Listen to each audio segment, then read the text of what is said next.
Alrighty, everybody. Hello, hello, hello. Welcome to the stream. I'm out of coffee. I used my last cup. Welcome to the stream, everybody. Everything you just heard was made 100% with Bitwig. Actually, not 100%, but everything was made in the Bitwig DAW. Today, we are going to be taking a look at what Bitwig 4.1 has to offer. And I'm really excited because there's a couple of things that I was playing around with earlier. I've got this cute little thing to kind of showcase some of the stuff that we did, or that I did.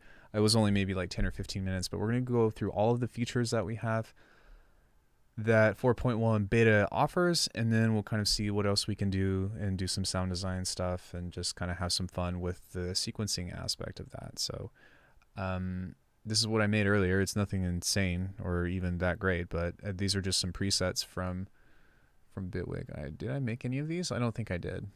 Oh, I made this one, but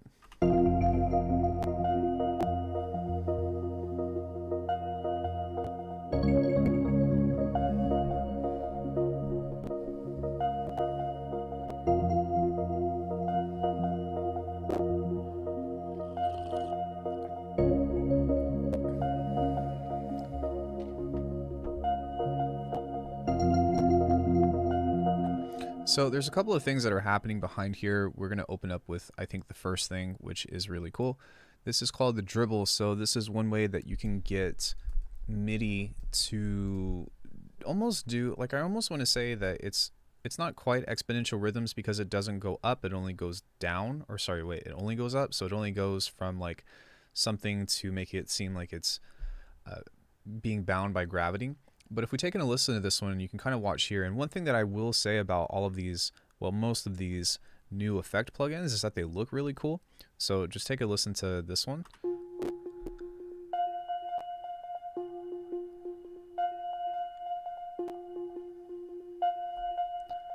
And you can see that on that, it kind of starts at full velocity and then bounces over time. And if we turn the damping down,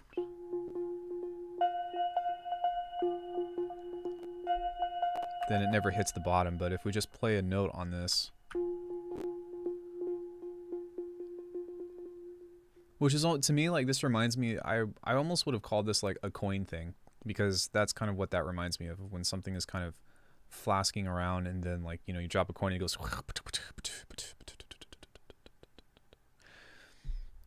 Is the pressure and expression line not highlighted in version 4, or am I the only one with this problem? Expression line? The pressure and expression line not highlighted. What do you mean? Can you be more specific? And I'll take a look. Like, I know what you're talking about with pressure and expression, but what do you mean as far as the which line? Like the automation line, or there's pressure, there's the line, there's the chance. That's timbre. Pressure. What was the other one? Expression. Timbre. Pan. So there's that. Expression editing.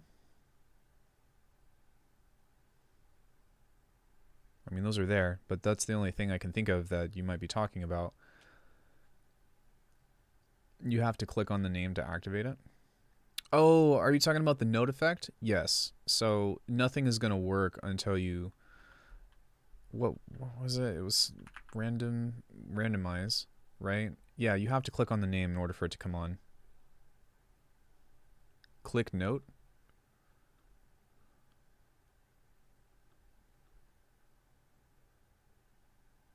Are you talking about...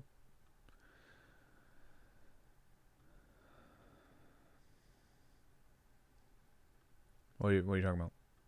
Well, I'm going to continue while you wait for that, but we'll come back to it. It's a beta, so it might be a bug, so keep that in mind.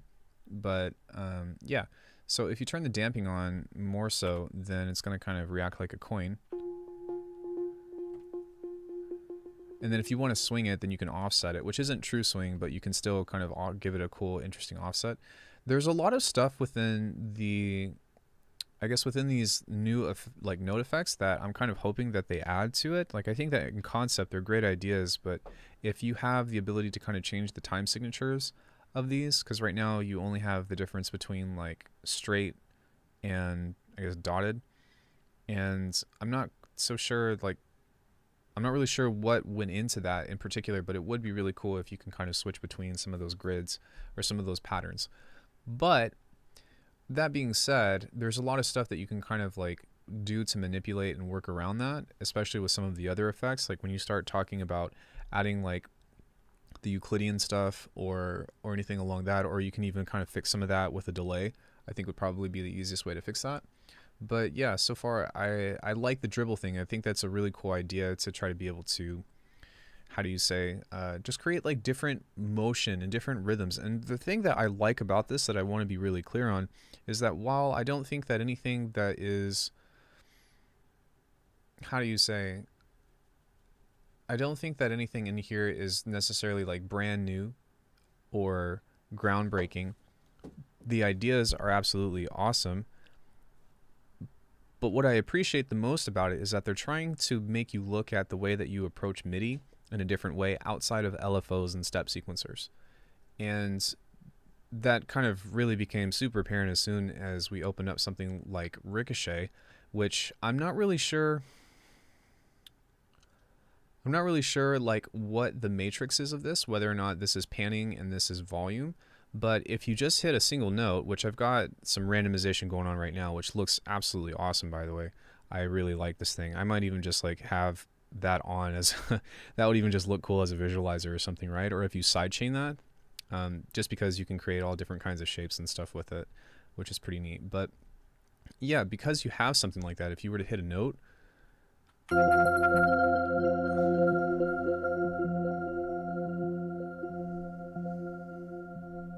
then you can kind of see how everything is bouncing around.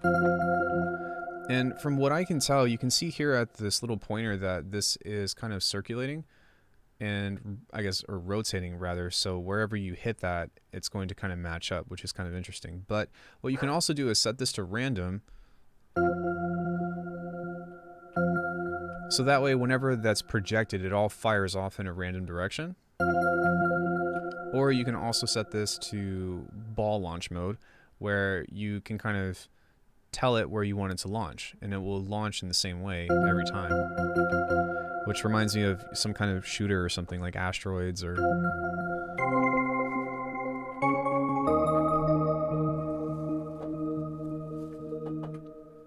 But having them within Bitwig and the modulators are everything that makes them so. Yeah, I agree with that. And that's kind of what it is, right? It's like... And Bitwig has always been designed in that way. So it's never really been about, you know, can this one thing be the most amazing thing ever? Which they do have a couple of things that are really cool. But Bitwig has always been designed for you to start combining things together. And that's kind of where I feel like the true beauty of like the whole modulation system and the stuff that they have here becomes alive. Now, you can also do a lot of other things with this, which this is actually controlling the filter, but you can like make the balls go bigger, which is called ball damping.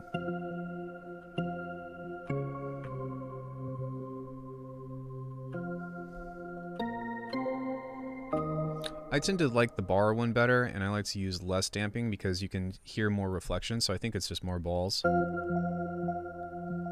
And whenever this bounces off, you can hear that it almost feels like it's playing some kind of like delay arpeggiated type deal.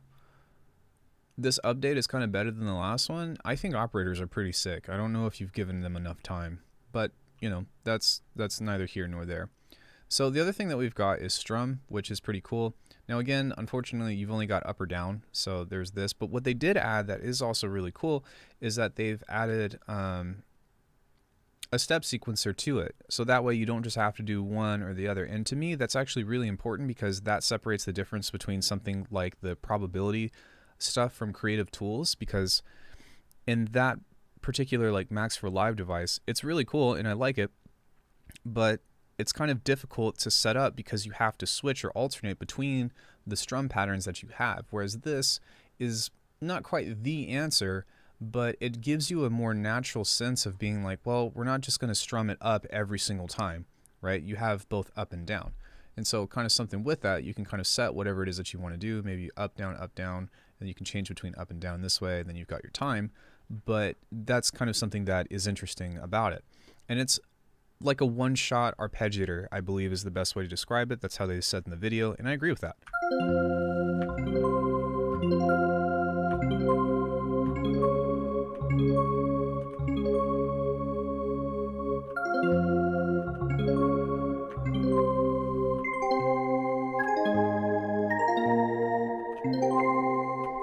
Like, that's really freaking cool. And I think that there's a lot of stuff that you can use this with outside of something that necessarily has to be musical, right? So like you can definitely use this for something of like if you're making like a glitch rack, or if you're doing some kind of like deal with percussion and you want to kind of have maybe like a different kind of snare roll, or you want to have just, you know, MIDI that kind of shoots like that. It's rhythm based, and that's what I like about it. You also have the ability to kind of match everything to different time modes, which are these here. And then, wait, one thing that I want to make sure of, to make sure that I'm not crazy, is, okay, yeah, I wanted to make sure that the triplet modes and stuff weren't available on that, because I was just looking here and you can see that when you come to the strum, you have the different pattern or the different time signature changes, and so I wanted to make sure that that wasn't apparent within that. But yeah, there's a lot of different stuff that you can do within that kind of just gives whatever thing you're making. And to be honest, like, this kind of nuance is really what settles, or like what makes the difference between like something sounding cheesy and making something that sounds like it's actually really well done, because you're putting the time into, you're not just voicing the sound, right? It's not just a sine wave that's being fired off. It's rhythmic, it's got particular effects, it grows over time, and it has a change that makes it more humanistic. And I think that Bitwig has kind of gone down the MIDI route of being like, well, how can we get the most out of expressing even though we still choose to do MIDI? Which is, it's kind of hard, because for me, like, even though I like this stuff, I'm more of an audio person.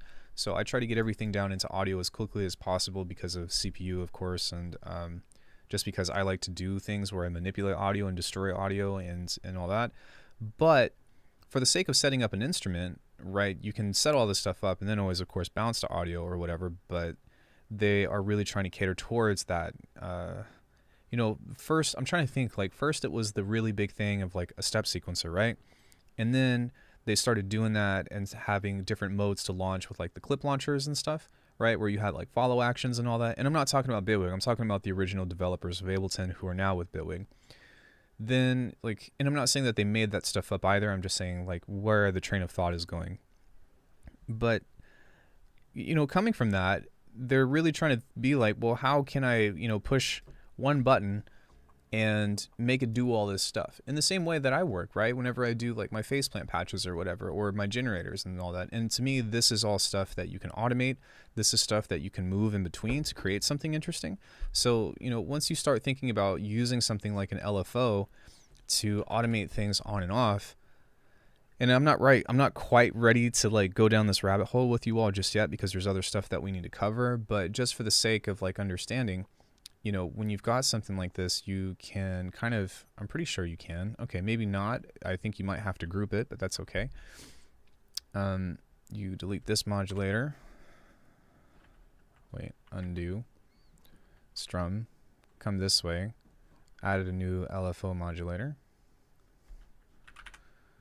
LFO, classic LFO. There we go. And now, whenever you kind of mess with stuff like this, you can see that it's always going to, like, you have the ability to kind of switch in between all that.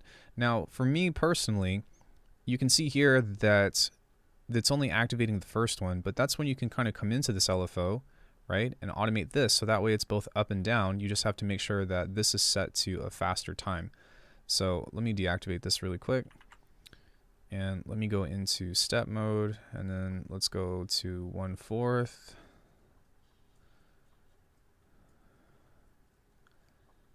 Go there. Whatever, doesn't matter.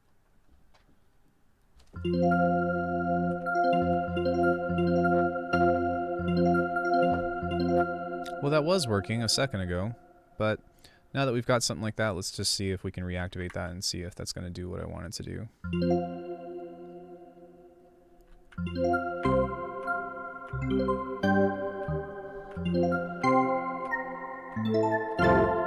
So you can see, like, either way though, like, even though I didn't get it to do like exactly what I wanted it to, you can still see here that you're creating a more complex way to voice the same instrument, and that's kind of just like a small scratching of all the different, like, I guess all the different things that you can do when you start combining these together. Now right now we've got multi-note on, so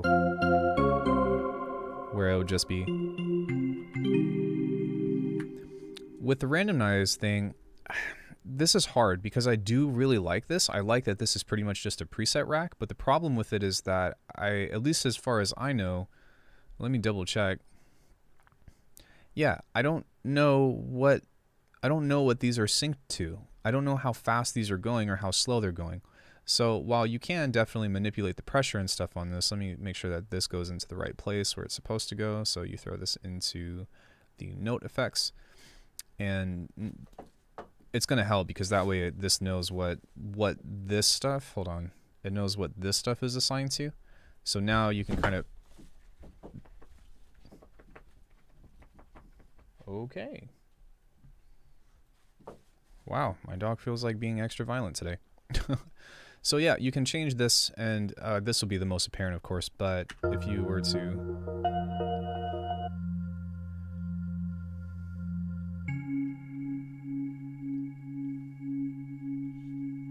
Recording to logbook. Yo, somebody follow, thank you so much. Now apparently this isn't actually working, so maybe if we pull this to the outside, like it was before, that might actually work better. Thank you so much, Brandon, I appreciate it.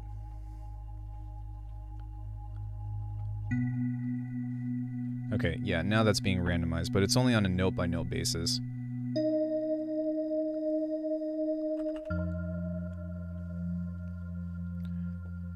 And the thing with this is that the pressure, the timbre, and the pitch, I see why now. Okay, so the reason why this doesn't have any kind of, how do you say, like any kind of like change over time is because it works based off of a retrigger basis. So anytime that there's new MIDI, that's when this is going to fire off. And so I understand now that that's not what that was meant for. This was meant as like every time you launch it, or every time you push play or hit a new piece of MIDI, that's where that's actually going to make a difference. So I thought that it was gonna kind of just make everything go over and over. But if you were to come back to this and turn this on,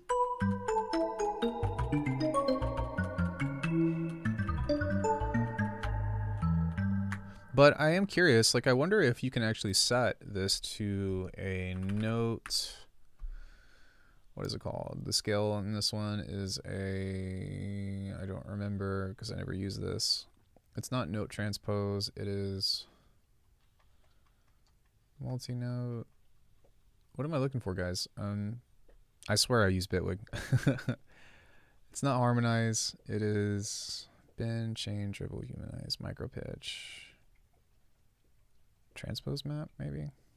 No, well, you can use this, but I don't like to use that. I like to use the note filter. Nope. Note transpose? Nope.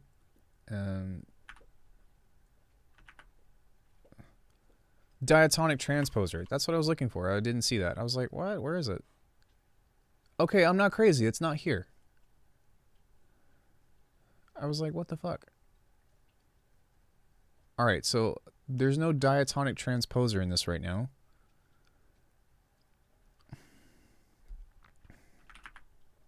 It's called key filter now. Okay, that's why. So I should have looked that up. Thank you guys. Hi, Easy. Yeah, so it's called key filter now, which is fine. That just kind of threw me for a loop, but we can kind of see if by playing the pitch and stuff, it will still kind of keep things in the way that... or constrained to a specific set of notes. So, hi Lex.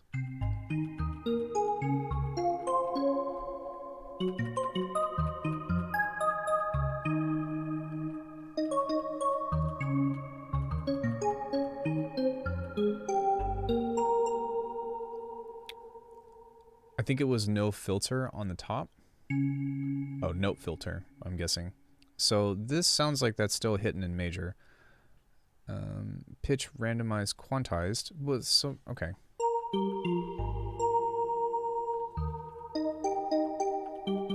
But it is constraining it. So you can see here that if it doesn't play the note that's supposed to be an F minor, then it will. Yeah, so that does work. What if we did something like harmonic minor?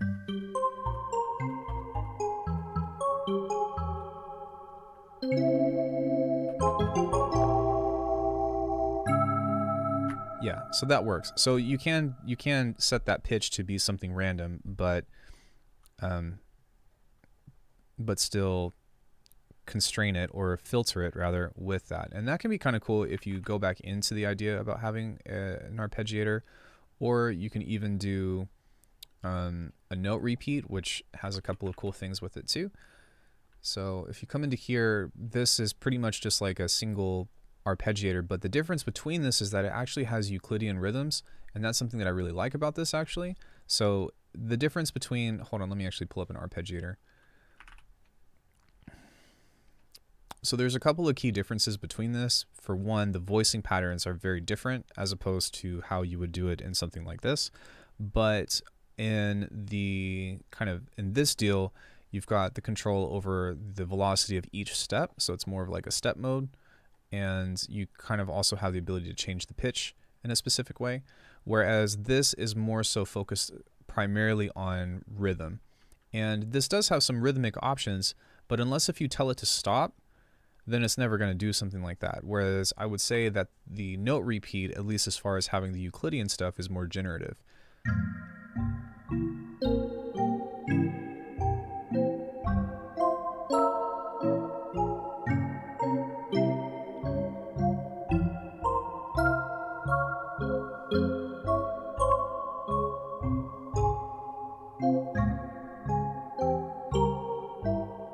So it's playing in the dun, dun, dun, dun, dun, dun. But you can see here that you've got the length and you've got the density between how many different things you can have, and then pretty much it kind of just rotates around in a circle based off of what note it's going to play,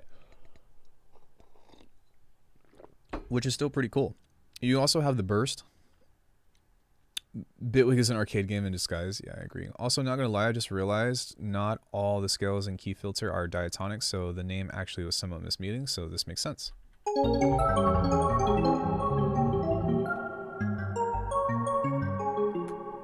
going to turn randomize off for a sec. We have a winner! I probably never would have made that if I weren't using something like this.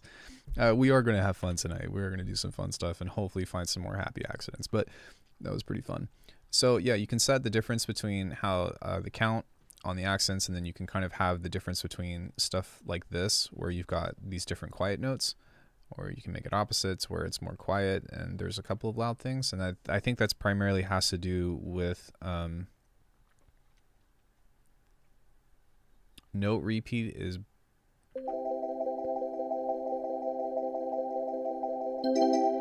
yeah, so it primarily has to do with velocity, right? And then you can also set different chances on here to kind of say, well, it's going to play or it's not going to play. So it's obviously meant to be more randomized and stuff in that nature, but it still kind of gives you a little bit of a preface to still kind of prefaces you to still have something that's somewhat consistent, but also somewhat that's random. And in my opinion, that's the best kind of random that you can get, because it still has a lot of things up to chance, but it's still predictable in a way that you know is going to work. And that's, to me, the best way to use generative things, right? Like, I'm sure that a lot of you guys have seen me do like the complete generators and stuff that's just like, which is cool, but unless if you listen to it for a while, you're not going to be able to tell that it's kind of got a same theme. Like, you're going to hear repeating characteristics of the sound. Whereas with this, I think that it's a little bit easier to tell, right? So I like this. I like the note repeats and stuff. Whether or not I'll use it is something different, but it's always nice to have. And it's something that I can come into and be like, I just want to do something completely different today. And and kind of see if I can do that. I did try to, you know, play with some of the relationships between ricochet and the note repeats and all that stuff, and I find that like ricochet, at least in particular, works better when it's on its own, because those are the reflections. Like it's creating its rhythmic, or it's creating its rhythm through the bouncing that it's doing from the shape. And when you have an arpeggiator before it, it's going to keep re-triggering and not give it a chance to bounce. So you'll see what I mean here.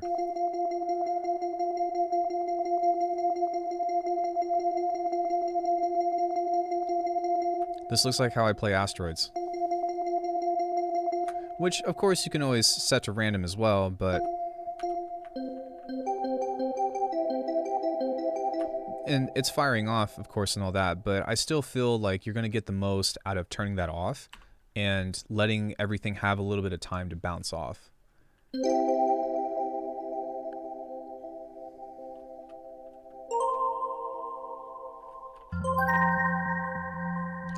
Like, that's really freaking nice to me.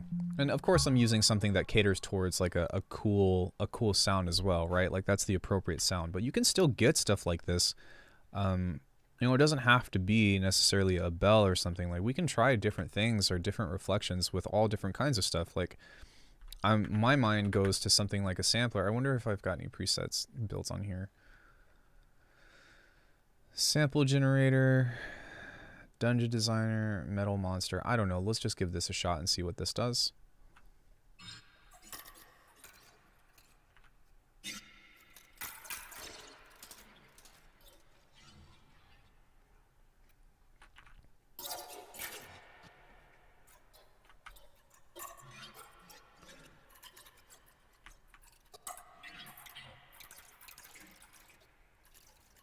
So maybe by turning on multi-note, and this doesn't need to be anything specific for this particular kind of sound, but the more notes that you play within this, the more bouncing balls you're going to have.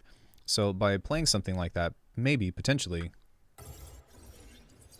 yeah, you can end up getting some really cool stuff like that. And I've got ROM on it right now, but let me turn that off, and then let me make this a little bit louder.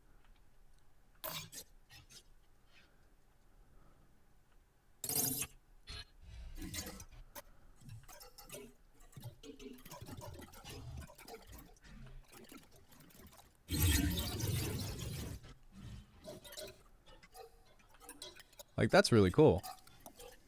We can also set this to something like texture mode and then set it to there.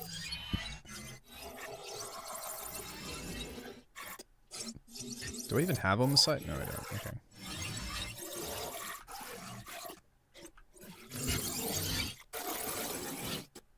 So for making, you know, textures and stuff like that, I'm actually going to place this on the outside of that. But, you know, making textures and stuff, the fact that you've got this kind of thing creates an aliveness to it. And that's something that I definitely am going to use the ricochet thing, if anything. I don't know what to compare this to. Does anybody, like, what? I know that it's called ricochet, but what is this?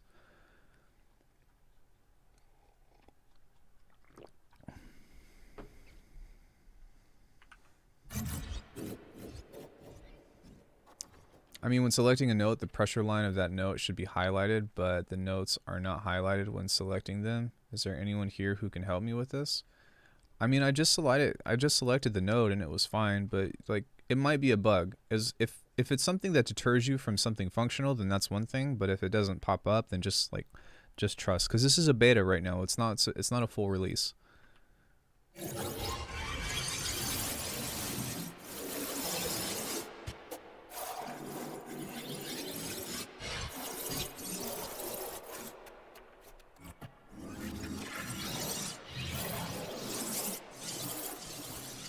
We're all like, I don't even know what you're... I don't even know what you're doing. It just looks cool. Which, granted, it does look pretty sick. So, yeah, I definitely enjoy the ricochet deal.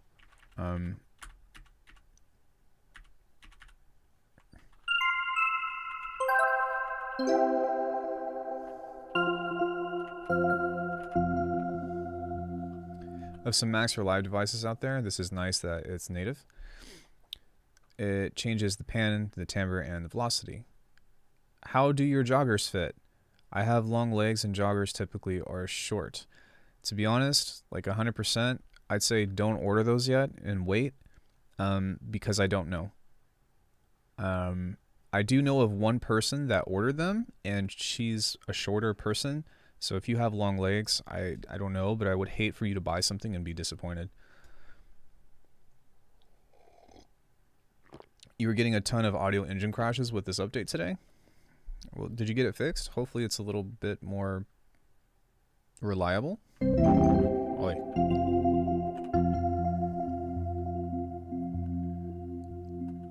So I think for this one, this one was also the note repeat, which was pretty cool. So this is just pretty simple. It's just the Euclidean deal.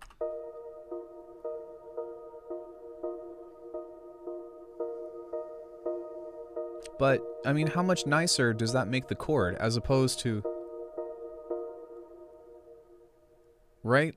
So that saves me a lot of time of having to take the same MIDI chord or whatever and try to play a rhythm out of it. And that just means that on the grid, you know, I can take all this stuff and just, you know, set it how I want it to be, or just draw the chord progression out without having to like go into the grid and do the micro editing. And that's, you know, something that I think these guys are trying to do. For people like me, and for some of you people out there, because of my viewers and stuff, you know, I definitely think that there's going to be this degree about like wanting to go in and do the micro editing because it's part of our workflow. But as far as setting things up, I still feel like like this will at least make a couple of steps a lot easier in that way. I did try to use that same patch that I made a couple of days ago, work with this, but there was something that I didn't get right because there's some kind of arpeggiator in here that's going out of key. It sounds cool, but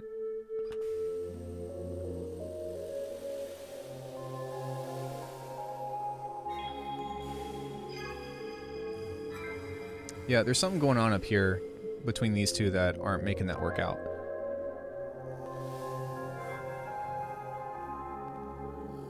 Anyways, there's that. So let's go ahead and actually pull up the other stuff from Bitwig because I want to see what else I need to look at. And I also want to try that picture deal. I think that, if I'm not mistaken, I think that the picture thing only kind of sets it to a specific like color that has already been established. But I still would like to see, I want to see the beta. I still would like to see if it will have different colors, because that would be pretty cool if it has like a more dense, richer kind of color deal. But I don't really understand how that works. I'd have to look it up. And I did not do, like, I just got off of class, so I haven't had the chance to actually like read all the change manuals and stuff, which we will do. This is kind of free-flowing things, but at the same time, it's cool because we're both discovering things together. Are the tri-blend shirts the softer ones? Yes. That's these ones. Can you even see that? But I would definitely recommend those if you're going for comfort. If you're going for color, I would go for the regular shirts. If you're going for comfort, then I would go for the tri-blend. Almost every single shirt I own is tri-blend. Okay, so we haven't covered these two yet, which we'll get to in just a second. We did not cover bend as well. That's a pretty easy one. You can't see me? Why you think? No, I'm just kidding. Oh, I guess my video capture device died. What happened there, bucko? Oh, that's what happened. Okay. Let's try this again. Bruh.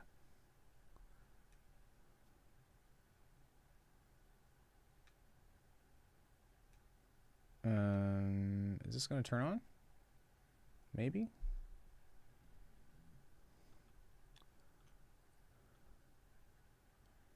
Maybe. I don't know if this is going to work or not. I don't want to spend too much time trying to cover this. Use buffering. Preset. Done. Okay, my GoPro is being cantankerous, but the shirt that you see in there is tri-blend. I would definitely recommend it, but almost every single shirt I own is tri-blend, and I cannot go back. Okay, that works. I'll wait on the joggers. Just 4 different color palettes and the color selection for the clips. So it's only for clips? Is that what you're saying? And where would... Okay, I guess just create a new clip. Ah, I see. Okay. So, yeah, you've got these. Which is... Yeah, these are different. So that's actually pretty cool. But that's not for this.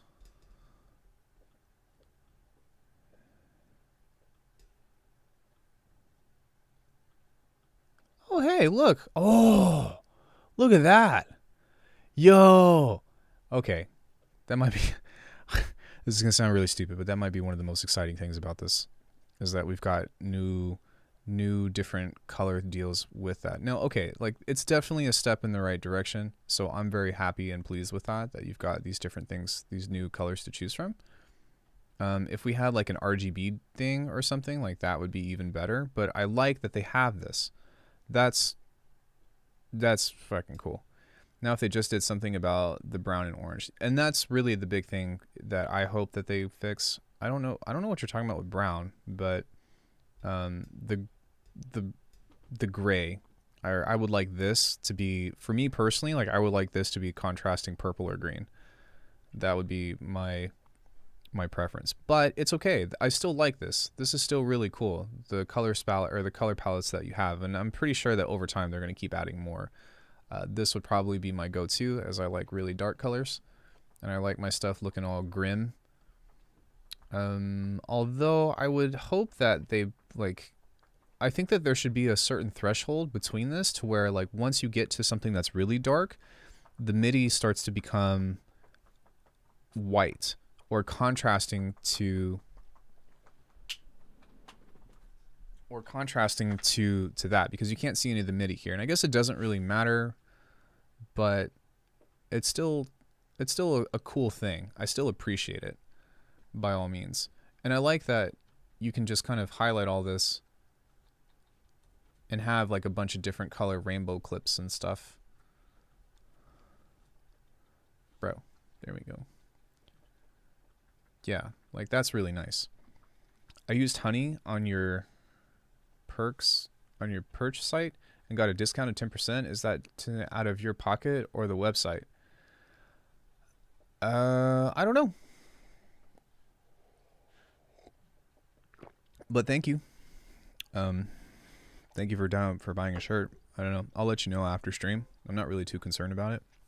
The merch stuff is because I want people to wear my merch, not because I want to make money off of you per se. But yeah, I really enjoy that. So there's not really a whole lot with this beta, huh? The sampler now has a release chain, so that's something that we can take a look at. And then I want to go back to those other clips and look at and talk about some use cases with that. But let me see here. Sampler. Does anybody have any questions about the new beta or anything in general? Oh shit. You know what this means? Yeah, we're going to take a look at that in just a second. Do you know what this means? This means that once you release, at least I'm pretty sure, I'm going to double check, but I think that what this means is, oh, cool. So once the MIDI goes off, then that's when the effects will be added. So I think that the easiest way to describe that is if you've got something like ROM and this is in the release chain. So let's say like this is 100% mixed or whatever. And while this is playing, it's going to be clean, I think. Well, I probably should throw something in there. Hey, let's just do a kick. And then let's move that over here.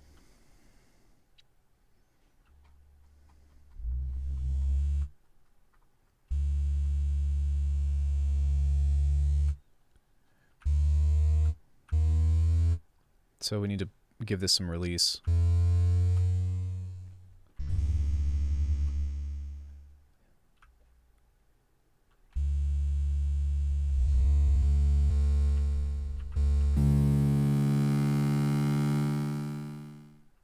versus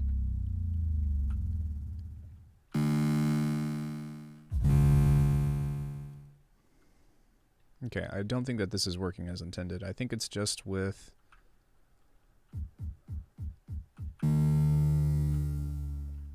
hold on one second, because I feel like that should be like really big.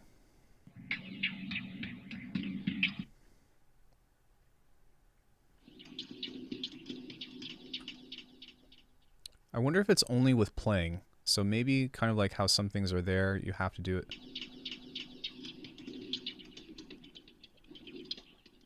Let's try that.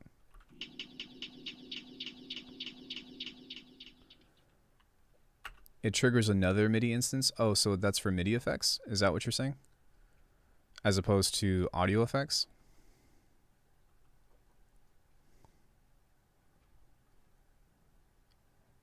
That would make sense because you have your note and then your release. So maybe what that means instead is that's where you would go into something like Strum, and instead you would trigger a post MIDI. So this is MIDI on. Okay, yeah. So this is MIDI on and then that's MIDI off. Thank you for the clarification. I appreciate that. So if we were to find something just like a percussive hit, that works really well. Then if we were to go into multi-note, in theory, I think what this would mean is it's gonna, if I hit a note, then this will trigger something else off of it, I want to say. So let me switch this to repitch. Let me switch this to there.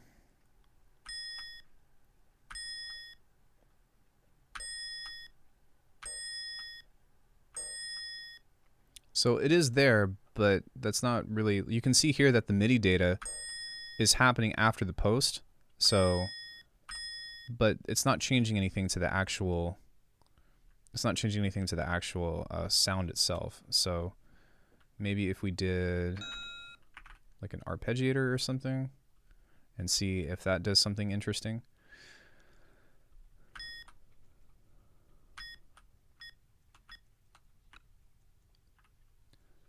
Put an instrument inside of it? Why would you put an instrument inside of the release?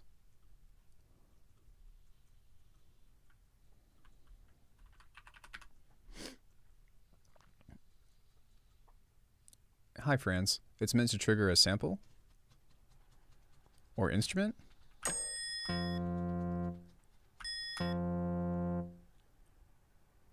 Huh.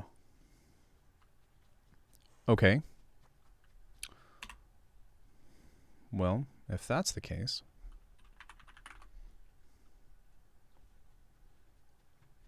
do any of you guys have any experience with like why that would be useful? The MIDI effects trigger another instrument, I think. Hi, Dozicus. Dang, if this would have come out 3 days ago, I could have tried it. I'll have to re-up next sale. So I'm going to think about it.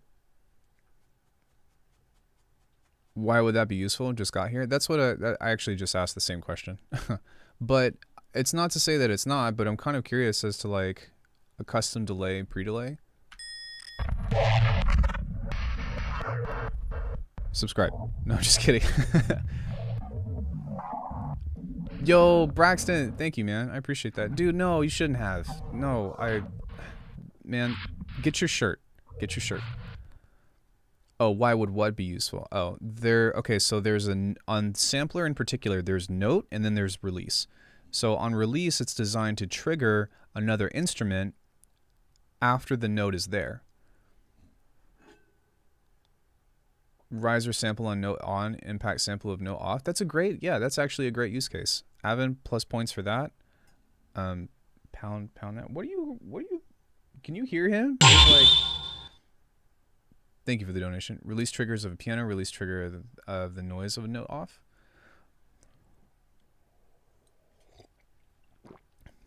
Thank you again. I appreciate that.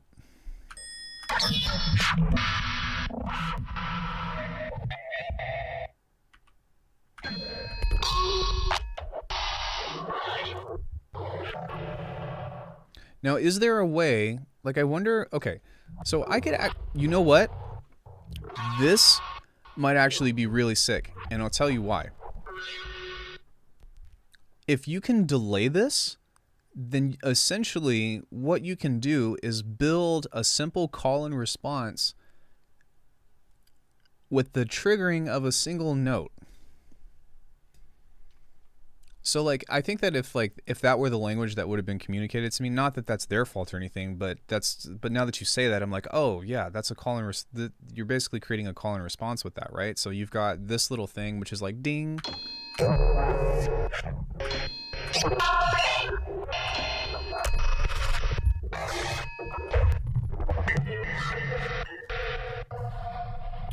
So there's actually a lot of interesting things that you can do with that might actually be super cool. Throw a sampler into the release instrument, then another sampler into that and release, and so on. Yeah, that's another thing too, right? Of like creating like multiple, like a string of things. But I'm curious though, if you can use note delay on that. Using the release container, I think of it as another trigger for something from a different thing. Yeah, kind of like the fill, right? I had to, somebody had to tell me about fill as well. What was I doing? Now? Why did I spell that? What was I looking for? Oh, notes. I think it's note delay or time shifter maybe. But I'm curious if you can set this off at a specific time. Dude.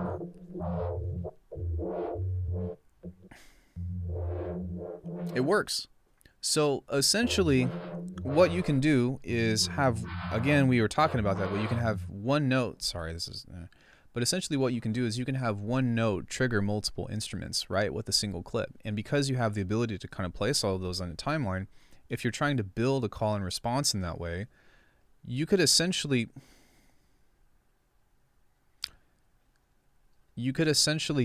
build a baseline with samplers. Now, unfortunately, the release deal, I guess you could use note length effect to control the second release happens if you were chaining them. Right. So like, and I'm going to assume that they're not going to add that towards other things. But if they were to add that as a container or as a thing for like every single instrument, then in theory, what you can do is, let's say you've got a BPM, you've got a sampler. No, sorry, I wanted this one. You can grab yourself a sampler. Okay. And I don't know how long this is going to trigger for, which is another thing to consider. But you can set up a chain of triggers, kind of like what Data was saying. And on some of these, you can diversify like the timing of the launch. So this is set to, you know, a quarter note, I guess. And then if you were to come into this and you were to do that again, because you can keep releasing chains, you can grab another sampler. And we'll go in and do something different. Hold on one second. Repitch mode. Repitch mode. And then on this one, you can do the same thing to where you've got maybe like a note repeat. But I don't know if it's going to do all of this. Like, I don't know how this chain is going to act, right? So that's why it's just a cool experiment to see what's going to happen. Note repeat, where you be. So like when you make your guitar, there's a little bump on your hand. Like you should have open hat, pedal closed when you release. You know, lots of tracks have a kick with response after noise. Sorry guys, I'm like going off on thought. Throw a sampler and release another sampler, release, and so on. I think the way to approach using that is to that release container is to think of the note off as a trigger, like how a riser ends, impact starts. I guess you'd use the note length effect to control the second release happens if you're chaining them. You could technically use some trickery to add this functionality to any Bitwig device. I'm too dumb. I still need to see this. All I can think of what's wrong with arranging them. The easiest way would be to use the note release device on and off mode and send that MIDI elsewhere with the note receiver. Right. Which you can have multiple instruments and then trigger that, right? But I mean, it's just another way to kind of make music. And that's kind of what has been one of the coolest things about Bitwig, is the fact that they're like, well, do you want to make music like this? Here you go. You want to make music like this? Here you go. Whereas a lot of other, I think that Bitwig is probably the most flexible DAW. It doesn't matter what way you want to learn music, it caters towards just about everything. The only thing that is not flexible about it, that I would say, is that now it doesn't have MIDI comping, right? But even then, it's like it's not that big of a deal. Sorry, wrong one. So let's take a listen and just see what this sounds like.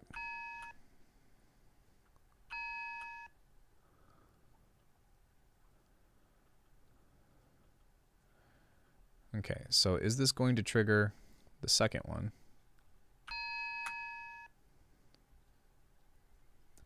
Oh, sorry. So repitch mode, turn that off. My bad.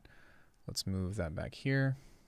And then this one as well, and this particular sample is also, well, there's nothing in there, so that's not really going to do anything now, is it? I don't know why they didn't implement MIDI comping. That was such an oversight, in my honest opinion. I still want step input recording. I still think that's useful now more than ever with Bitwig. I think that like having a wish list of features is always good. And there are certain things that I would like them to add too, you know? But, and grid MIDI out. Oh, like a MIDI grid.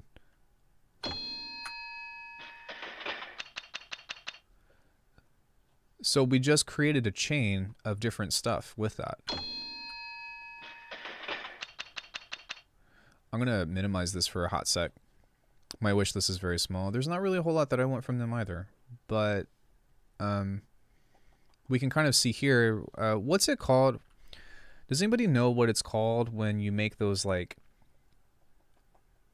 those chain reaction contraptions, right? Where like, let's say you have a ball and then it triggers a hammer, and then the hammer, you know, cuts a rope, or so let's say an axe cuts a rope, and then it goes into a root. Yeah, that's kind of what I feel like this is.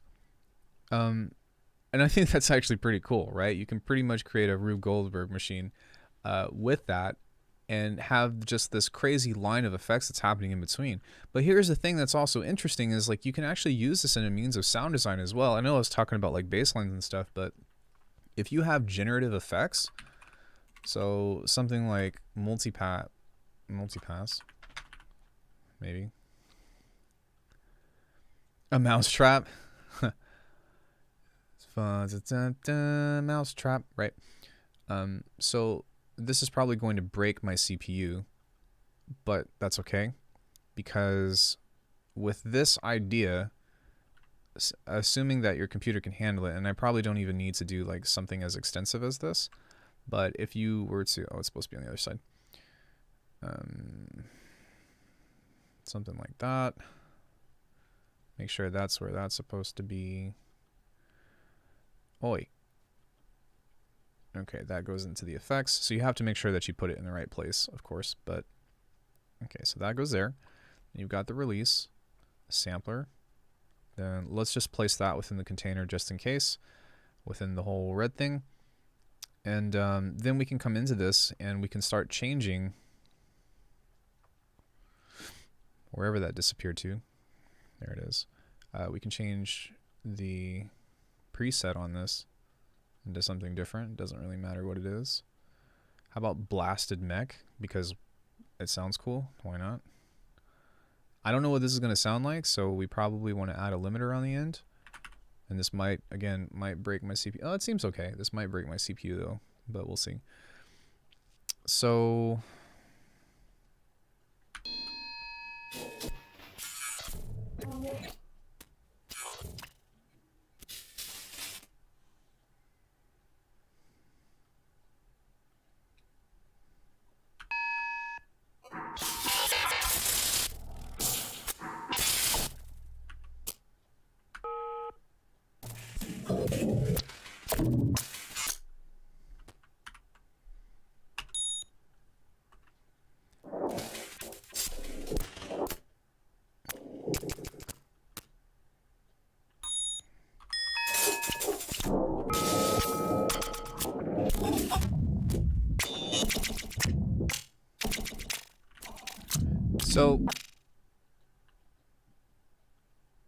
just for like demonstration purposes, right?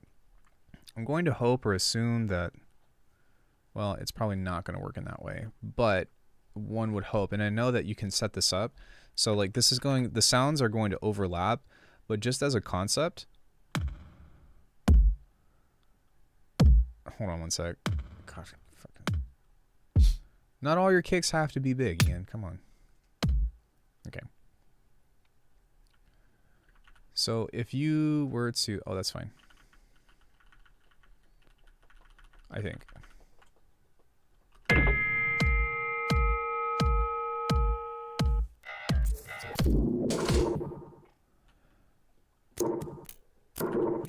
So you've got one sound that triggers, right? And then when you've got this other stuff,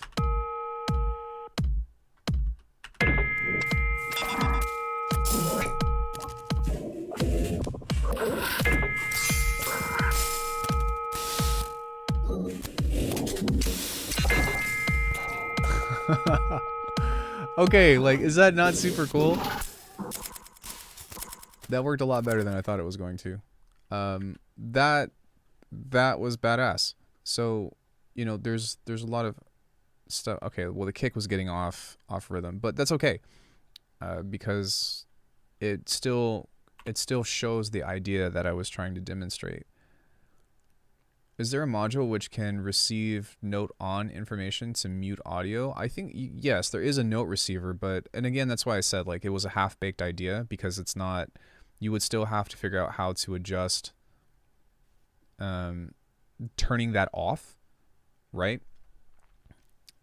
You could even put an instrument layer in each release with 2 samplers each. Note would trigger 2 samples, would trigger 4, would trigger 8, right? So you've got this exponential type deal that's happening between your chains. Tree branching generative audio. Hold that thought for a second. I actually want to do that because I think that would be really cool. But yeah, so, you know, having something like that of, you know, just a simple sampler sound or whatever, or you can even make that a generative deal where it's supposed to be, hold on one second. So let me right click and go convert to multi-sample, and then we'll go and change this into texture mode. Yeah, because I think that idea would be really cool. But you go into this, and then you go into some other percussive stuff. So like, let's say you make this. That's fine. I don't care. Something longer. Longer, maybe. Longer. It's kind of oxymoronic as I'm looking for longer in percussion, but whatever. That's okay. Easy. Ah? Did I miss something? Just need a MIDI out device in the grid to pass wherever. And Avid said, is there a module which can receive note on? Generative chain music. Yeah. So we can have something kind of like this where it's a little bit open. Okay. And then that should be fine. It's going to take a second for this to go. Oh, maybe not.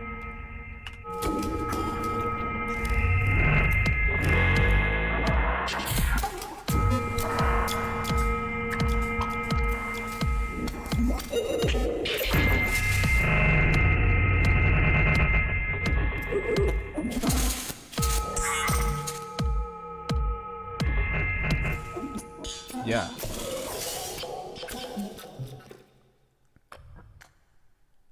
There's a lot of stuff that you could do with that. That could be really cool. So we'll hold that thought. And let's go ahead and go on into covering the other stuff that we wanted to cover, which... Okay, so we also have to cover, what, Quantize and Humanize, I think?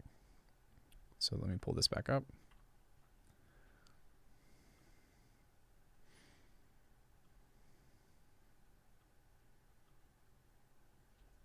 And let's take a look at that one first. So Humanize randomizes chance, timing, or velocity. So in order to do that, we need some kind of MIDI line, I think. So I'm just going to try to program one pretty quickly.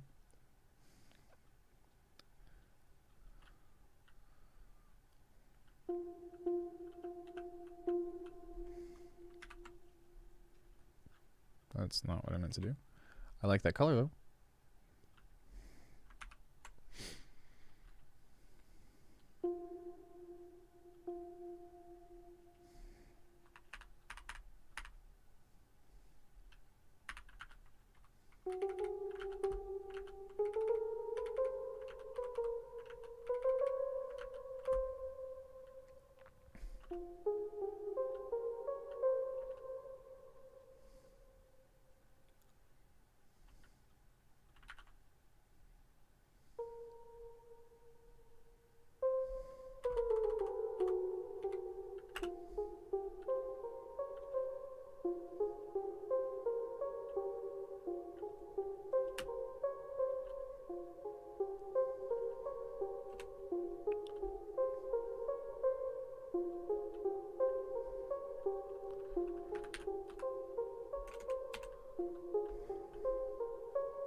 Okay, so now that we've got something like that, we can kind of take a look and see what we can get out of the Humanize.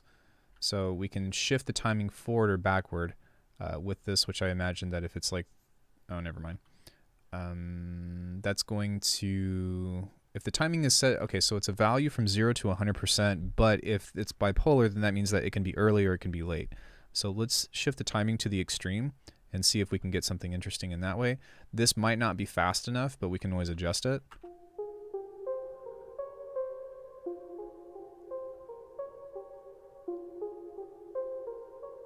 Yeah.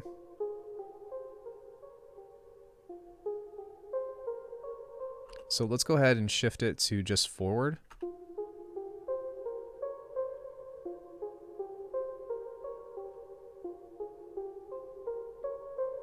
And then what I also want to do is I'm going to make this tighter because the longer the note is, the harder it's going to be to kind of detect swing, in my opinion, because it's not going to push it as, it's not going to like over push it. So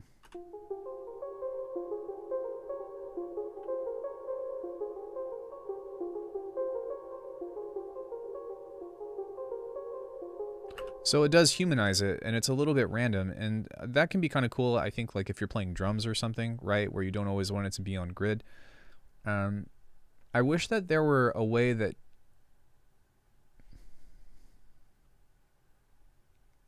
Hold on. No, okay. Imagine if there were a way that you could humanize this like that, and then extract the seed, and then relay that over to an actual clip. That would be really cool, but this is strictly with operators, so.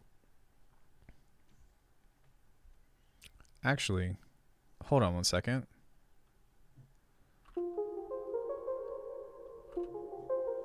Okay, no, it doesn't do that, but that would be really cool if you can kind of imprint that and create this interactivity with this stuff, right? Because like Humanize and the Quantize and all that stuff is pretty much like saying, hey, we're going to let you, you know, we're going to add swing to this, but you don't have to print or you don't have to move the MIDI. So it's become a modulator, or sorry, a note effect, rather than you having to right click and find the notes that you want and then try to shift it over in that way and then play it to see what that's going to sound like, right? So you can just kind of do it here instead, which I think is a little bit easier. Where I'm going to turn this off for a hot sec, and then I'm going to change this to a 16th note.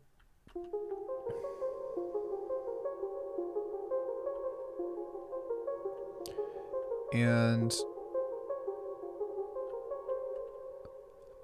oh yeah, operators. Damn, I'm way behind. So this says that it's actually going to hold the notes until the next beat with optional forgiveness. So I think the best way to describe that would be to try to leave some space here.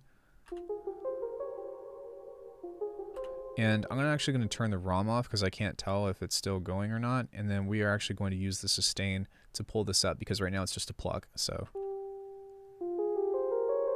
and then I'm also going to turn this down. So.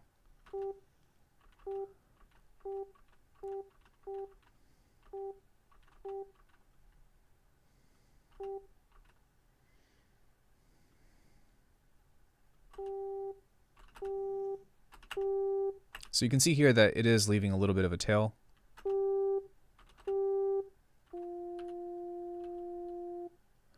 Then it holds. Okay.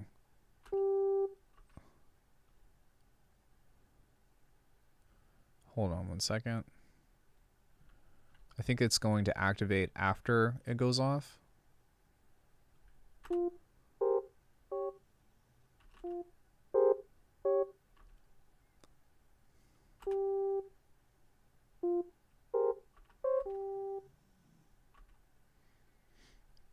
Am I missing something here?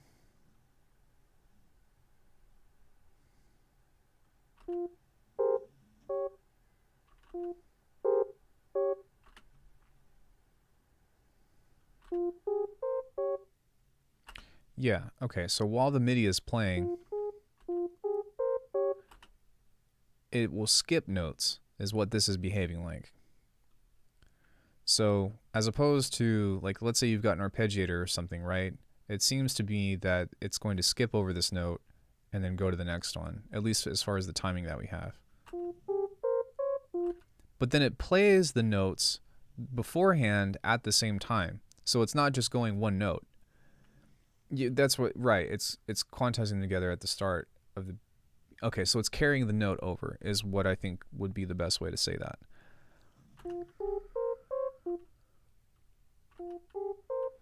Which I'm guessing, like, if you're playing something pentatonic, then that would make a lot of sense. So let's say you do the same thing, but you have something that's a little bit more like,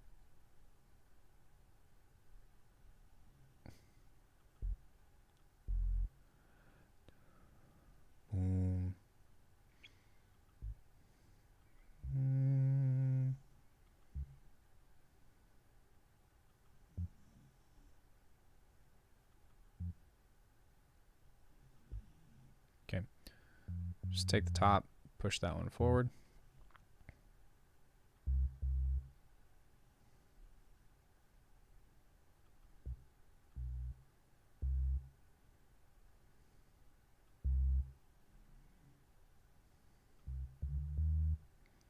And then I'm going to take all of these and bring them up a couple of octaves.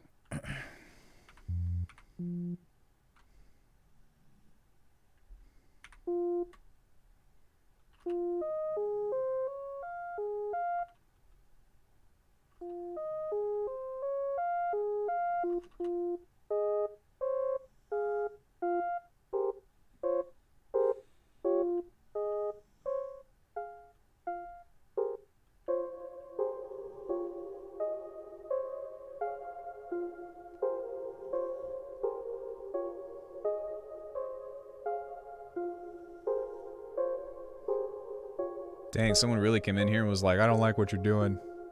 Thank you for the dislike. I appreciate it. Whoever you are. So yeah, you can see here that by setting up this, you kind of still have to do some setup, and I feel like you have to do some pre-thought into that. But maybe if you have, well, maybe if you have an arpeggiator, right, that's helping you find different stuff in between. So let's say you've got like multi-note for one, and then you don't feel like doing all the handiwork that I just did, and then you can go to your key filter and set it to something in particular. Let's see what that does with the quantize.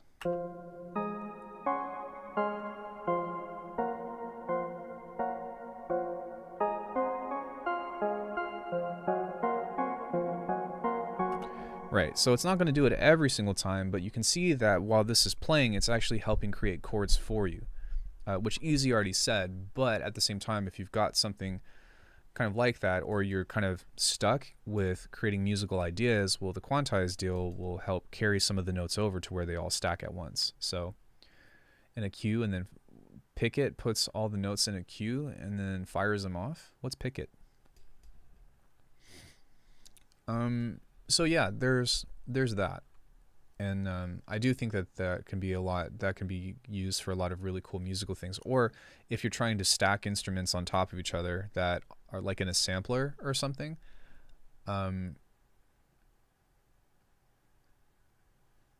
like I guess if you were doing like a kick and hi-hat, and you were wanting to have that play along the grid where you wanted to make sure that the hi-hat was carrying over on every one, you could do that. I don't know how much easier that would be to just do it in MIDI in general. Whereas like I feel like with this kind of stuff, in order to like really get the most of it, you kind of have to start thinking in terms of these tools. Yeah, exactly. Like you have to change the way that you approach music, and that's honestly a good thing, right? To me, that is a good thing. And the reason why is because, well, I mean, it's really easy to get bored of doing the same thing over and over again, right? So when you start to consider the possibilities and the ideas and stuff like between these, then I don't know. I feel like it's just another tool. It's just another option, and that's what we should be looking for. And that's something that I've always appreciated about Bitwig, is the fact that they always do different stuff, and it might not always cater towards you or my's workflow, but it's going to cater to somebody, and it's going to be a different option that you have available. And that's kind of why I find so much value within it, right? Was there anything else that we didn't cover? I'm pretty sure that, oh, right, bend is the last one, but that one's pretty easy. So that one, you kind of just can pull up something like, no, I'm just going to use Polymer because that's going to be easier. I want to make sure that it's compatible, and I don't want to have to set that up. But let's say you just have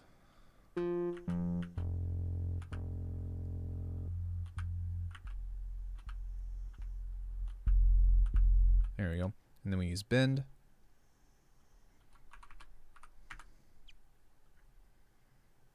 And then what you can do is you can create pretty much just pitch bends. So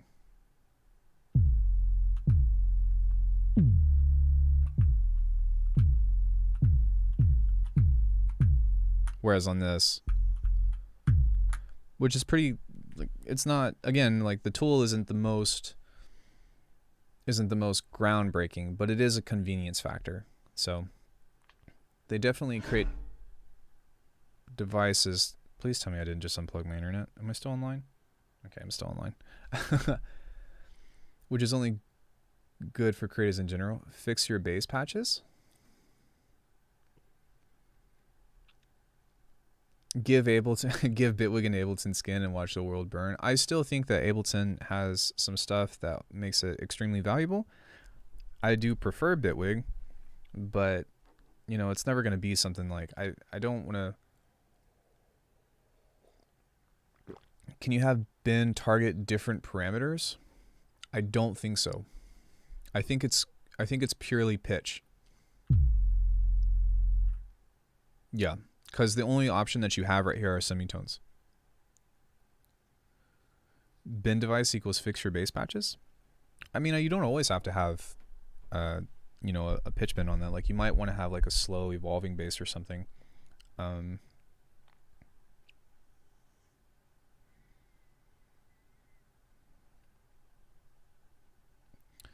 Sorry, that was an immediate text I needed to respond to. Or rather, I was long overdue for responding to. But yeah, I think that with 4.1, I think that like the 0.1 definitely warrants, you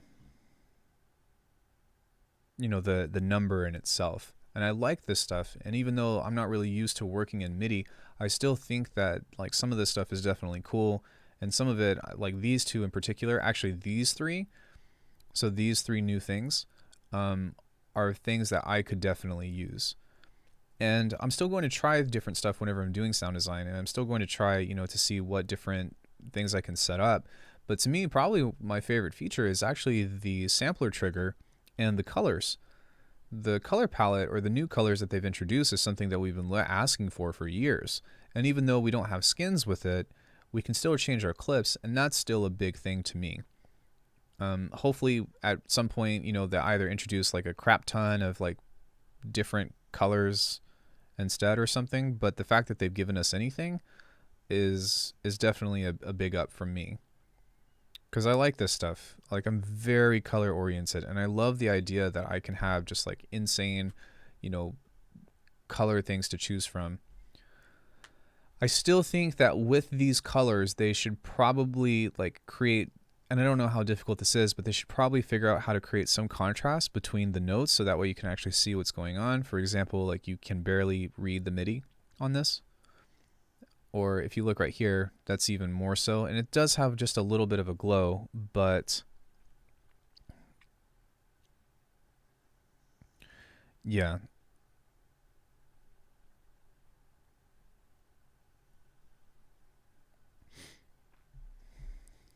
I like how the palette gets darker from the middle too, so it's easy to create a gradient. Yeah, like let's say like you wanted to start from here, right? Or I guess from here it starts from bright. Well, you can kind of like color code everything from like your first track is here, and then you kind of just move down the line and create darker things over that. And I think that creates for some pretty interesting and enjoyable just colored, like, well, yeah, fucking color palettes, right? So we've kind of created like a fall color palette with that. So yeah, GUIs are the bane of music software devs. It's, yeah, I can imagine. That's not my world. I'm not a GUI person. I'm not really even a music person, and sometimes I'm just kind of like,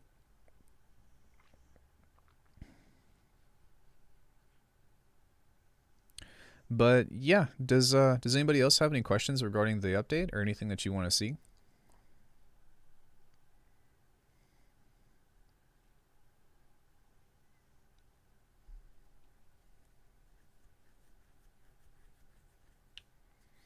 Oh, we could do data browse experiment, which could be kind of cool, and then we'll figure out if there's anything else that anybody else wants to see. So I think what Data was saying was that if you have an instrument rack, graphic designers should hang out with plugin devs more. I agree with that totally.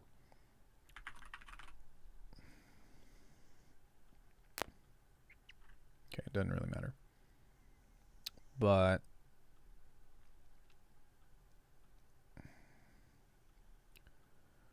let's say you've got something like this, and then you duplicate this,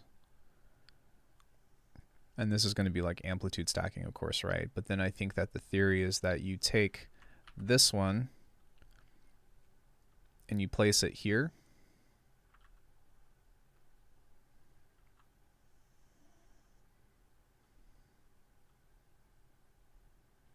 So you do this, and then you release that into this one, like that. And then you pretty much just rinse and repeat. So what you can see though is that between doing different things like this, like if you set up different notes within this, then you can see that you're pretty much creating like, you're exponentially creating, I guess, just like instrument stacks of samplers. I like to see some experimentation with ricochet and using the timbre pan velocity. I'm guessing I missed ricochet already. I can rewatch later. That was like the first thing that I covered. It was actually covered a lot, but that was like the first thing that I covered. Thank you for whoever downvoted the video again. I appreciate it. Thanks, guys. Don't know what I did, but thanks. Okay, so let's create something pretty simple. I think I'm going to do a sine wave.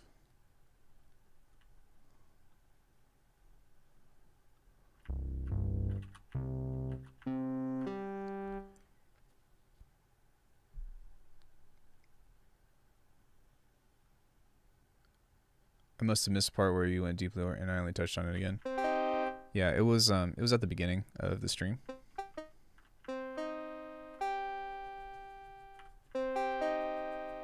That's fine. So let's go here. And what I did was I like to put some random on this into the shapes, which is kind of cool like that.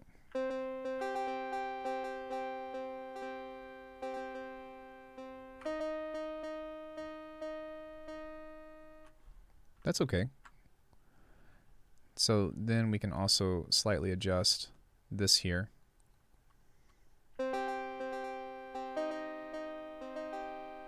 Then we can grab ourselves a multi-note. 7, everything looks good except for that one. Let's try this one instead. And then let's do 19.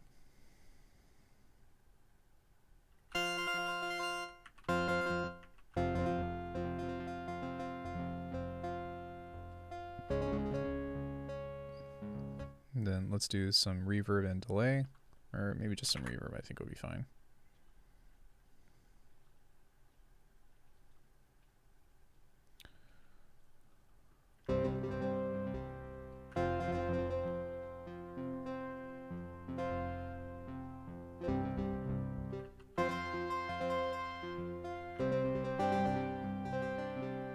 Recording to logbook. Thank you so much for the follow.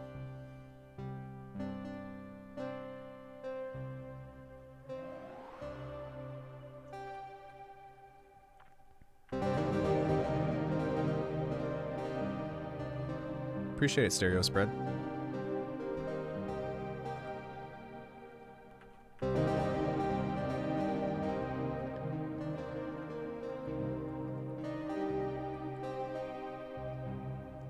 It's pretty nice. Now, you can also use the Strum with that. And you just want to have one step, I think. We can set it at ×1, I guess.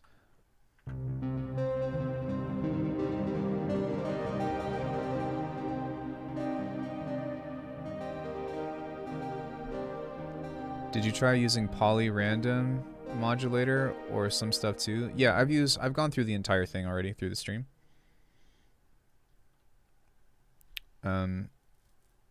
We were talking, I actually had a big point about this, was that while it's cool, but it's based off of note triggering, so it's not a randomizer LFO. It's actually something that's based off of a note. So every time you push it, it's going to trigger a different piece, which I didn't understand. But yeah, so that's cool, but it's kind of slow. So let's set this to something that's a little bit more, maybe at 25.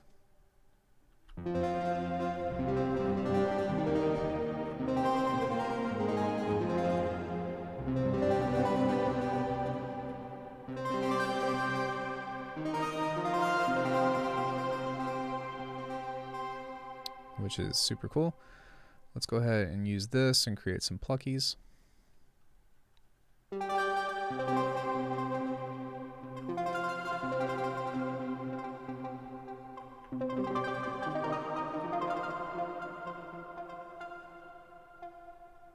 going to remove this modulator.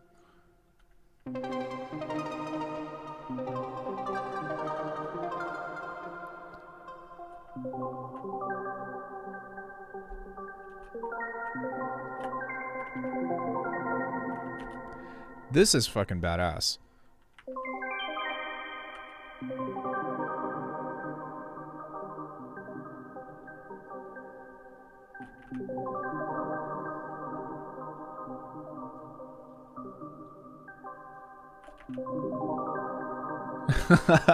Man, that's so cool.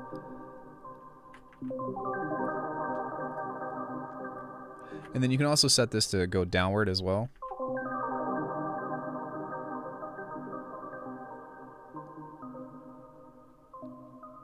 They spit out the middle.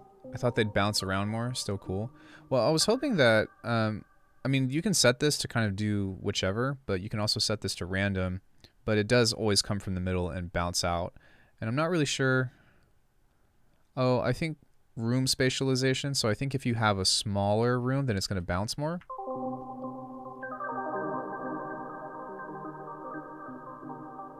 Let me see.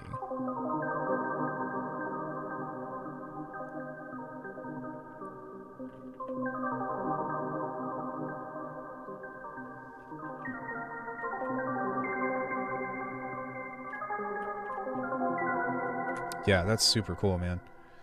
And then you can also change the size of the balls.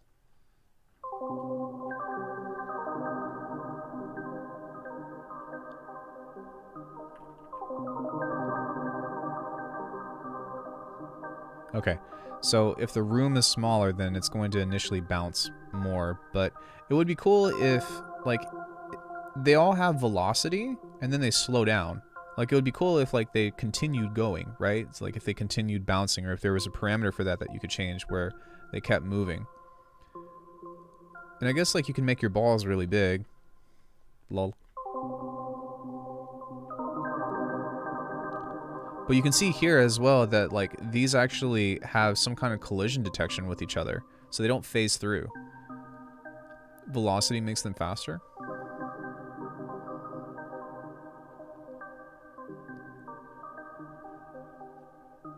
That's where you're out?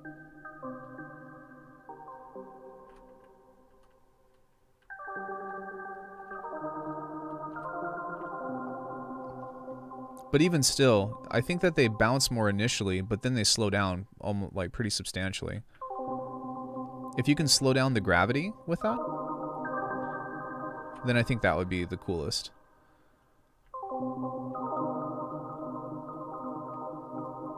Yeah, that's where I'm out. I'm done. Peace out. No, I'm just kidding.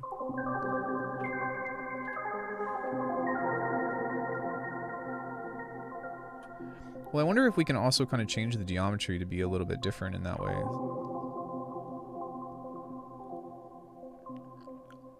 No inertia setting? I guess not.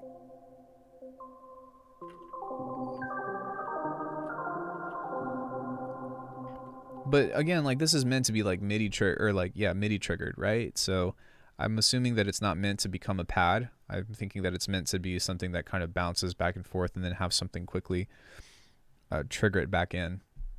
But one thing that I wanted to talk about that I covered from before is that because it's MIDI triggered, you probably want to avoid something like note repeat or an arpeggiator, because you're only ever going to get one.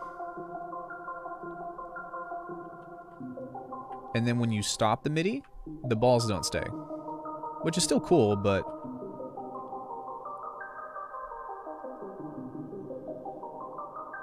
holy shit, that's cool.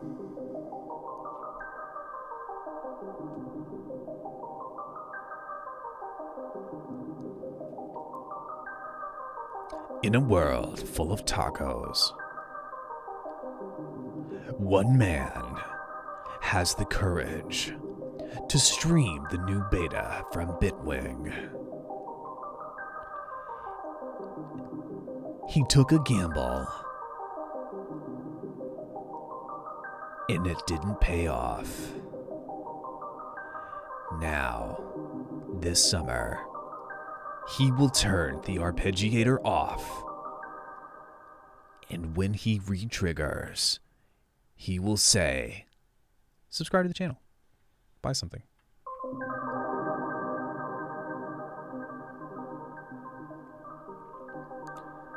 They should have a full screen mode on that Ricochet just so we can see bouncy physics in all their glory. Maybe try latching before Ricochet. So, well, I'm still holding the note down. So, like, I haven't let go of the key. But it still slows down. You can see here that I'm still triggering the MIDI. But it still does that.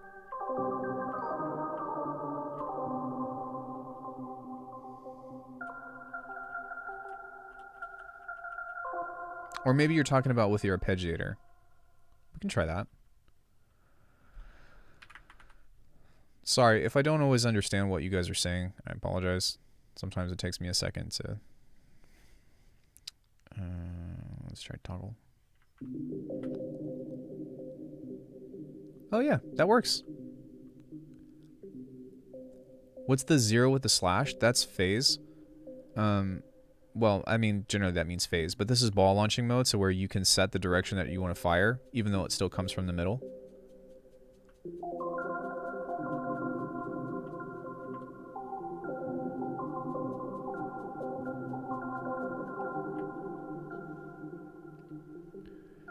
There's a parameter on the left side of ricochet that decreases the drag as they almost never, so they almost never stop. On the left side of ricochet? Are you talking about in the inspector view? Sound on initial notes. There's 2 randomizers here. Hold on, let me turn this other stuff off. Basically means you can modulate the direction of the shooter. Yeah, exactly.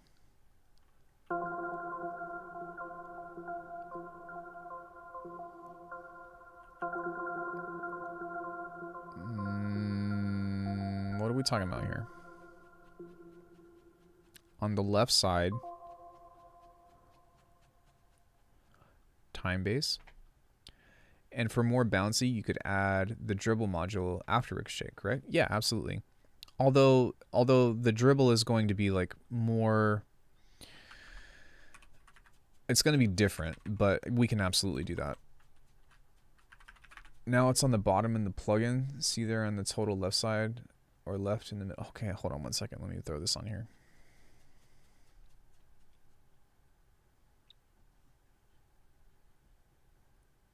Time base, smooth, feedback. What does this... That's a lot of bounce.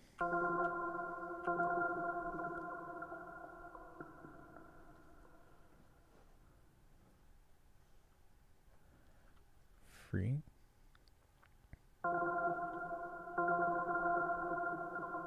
Oh, these are for the modulators. Okay, we're looking for something specific within the plugin. But what am I looking for? This is the degree of which you can fire this whenever this is here. So like if you take a look here, then this is like how you control your spaceship. Let's just call it that. I'm claiming it. It's your spaceship. Pew pew. Right? So there's that. But from everything else, what are you talking about?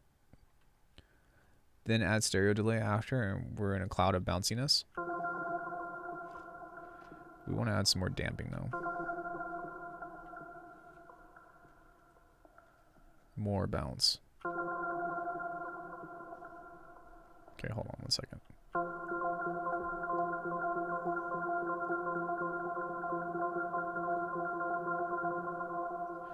Okay, so when you have something like this, it significantly reduces the dribble. Which sounds funny. Let me try putting dribble before the ricochet. That's probably the way to go. There you go. That's what you want to do. So, less damping, the better.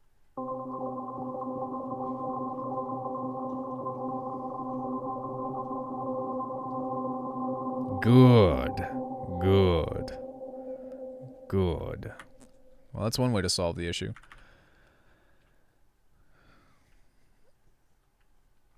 Sorry, voice to text when I'm driving sucks. It's one of the sliders. Move all the way to the bottom. Okay, hold on one sec. That's okay. Drive safe. Let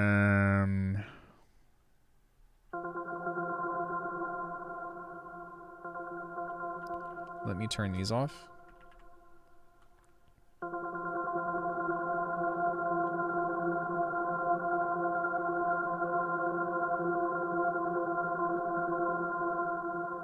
Okay, so it's this one right here. This is the infinite ricochet deal.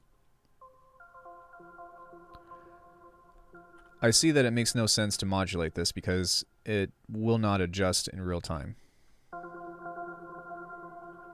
Which would be cool if it could. Like, let's say like you still have these going off and on. If you could have that.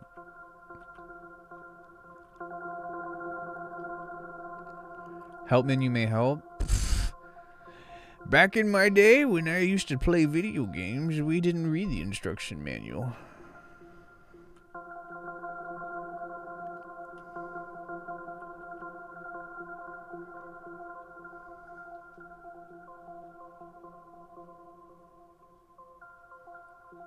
Okay, everybody, are you ready? What shape is this?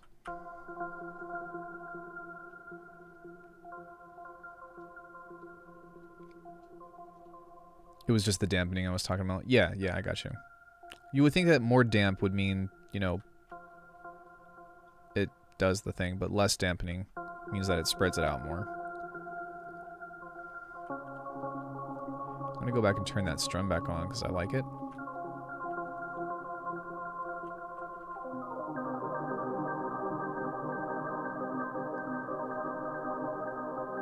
Ah, that's good.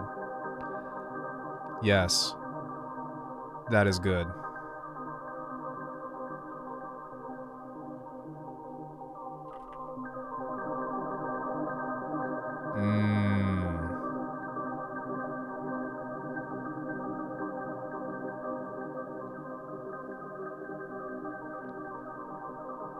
Yes.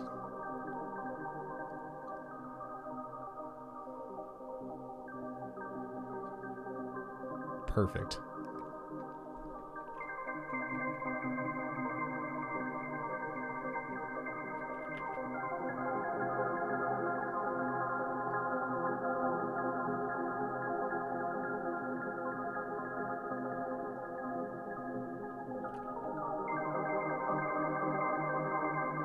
Oi!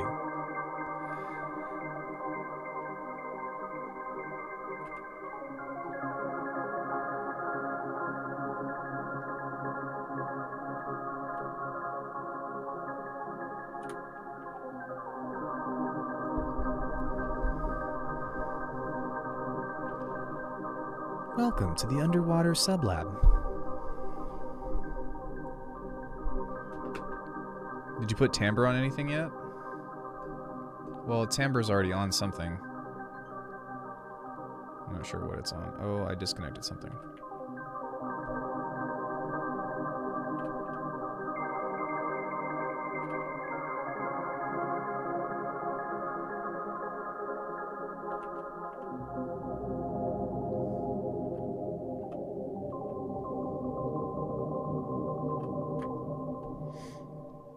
So I'm kind of curious, like this works really well for stuff like this, but I'm also kind of curious to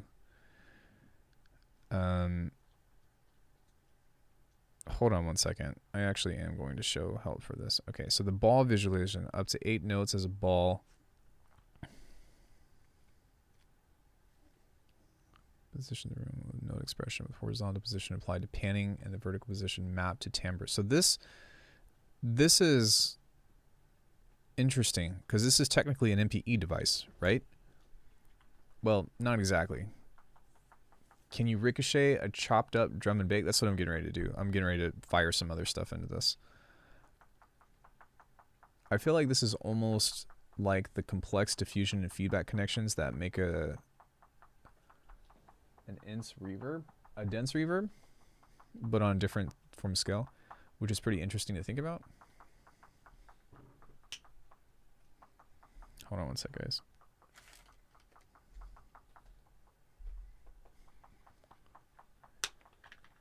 Dude.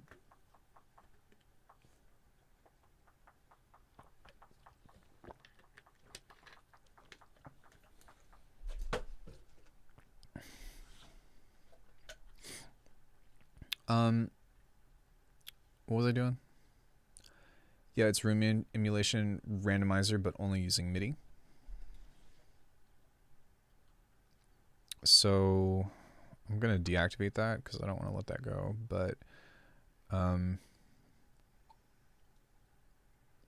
let me see. I think that I would have to set up, might as well just do something like this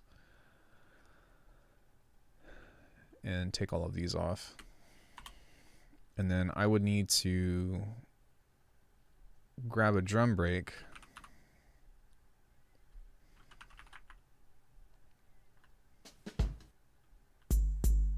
Yeah! Haha! Bigfoot 4.1, then we're done. Everybody else watch my stream because it's fun. No, I'm just kidding.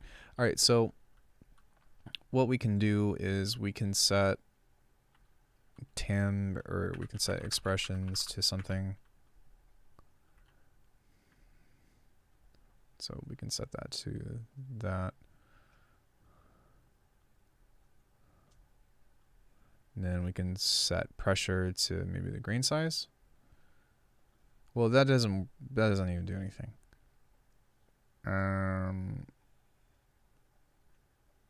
Maybe we can set velocity downward. Make sure it has a cowbell. I'm curious how timbre could be used to change the sound. Well, it depends on what you set. It depends on what you set timbre to, right? Like, it makes it work very easily with something like Polymer or any of the MPE ready devices that come with Bitwig. But in order for it to react to something, you have to put an expression on it. Timbre is bipolar, so be careful. It's fine. I just put it on the texture, so it should be okay. So this is just going to move things around whenever that fires off.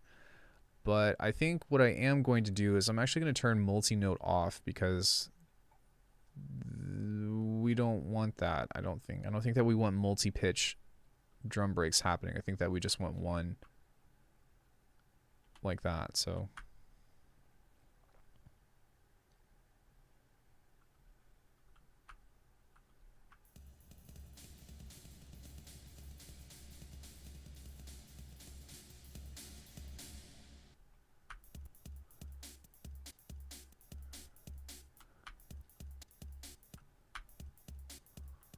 well, maybe you do. Or maybe you want to chop this into, I think that's probably what you meant. Maybe let's find a drum or drum rack instead. That would make more sense to me. I'm just going to pull up a kit. I don't care what it is. Kit 1. Yeah, I know. So let's see if this is mapped to anything. It's not, so we'd have to map something to the whole deal. It'd be fine if key track was taken off. That's true too. But it ain't. Sorry.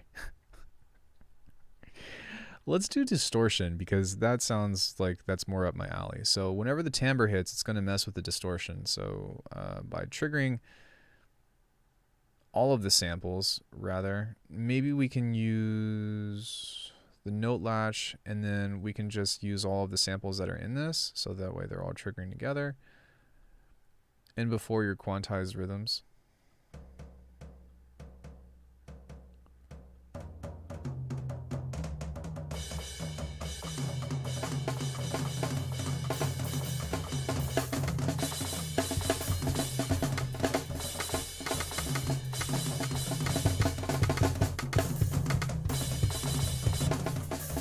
Do you guys know his drummer?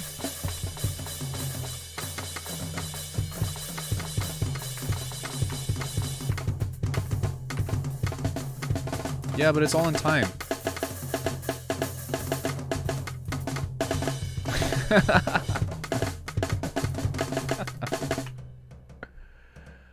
Oh, shit. Okay.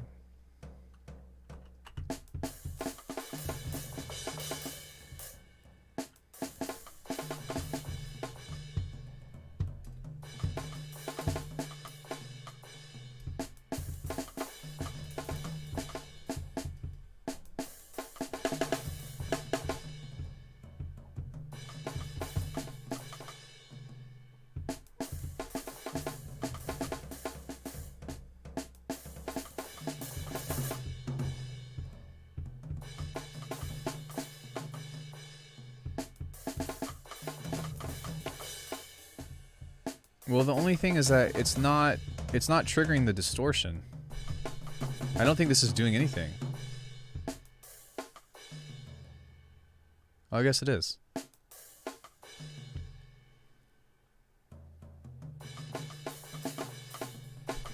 Okay, well, it's doing...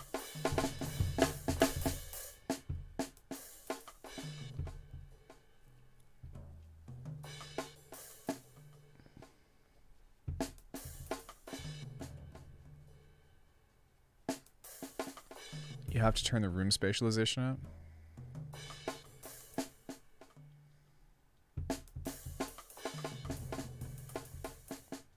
Oh, so this triggers the timbre. So what is the benefit of doing this?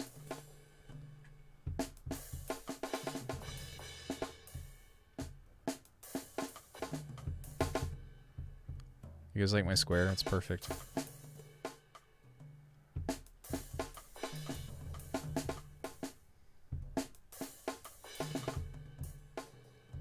I don't know what's so funny about this, but I'm dead. Okay.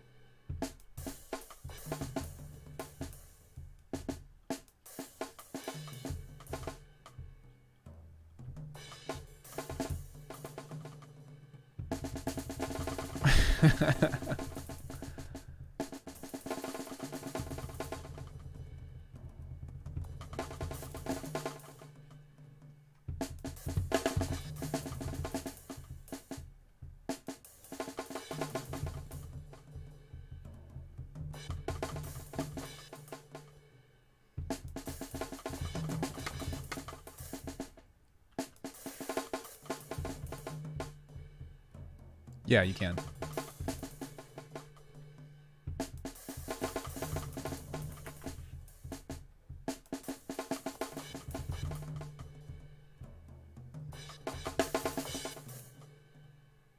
This drummer's going balls out. Yes, you can.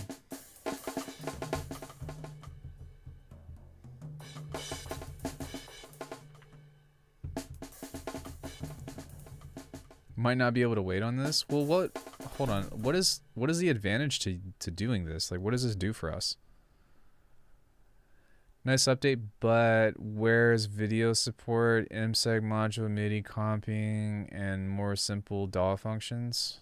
Okay, well the first three I agree with, but what is more simple DAW functions? This is how I'm doing all drum fills going forward. Oh, we also have Strum on, so I didn't realize that.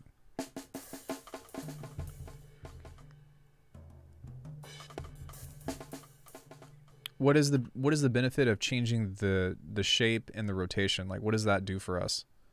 Or like, what does this actually control? Feel the power, Evan. Feel it. Feel that power.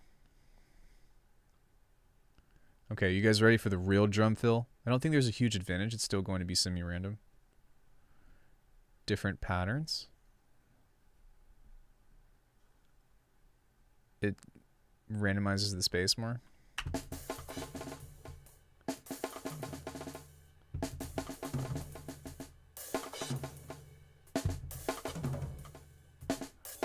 Hey Leo, long time no see.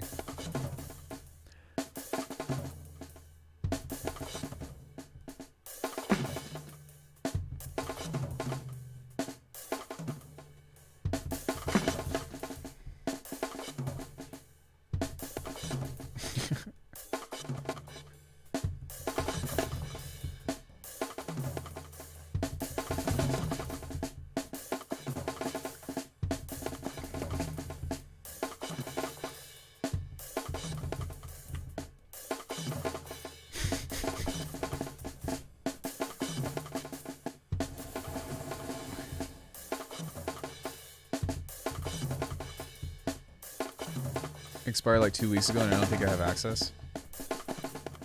Could make a big difference on your bounce. Get ready to bounce. You can generate drum fills for glitch music. Could be used for an IDM tune. Well, something that you could also do is things that we've probably already forgotten about, which is coming into doing operators, right?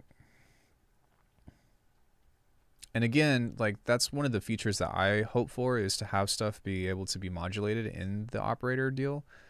But you can set things to chance, or you can set specific repeats, right? So, you know, if you're just trying to like do unfocused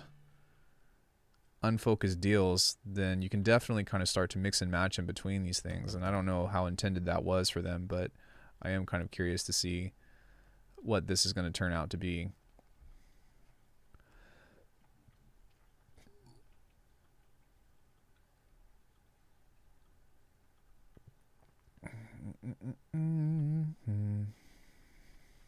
So you should try throwing a quantizer after the ricochet. It might make for cool randomized controlled fills. Okay. I feel like the drummer has taken too many hits of acid and is now stuck in a time loop. He's just gonna play until he passes out. passes out. Wow, pass outs. English. English. And you speak it. You speaketh English. What were we doing? Quantize? Let's do quantize here.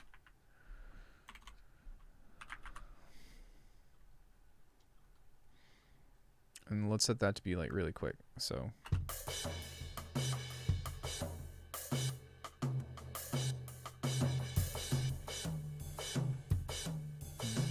that works really well, actually.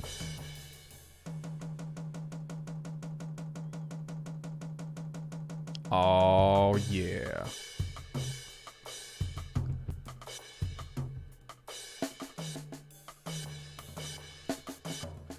You know, if you were to set this to be something like, because that pretty much, like, this pretty much, it quantized this to only voice during these increments, right? So that exists. But that is kind of cool to have something like that. Is only for notes. I was hoping it could be for modulation as well. Yeah, I was hoping that as well. But like I said, you know, if you have something like some kind of insane effect processor after that, this is my favorite one, so we're just gonna roll with that. But yeah, so you've got an insane effect processor kind of like this, then perhaps you can end up getting some really cool stuff. So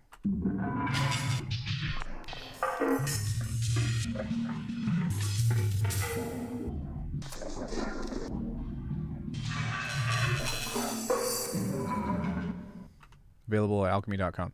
No, I'm kidding. But yeah, that's actually pretty cool.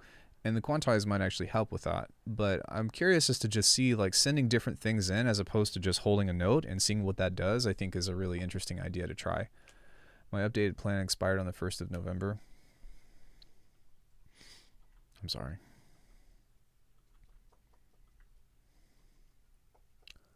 Okay, now the acid is really settling in. Well, yeah. That's part of being part of the channel. Do you have access? Do I have access?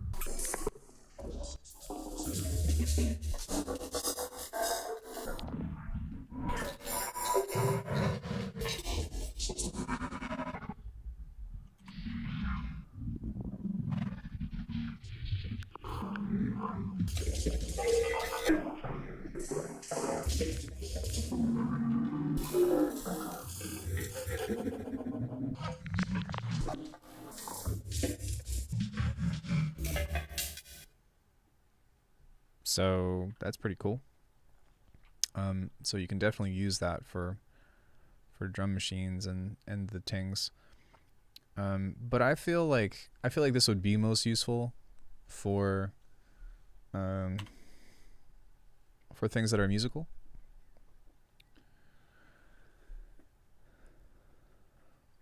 It shouldn't, but sending an email to ask for the extension upgrade plan scares me.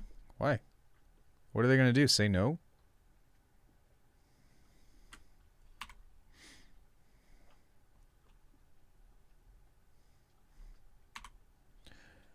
I'm sure there's a lot of people that are going to be asking for it, and I don't blame anybody for that. Because they probably want a chance to play it.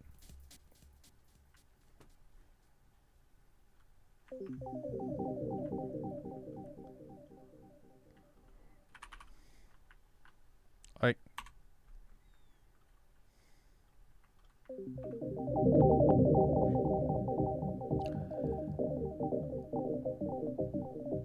state your case.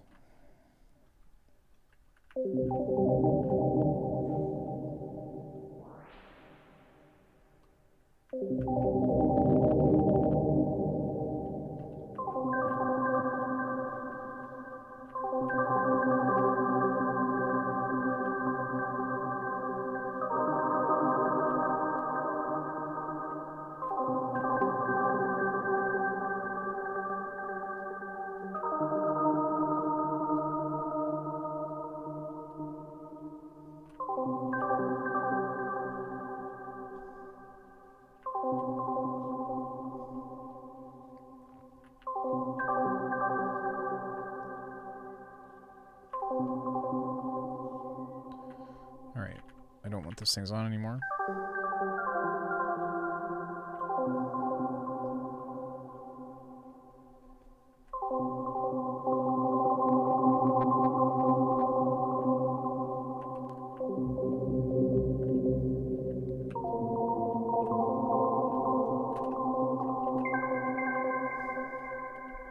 Yeah, this thing is super cool.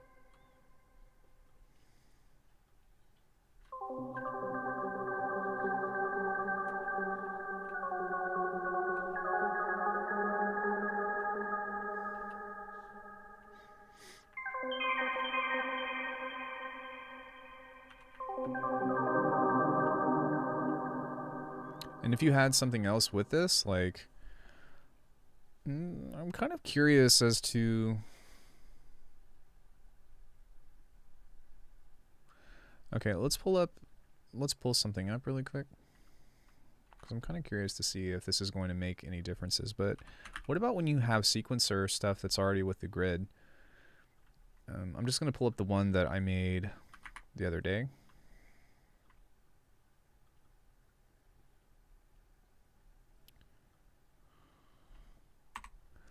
And then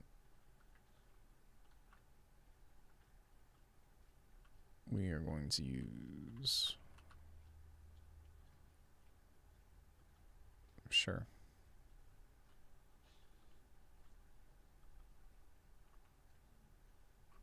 Oh, my audio engine crashed. I was like, what's going on? It died.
You know what this reminds me of?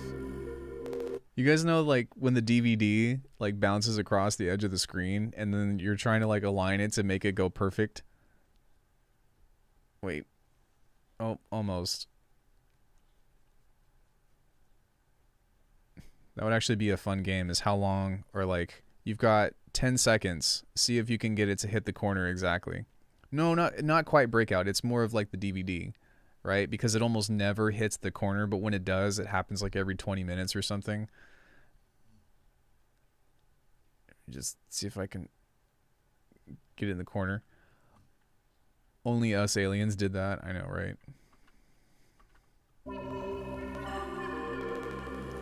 So maybe we can use octaves. So that way, because there's already a sequencer on there.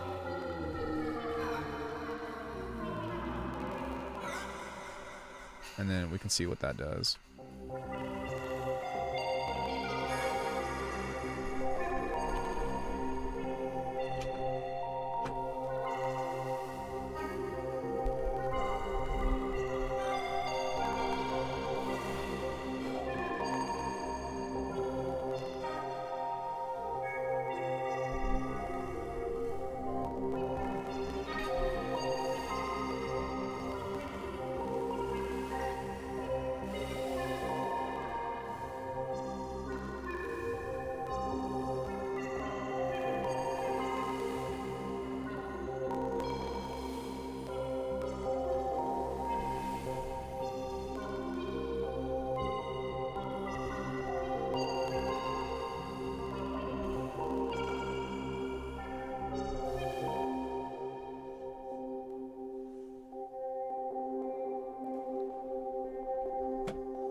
This is not making the sound I thought it was. Oh, that's because I'm doing the wrong one.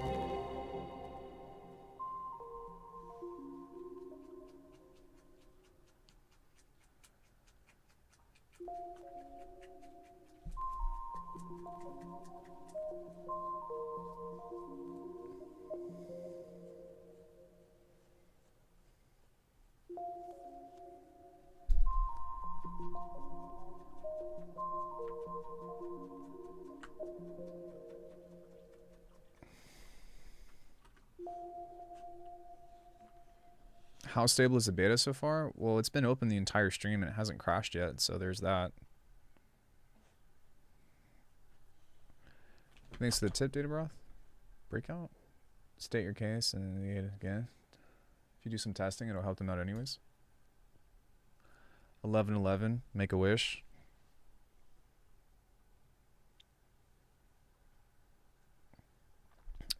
So yeah, I think we covered everything from the beta. Does anybody have any questions about anything? I mean, this was a pretty... This wasn't like... I will say that this beta is a lot easier to understand than something like 4.0 with the operators. That was like... Oh man, wrapping my head around that was really... Was not... It wasn't like... It was a lot of challenges. Are the color palettes useful at all? I really like them actually. If you go here and you look up here, we just have new color sets, right? So you say that, like they say that there's new color, like it's just new colors, really. This plus operators is pretty rad. Yeah, I agree. And because it's all MIDI triggered and stuff, you know, there's a lot of combinations waiting to be discovered with that. And I'm curious to see like people use this stuff with operators with... I never even mess with any of that. It's pretty easy. I'm pretty sure that I have a video on it as well, or a live stream or something, but it's... Operators are dope. If you have an upgrade plan, they give you the full release, or can you just shut your updates off in the middle of it? I don't know. I was watching Polarity yesterday for about half an hour, and half of the audio engine crashed about 5-6 times, but no program crash. I feel like this is kind of 4.0.2 in the sense that it continues the theme of expanding Bitwig's MIDI functionality, but now in the device domain, further in the clip domain. Yeah, I agree. The number is irrelevant to me. An update is an update, and it's not a full number update, if that makes sense, which is okay. It doesn't have to be, and they're not saying that this is Bitwig 5, right? I think it'll probably be another year or two before Bitwig 5 even is considered to be released or whatever. But what they have now, like if you guys recall, like in 2019, right before the grid was added, there was a lot of stuff that Bitwig was missing. And even now, the stuff that they are missing is trivial to the ability, quote unquote, to actually make professional music. Like there were some things in the earlier versions of Bitwig that you literally could not do. That was important, and I can't remember them off the top of my head, but I remember that was one of the things that I was like, no, I don't. That's why I haven't switched over. And then when they made the jump to, you know, 3.0, they introduced the grid and they introduced a lot of other stuff, and then along that way 3.3 came out, and then the saturator came out, and then the vocoder came out, and it was just like, man, that was a lot of really dope stuff. Pre-grid I was interested in Bitwig, but I wasn't quite then. Past grid or post grid, they can do no wrong in my heart. Right, at this point, like for the way that I make music, anything that they add, as long as they don't take anything away, can only get better. And I'm still on the fence about starting a petition about the color spectrum with the knobs. Like even if that was an additional skin, I really miss that, and I'm really salty that people complain about that. Like the color knobs. Do you guys remember that? The rainbow knobs in the last beta? I think it was like the 3.3 beta. That was so cool. Oh, right. They had the EQ Plus as well. 4.0 updates are bug fix updates.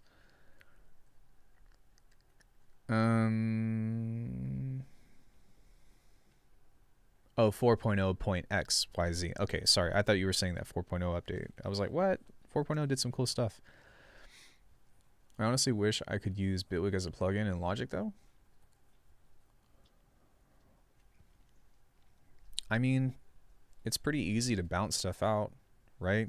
Like anything that you bounce to audio, you can literally just drag out, which I know you know this, but other people might not know that. But if you flatten anything out as far as audio, then you can just drag it out, which is great.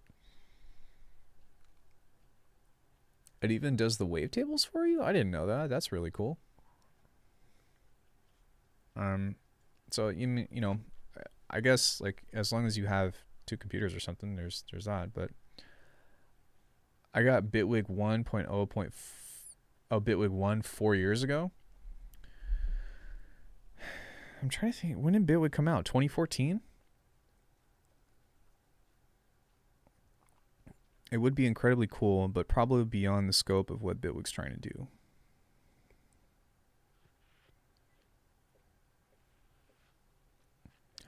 Not sure if we'll ever get an Apple. Oh, how's your stuff running, Alckemy? I remember you had some issues a few months ago. Everything seems to be running okay. OBS has been kind of jumpy. What am I streaming at right now? Only 720p. I told myself I'd fix that. But this is causing me problems now just because it's taking up so much CPU, whereas when I first started streaming in 1080p or something, it was like super easy. And I don't know what happened, and I didn't change any of the settings, but Streamlabs OBS updated, and now it's horribly unoptimized. So if you guys are watching in 720p, I apologize. I record in 4K, or I export in 4K, so there's that at least if you guys are watching, you know, videos or anything. But Jesus, man, it's been really annoying. My computer can handle it. It's a good CPU. You mean to tell me I'm spending 30% CPU streaming at 720p? Look at this. This makes no sense. What? So that's an optimization deal, I believe. I'm not opposed to Apple or anything. I think a Mac Mini is the best way to go, especially if you just want a home console. And the other thing is that if you look at my computer activity,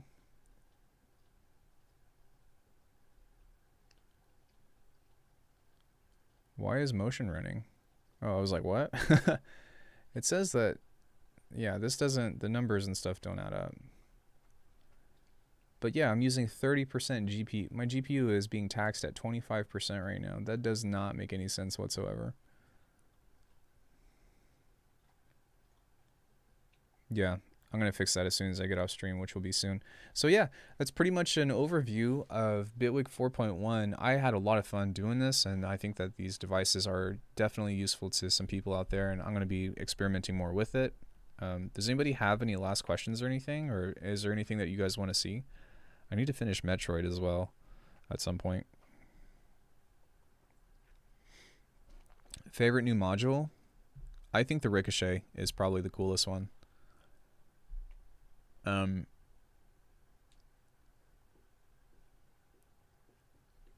Did you try the bouncing ball one? That's this one. This is the Ricochet. The Ricochet is the bouncing ball one.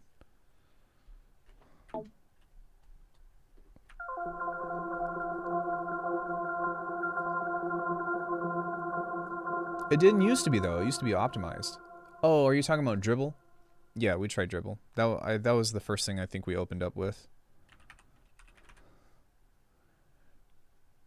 Did I spell that? Oh, yeah. Wait, what? Dribble.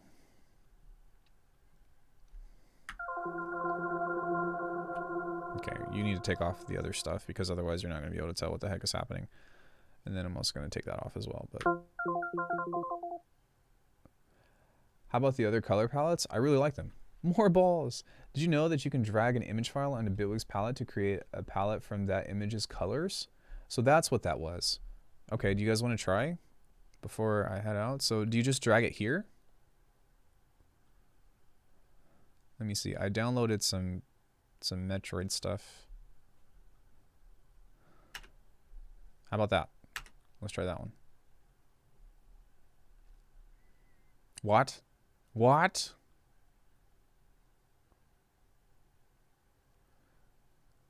Well, there you go.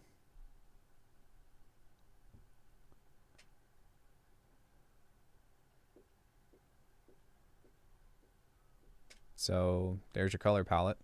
So that's great. You do have custom colors. I wonder why they, like, I wonder why it's only exclusive to images.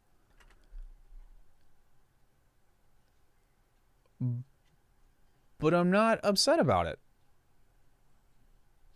Orange is less orange now, maybe kind of orange. Oh, that's because that's a web page. That's a logo. It has to be JPEG, I think. Let's try that one. So yeah, there's definitely some colors in there and stuff. I imagine that you probably want to use a smaller one. But you know what you could do is like you could go on like Warframe. Hold on, here's a cheat sheet. Check this out. Like thumbs up for the video for this one. Warframe color palette. Okay, if this works, then everybody sub to my channel, please. Okay, look, here you go. So you take this from something like Warframe or something from like a gaming, like a game in general, and let's hope that this actually works, like as not a web page. Let me see what that came up as. Okay, that's a JPEG. So now look, let's try this. Boom, it works.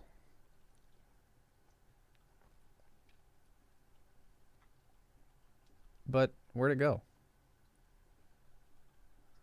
That's pretty poggers. Oh, you have to rename it. Let's call it W palette 1 12 1.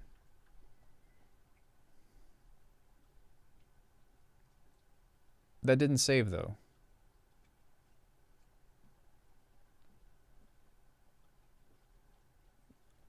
So it did import, but it didn't save.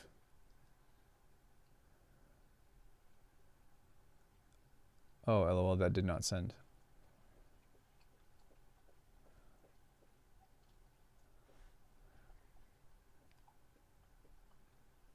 Low spec? That's actually incredible. I know some pixel artists I follow that talk about color sites. 4.1, here's your fucking colors. I think there's palette images you can pick up online easily. Oh, well, that would be cool too. But yeah, that's what I was saying, is like you can just download a color palette and then... I'm not sure why that didn't save, but... Warframe. Okay.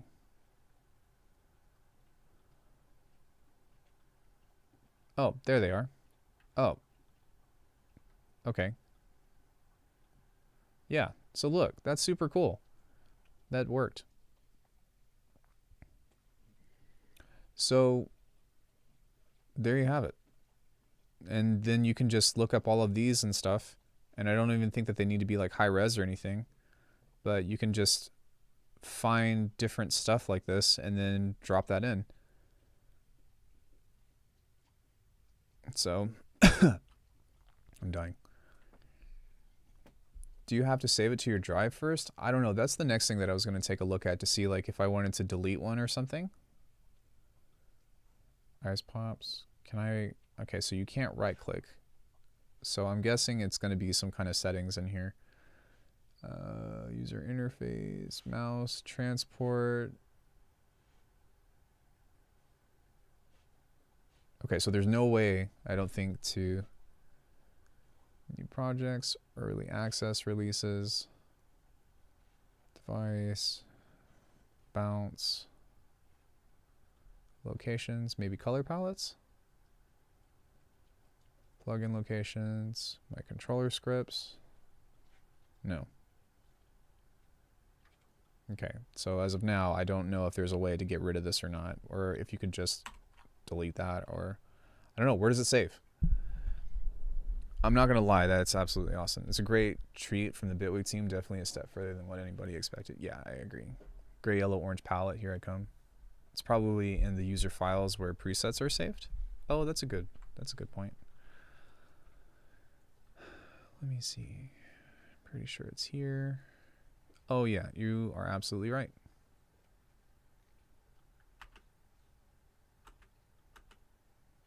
So apparently you can you just, wait a second.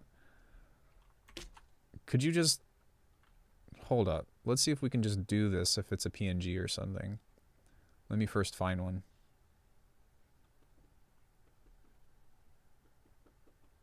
That's a web page. That sucks. That's annoying. Okay, let's just try this instead. Right, let's go like that, and then go boom. And now let's see if that pops up. Okay, well now you've got these, and then it doesn't pop up. So you have to do the drag and drop in order to make that work. Sections. No, this is something I feel like I need to take more advantage of. I don't use that enough.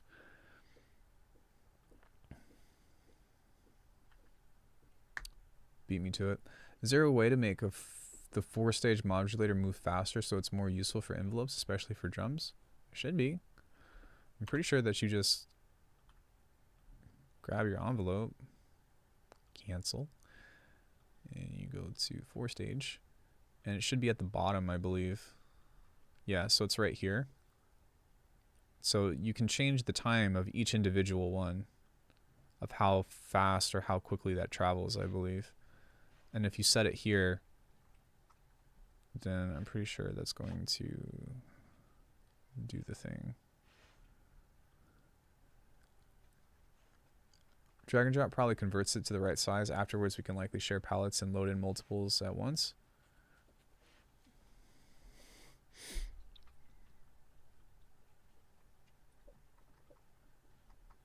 Yeah, so you can do that. I'm pretty sure that the left and right is a time-based deal. So, and you can set this for how much time you want that to be. At the normal speed, it's not accurate enough. Normal speed, like what?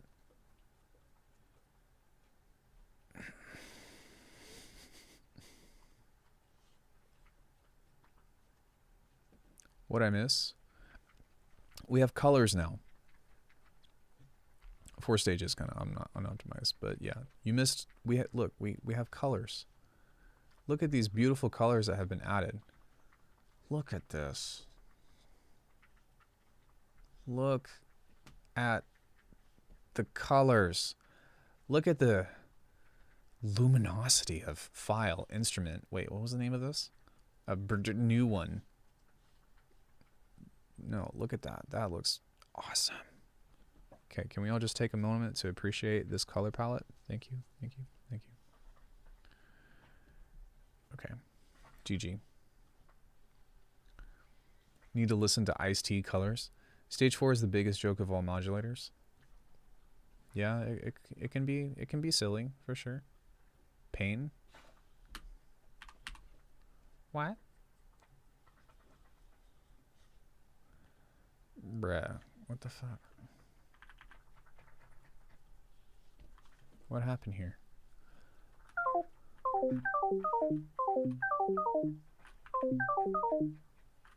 Why is this not working?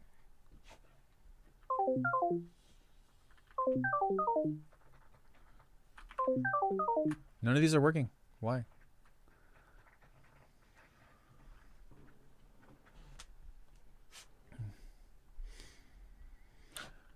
What happened?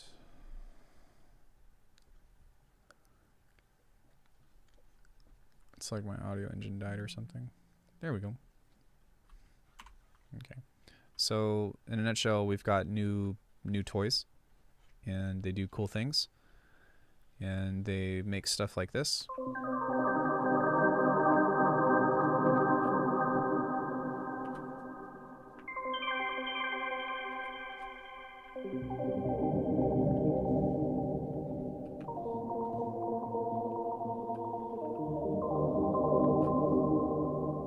Which is awesome.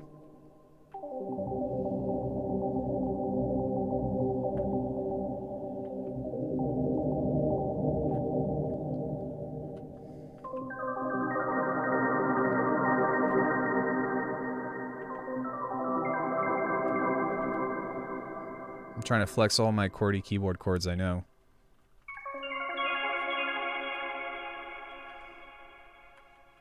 No, not that one. I don't know that one. That was an accident.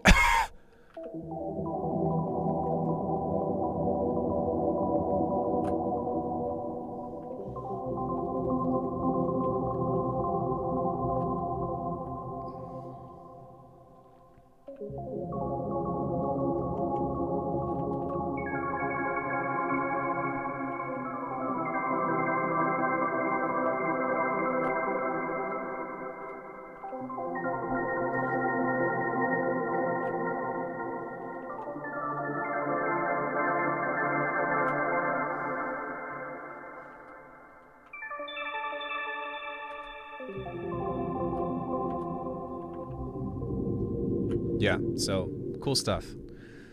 I just prefer the Bitwig because I'm not doing anything special in Vital. Bitwig has like a sample of hold time before envelopes drop, making them not useful for drums. Oh, you guys are talking about envelopes for drums. You could always do automation, which is not fun, but you could always do automation with that kind of stuff. I think if we all band together and yell at for more to finally optimize some of their less fine modulators, we can convince them. Have you tried new effects in parallel? Yes, I have. No automation is even slower.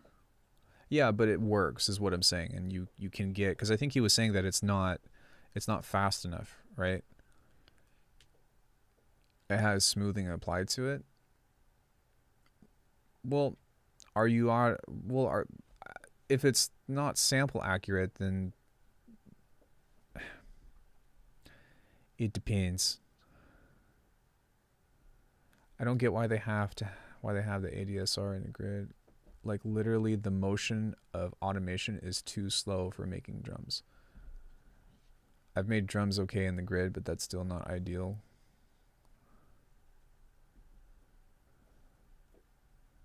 Oh, by the way, Leo, there's a way that you can get sample accurate MSEGs in Bitwig that I like.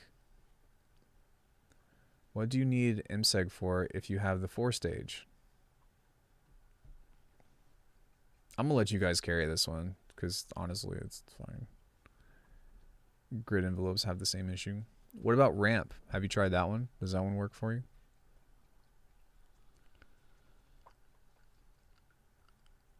But it works like a charm. You got to throw the effect in effect grid, though.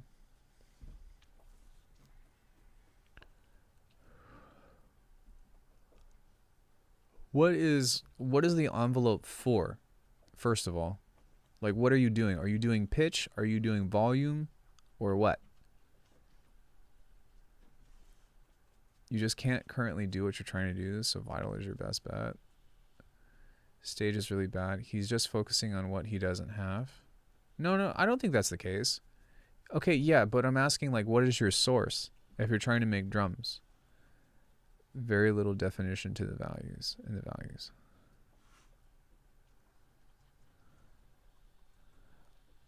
Yeah, Leo, like what are you trying to design? What kind of drum are you trying to design?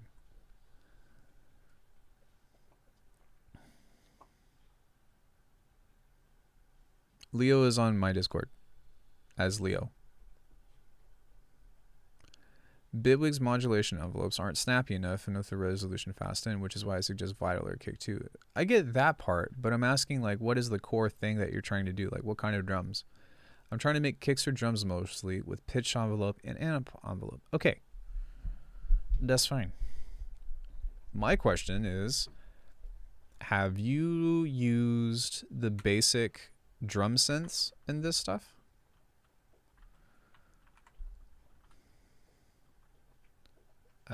Like kick generator and all that other stuff?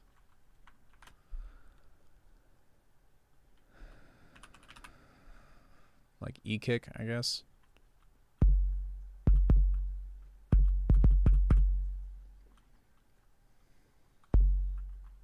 Because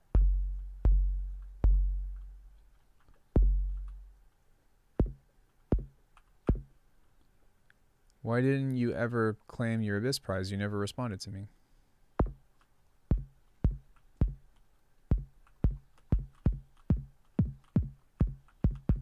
Okay, so like if you started with something like that, I'm pretty sure that you can get yourself a pretty, you can give yourself a decent kick. So if you use a transient control, I'm just gonna like do a really dirty thing for this, okay?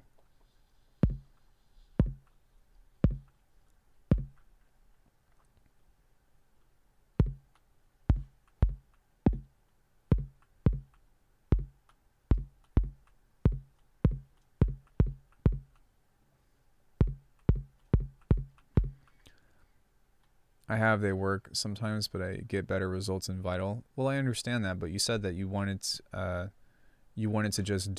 just use Bitwig. So that's what we're looking at here. What was I doing? Transient control. Right, let's use an EQ plus. I'm really sorry about that. I misunderstood the giveaway.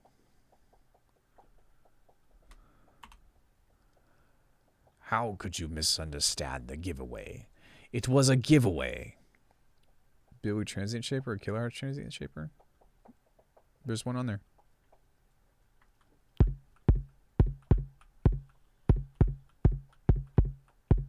I think that if you're talking about the initial timbre of the deal, then okay, that's fair. But I would disagree that Vital is quote unquote better. You just have to be a little bit meticulous with how you use your EQs and distortion.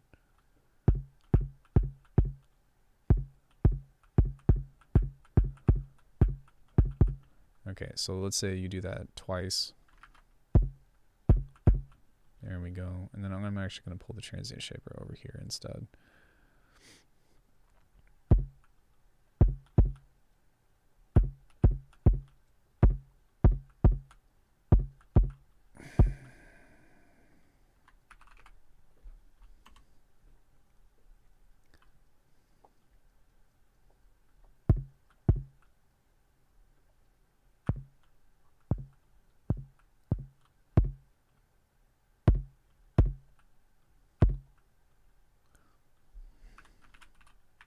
Hey Alk, random question. When you went to Canada, I assume you had to get a PCR COVID test. Was it expensive? I'm planning on a possible day trip to Victoria, BC this month. Hi Scott, hope you're doing well. I went and got a rapid test and it was free, but you have to schedule it at a place that does that. But it was a good question. It wasn't the antigen test. And not only that, but you have to wait 2 weeks. Or no, sorry. You have to do it within a 3-day vicinity. And then you have to get the, it starts with an M. What am I looking for? Oh my God. What the fuck is that word that starts with an M with that test? Hold on. Let me look it up. Hold on a second. Types of COVID tests for travel.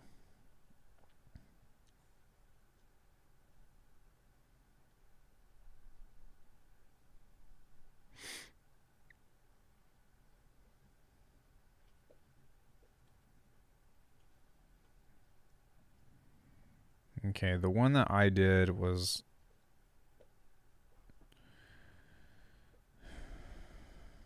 fully vaccinated. So you have to have been vaccinated at least with your second vaccination within 2 weeks, or after 2 weeks, or 2 weeks prior. And you can't do the antigen test. You have to do the lab one, which is, dude, I'm trying to search and talk for this, and they're not giving me a list.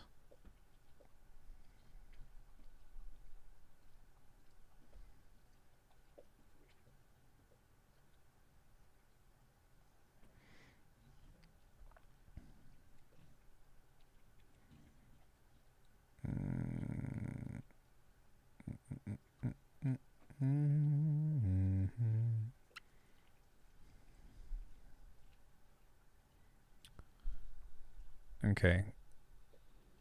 The molecular, I think maybe you had it right. The molecular PCR, which they have a rapid one. Yeah. There's one that takes like 3 days to figure out, and then there's one that you get like same day results, and that's the one that I think that you want to do. Midichlorians. I know this ain't related, but your voice is so calming. Hey, thanks, Snowman. I appreciate that. My kicks, unfortunately, are not calming.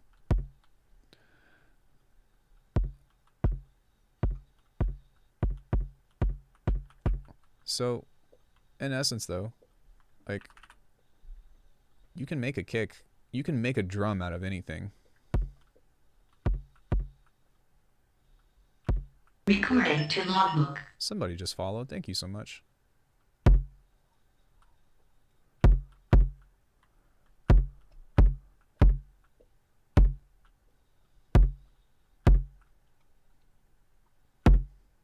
Oh, thanks, Snowman.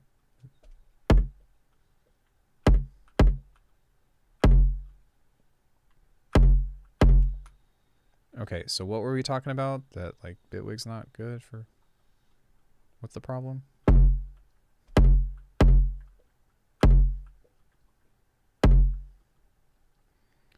And in fact, I actually think that Bitwig is better because even though I use third-party effects, you have more effects that you can do. Oh, and hey, Databroth, I love your new presets in Abyss. Yeah, big ups, Data. If you guys aren't following Databroth, go follow him.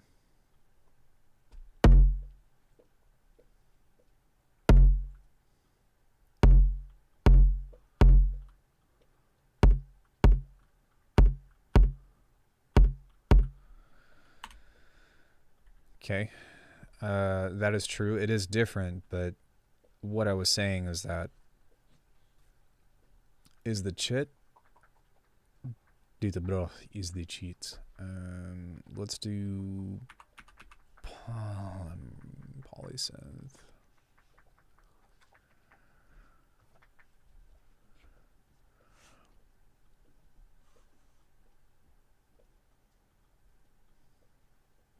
I don't think that polysynth actually has sub on it. Okay, we'll try a different subtractive synth. We'll try FM4.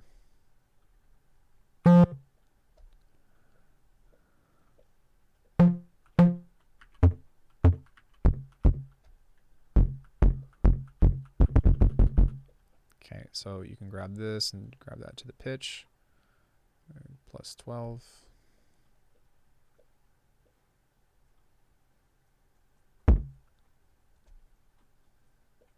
Okay, even that is still reminiscent of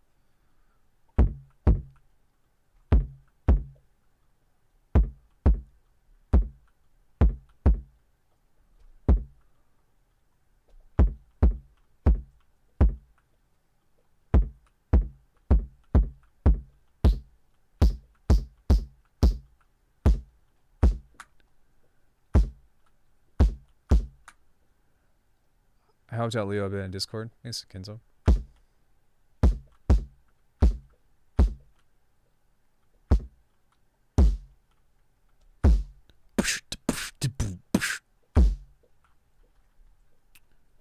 So for me personally, I'd probably want to remove whatever.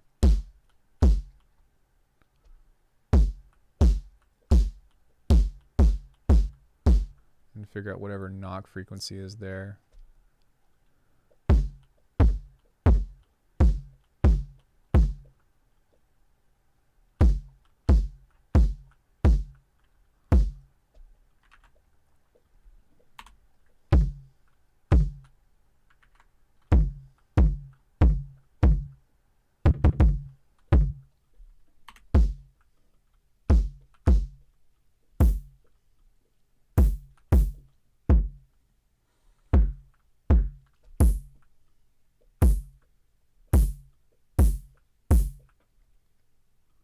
So, I mean, yeah. In essence, it's like with faster envelopes, that's why I'm specifying that can't do that particular thing. I understand that. I was just answering the question or the topic that Leo said that he wanted to do kicks within Bitwig. But I don't really think that you have to have the super fast envelopes in order to make something like a kick or a snare. having a deeper sense of control, like with a multi-stage envelope generator, like something like Kick, absolutely. Vasil? I don't know what that means. What does that mean?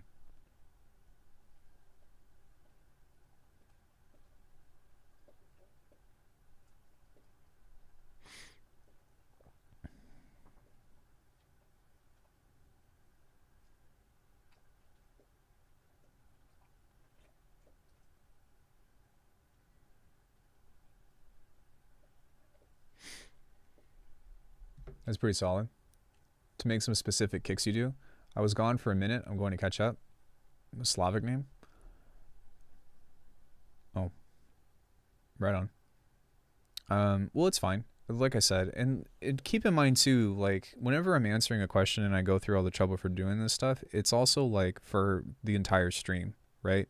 So maybe somebody feels like they have to have vital or a third party effect to get something, and from what I just demonstrated, like you don't. It's just maybe for a specific kick or something, although I can't personally imagine what you need an envelope that fast for a kick.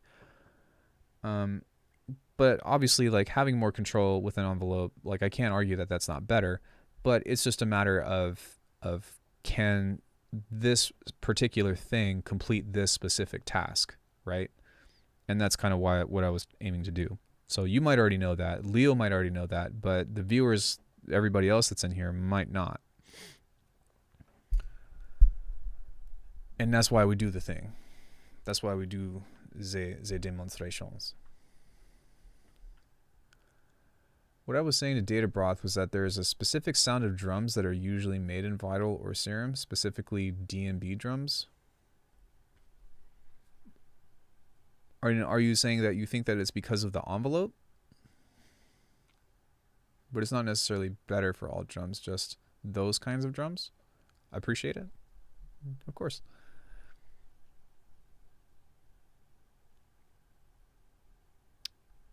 And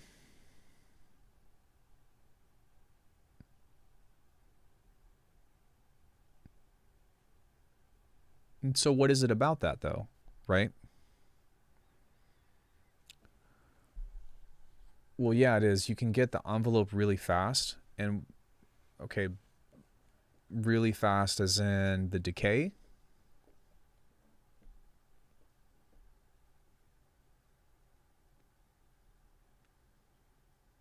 Because I think that between using compression and using other things that control amplitude, you can still get that stuff. Like I understand that. Can you show me how to make something cool in Phase 4? I could try. What do you want to, what's cool, what sounds cool to you? Then you can translate the technique into ability easily. It has so much capability. I think the type of thing you're going for, the best option is to really break down what makes those type of drums tick. Yeah, exactly. I agree with that. One solution would be to add a click sample from the transient of the kick.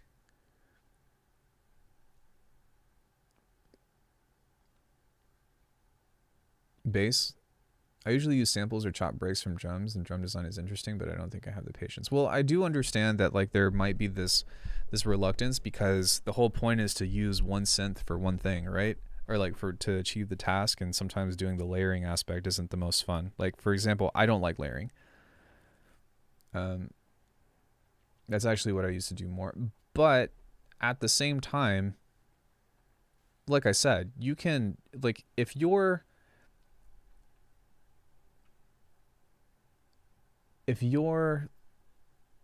kick isn't snappy enough, right? Like let's say like we took away the transient control, right? Then you can still fix that.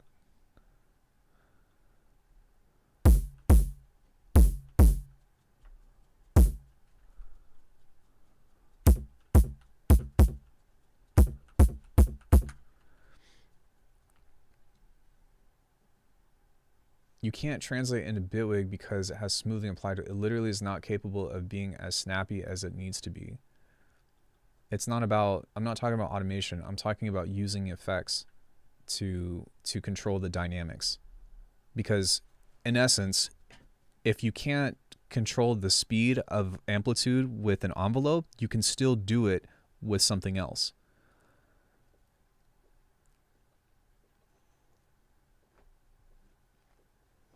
Yeah, I'm not disagreeing with that. I'm not disagreeing with that at all. I'm just saying that it can be done.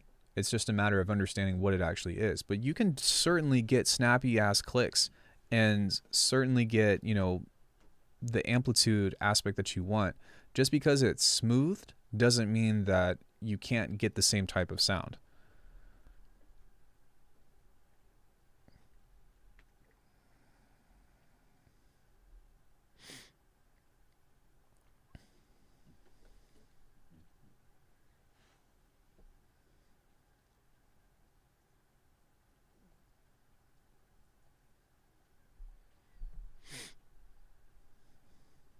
Okay, I'm going to fill the silence while I wait for you guys to say whatever you want to say. All right, so phase 4, bass. What kind of bass are you thinking?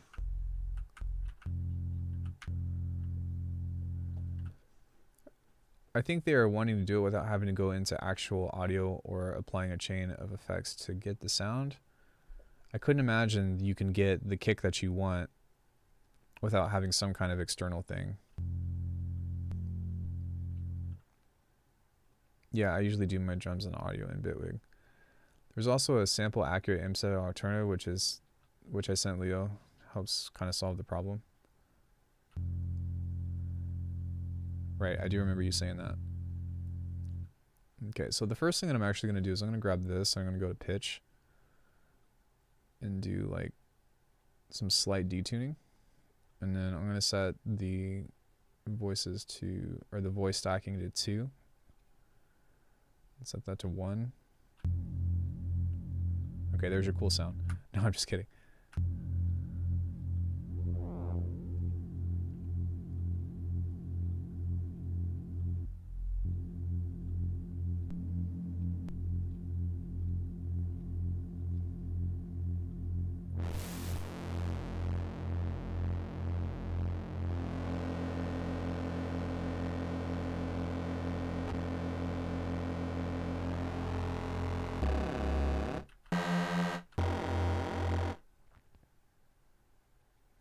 That's what I was just saying.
So, I mean, really, like, the way that I would think about, or the way from drums anyways, I agree on that. The way that I think about using something like phase 4 is because the only thing that it has is a filter, like, you're going to have to go into, you're going to have to go into other stuff. But because you do have some of these other things that can modulate the timbre of the sound, that's kind of something that you might want to try to explore. And that's why putting the randomization on this can sometimes be really cool.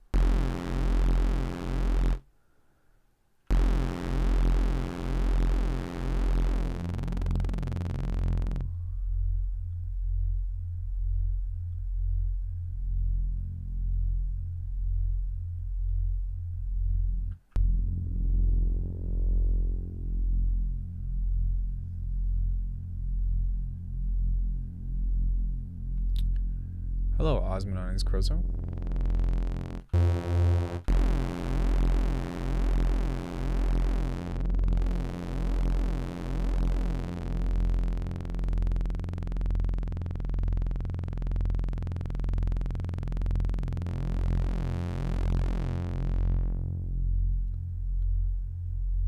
But the cool thing about this is that you can pretty much create a lot of different like movement patterns from this stuff. So you can manipulate the shape of these, kind of like so, and then just kind of create a slow evolving thing over time. I'm boycotting Discord? Why are you boycotting Discord?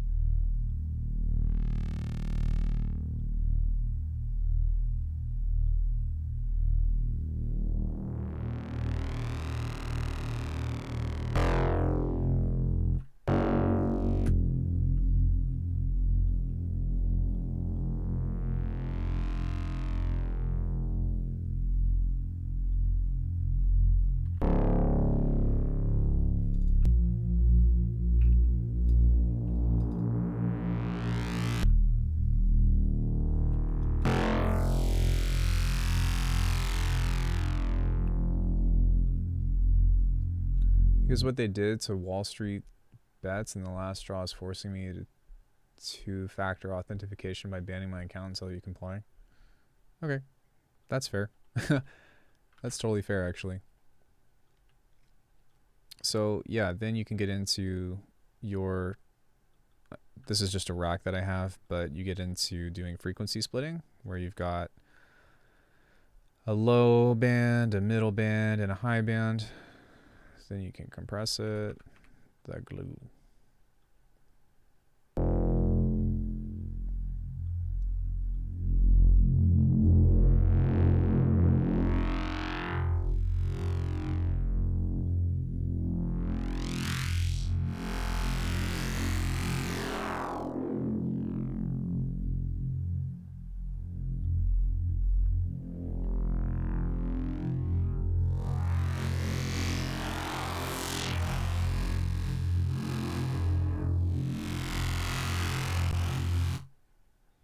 How good is the glue? I like it better than the Ableton compressor, but that's just me.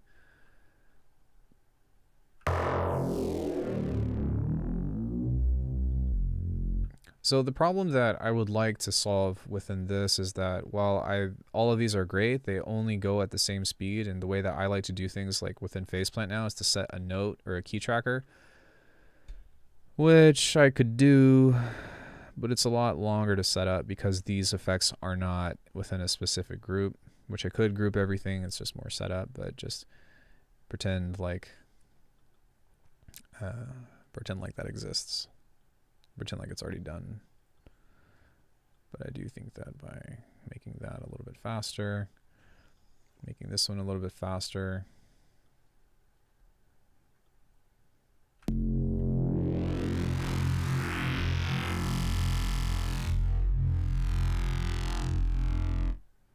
could also be kind of cool to put a phaser on here. Really bothers me that I can't see Bitwig filter curves on its filter. That used to bug me. It doesn't bug me so much anymore.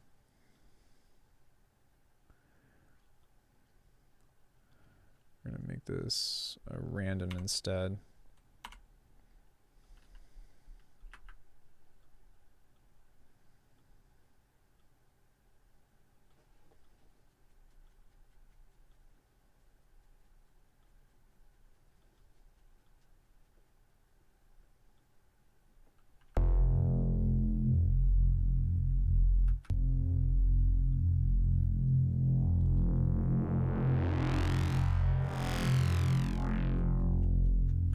And then what I'm also going to do is I'm going to saturate this.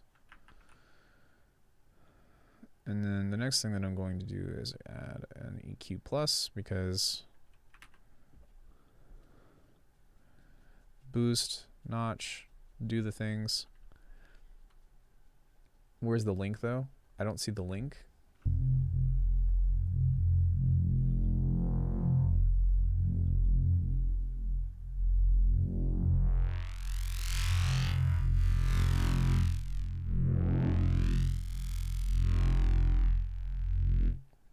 And I'm also going to add another filter towards the low mids because you can hear it being like woo, woo, woo, woo, woo.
Typically speaking, I would do this in Snap Heap or something just because it's way easier to do, but it's fine.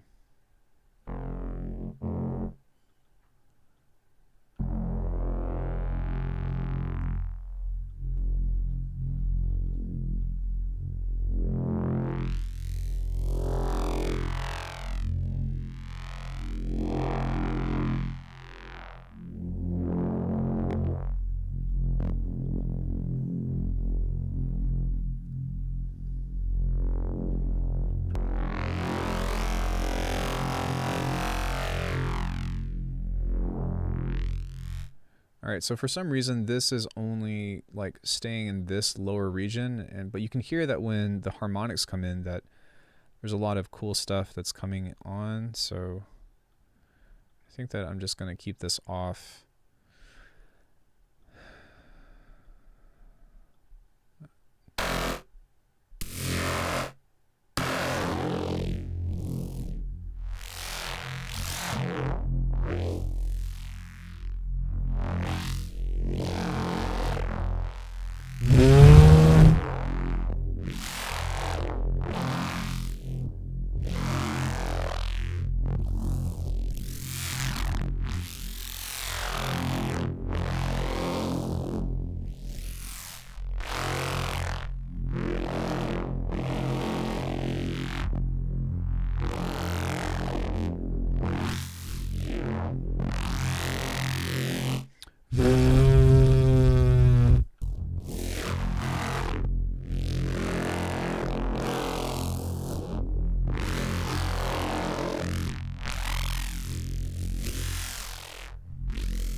So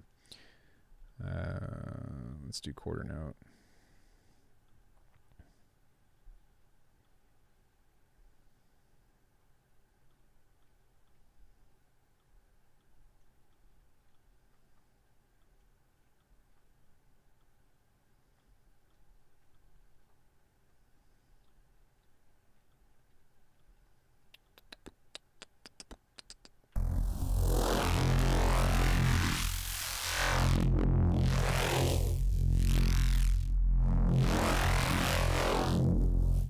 Sorry, Mom. Do other SSL compressors do the same P clipping, or is that specific to the glue? I will say that the glue is has the most aggressiveness. This is why I stick to Bitwig stock devices mostly.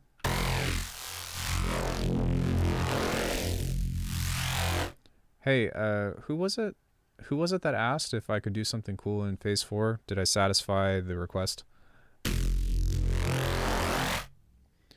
And then I would actually like to do something with reverb as well on this. Maybe something like, I'm just going to use ROM. I'm sorry.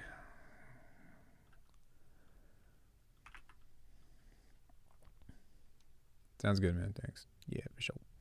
Yeah, really the key to, and people will disagree with me, but the key to sound design, in my opinion, isn't even so much as like the synth, it's the effects. Tis the effects. Yeah, my link is getting blocked. What's going on in Discord, guys? What are you doing? Where are you posting it? Free stuff? I don't see anything. I'll take a look in a second. But yeah, what you want to do whenever you're trying to make sounds like this is not even worry so much. Oh, in chat? No, you can't post links in chat. I'm sorry. Are you asking for links to the Discord? Is that what you guys are doing? That's not my choice, by the way. Oh, yeah. Well, sorry. Maybe you can like make an exception and go download it from Discord, and then you can leave and then you can never come back. But you, for some reason, you can't. I know, I understand. But what I'm saying is it's not my choice. Like YouTube does that. Nobody can post links except for me, and I don't know why. And I've tried to fix it, and I have not been successful. So anyways, yeah, when you're trying to make a bass like this, it's really not even about the source. The source does matter a little bit, but it's more so about the effects that you apply to make it do what it wants to do. You have to give someone mod status for them to post links. Oh yeah, I'm not doing that, sorry.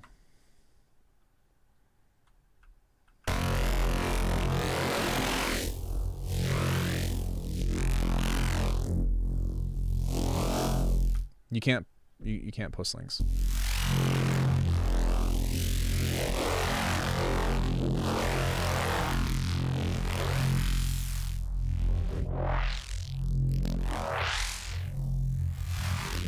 Yeah, that'd be fine.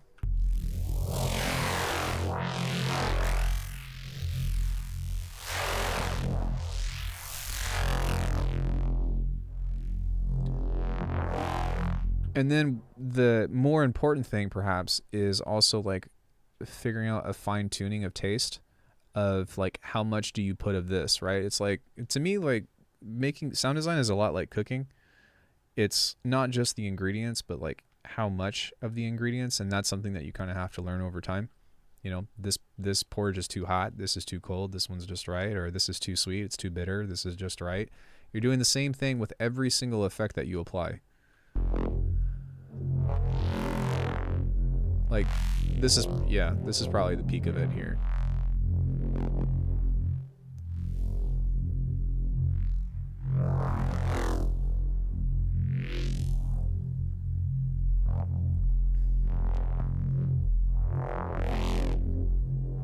I sent it. I seen it.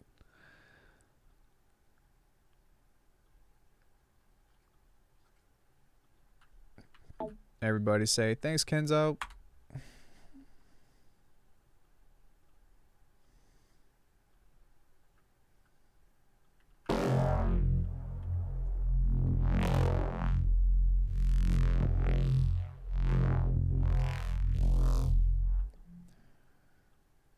Okay, so the other thing that you can do too is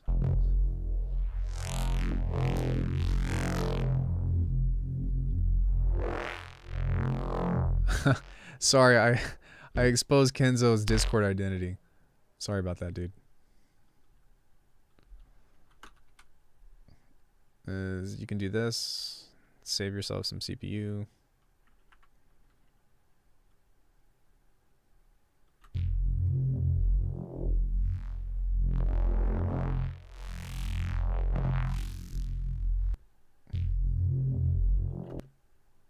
Then now you've got it in a sampler.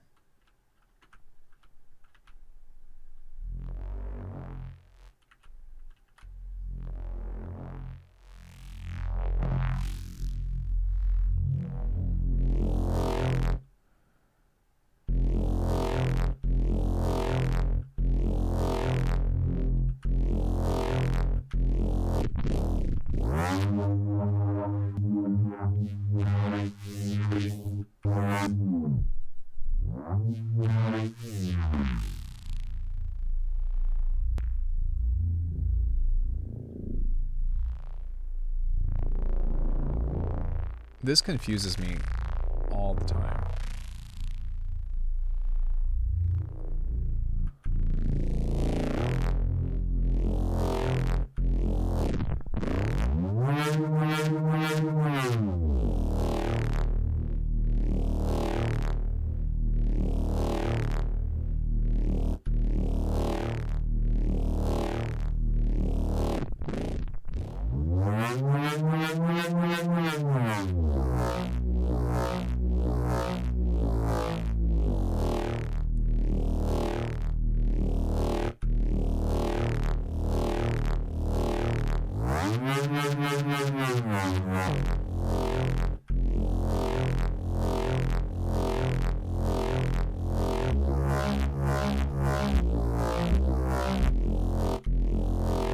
And then when you have something like that, then you can just like add multipass to the deal.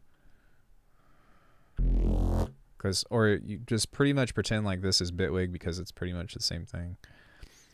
It's not the same thing, you know what I mean. But you can just add in some kind of neural processing to it, like so, and then. Oh, that one is a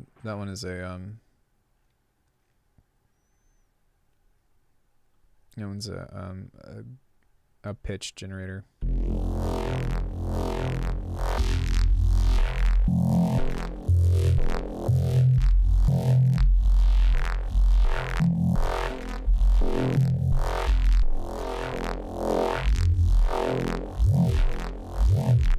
And then now you've got some huge ass.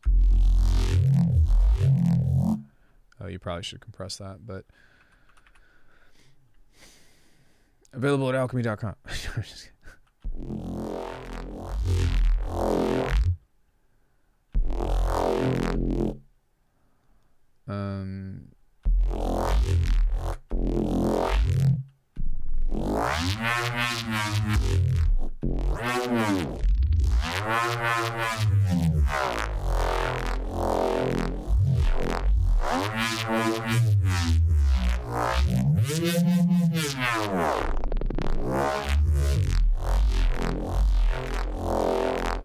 This one turned out pretty badass. You probably want to fix that. Oh no, I can just do it with this one, but you probably want to fix that really nasty warble deal.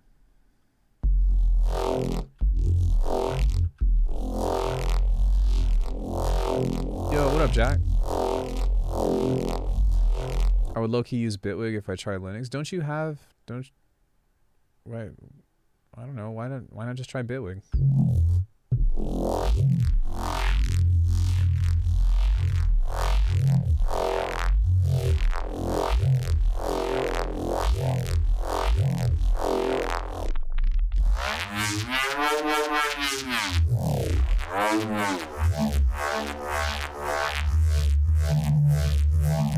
Well, you know the demo is like infinitely free, right?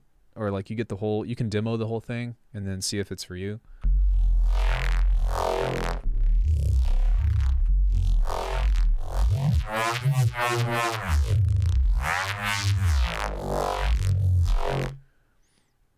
I used Bitwigs on Linux for a bit, but gave up trying to set the audio to work properly. Maybe try looking on KVR Audio, sell Bitwig. Yeah, even on Facebook, there are people that are selling their license all the time. Yeah, this is like using Gatekeeper for Envelope. Nice, the plugin does CV. You can sometimes find Bitwig like 50% off there. Oh, I already know Bitwig. Great. Linux actually doesn't support Ableton. So you were just thinking about making the entire switch to Linux?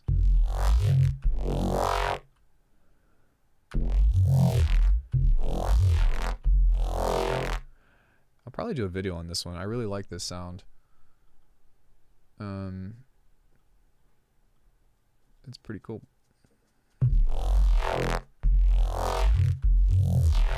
What Jack is saying is that he's really switching, but he is trying not to.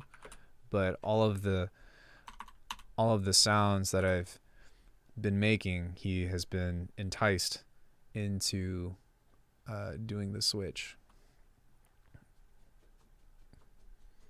No, Linux? No, you don't need Linux, but you do need to switch over to Bitwig.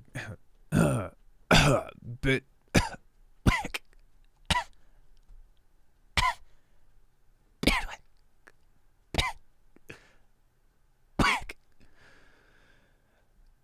Can't you use Max for Live and standalone?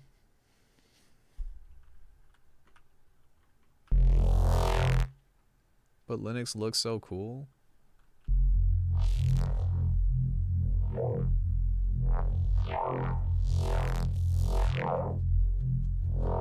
Max for Bitwig win.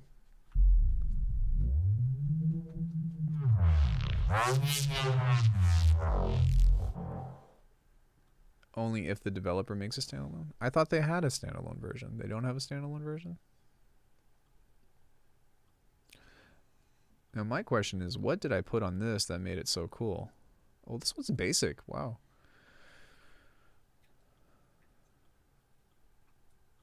Low pass. Oh, that's why. Okay, so I put a double bandpass on there instead.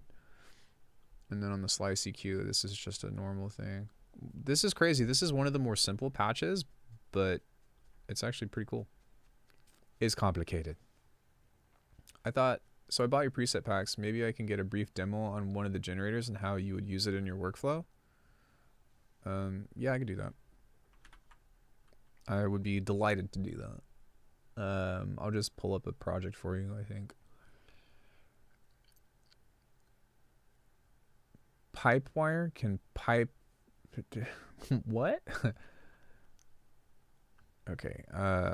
Bitwig 4.1 demo. I guess since, hold on one sec, since my GoPro just fell off the thing, let me hook up my hard drive and I'll show you a track I've already made.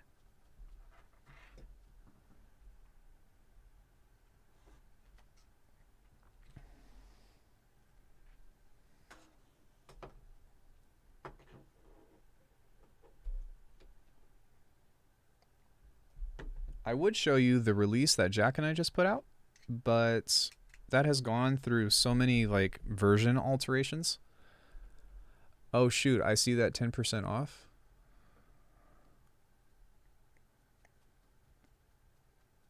What, for Bitwig? Anyway, I came to check out the new features, if anything. We kind of already covered all that stuff. But if you have any questions about anything, I'm happy to answer. But I'm going to switch over to this and open something up. Untitled 2. Backup stuff. Hold on. Look at that. I think I still have stuff from 2018 too. Audio content, sample pack, projects. I'm gonna pull up my favorite one from the last thing that we. So many abandoned projects. I've been able to use 95% of everything I do on Windows. I even have Reason Rack working in Bitwig on Linux. That's cool. All right, so the first thing that I'm going to do is I'm going to show you how I record stuff.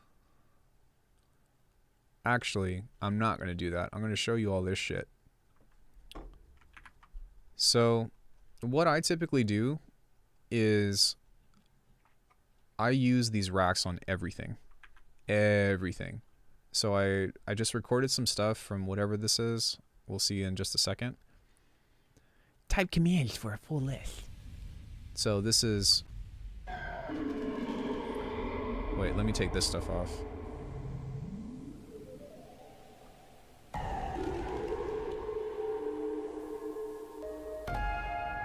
Okay, so this is piano, right?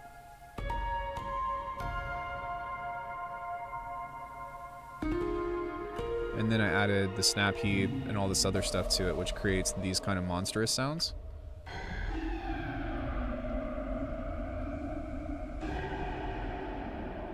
And I'm pretty sure that created this.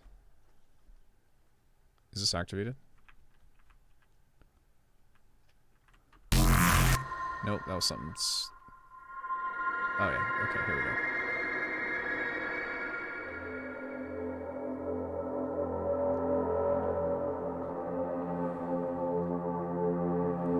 So there's lots of stuff in that. Do I have stuff on this one? No, I don't. Okay. This was the original generator that I used, I believe. Maybe. We'll see. Yeah, okay. So this was included in the Eternum 2 pack, and it sounds like this.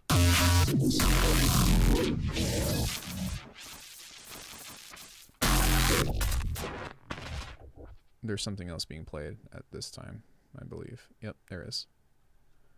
Sorry about that. So, where the fuck is it? What did I just do? Where'd it go? Oh, here it is. So, yeah.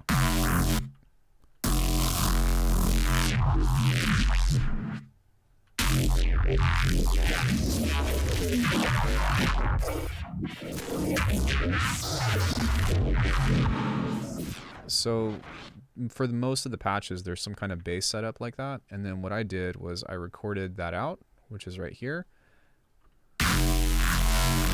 And I took this little piece right here that I really liked, which is this boom, boom, boom. Not that one. This piece, maybe. There we go. So now, if you take a listen to some of that stuff, that's all in here. So if we look at this arrangement now, where did I start this? Okay, yeah.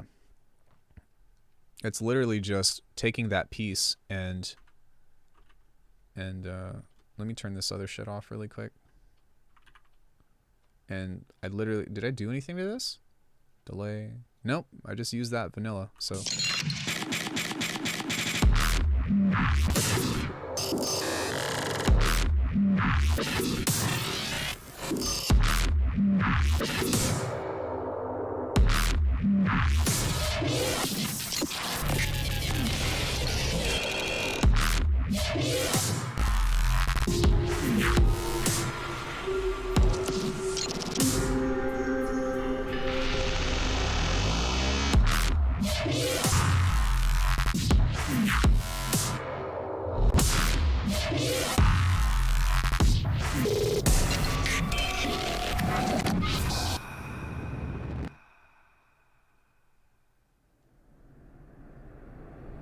This track is not playing. That pisses me off.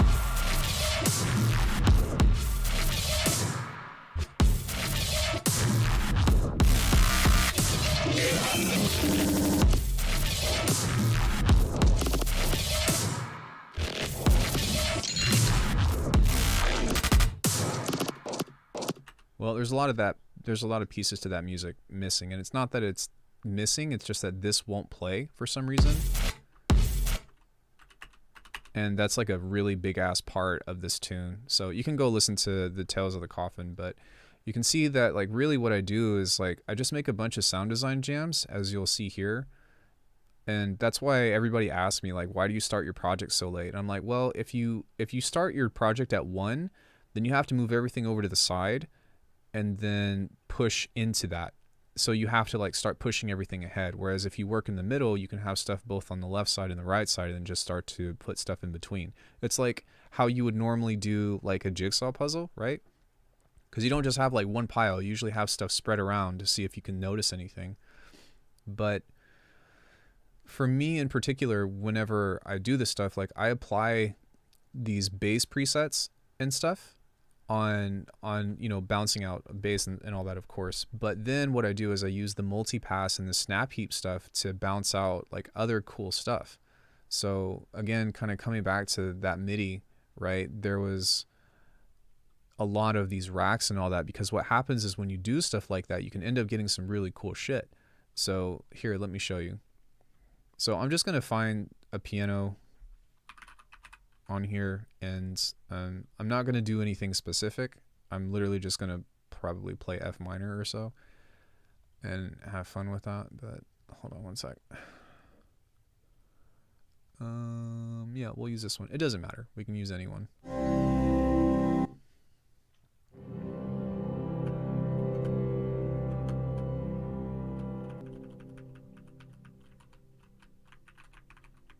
Recognize me. Okay, there we go. So what I do whenever I start new tracks now is I do this. Great, we're at 460. Who gives a shit? So we'll go like this.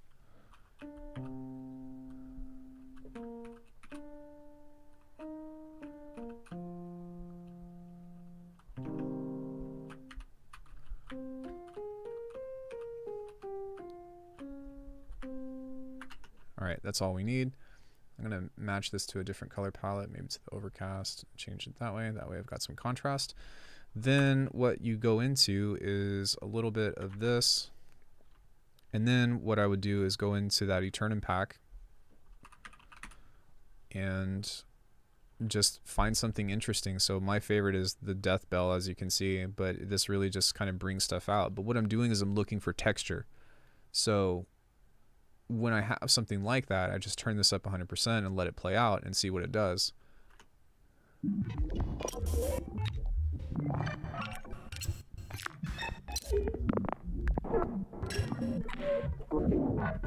Okay, now that sounds pretty cool, but the problem is that it's synced, so I'm going to switch it to something that's a little bit slower instead. Something kind of like that, and then let's take a listen now.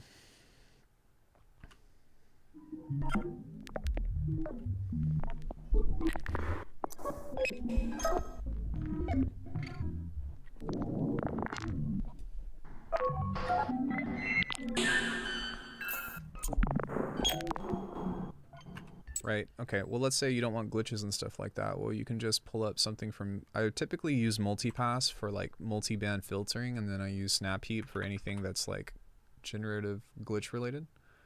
But you can pull up anything from the pack, and let's try this one. I don't know what this one's going to do, but we can just let it play and see what it does. Assuming...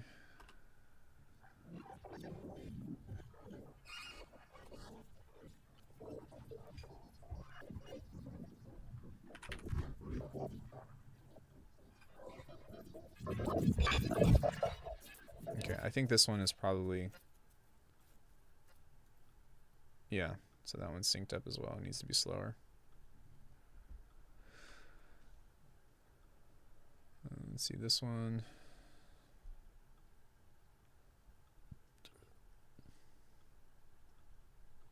And this is why you'll find that most of the stuff I do is in hertz now as opposed to synced up. But I think that this is meant to mix in between these. Oh, this is an earlier patch. Okay. That's fine.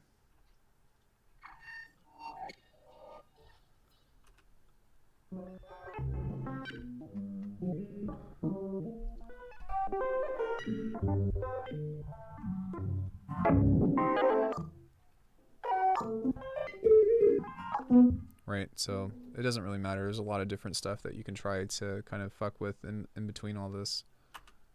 Okay, that one's a little bit cooler, so maybe not crank that so hard, but...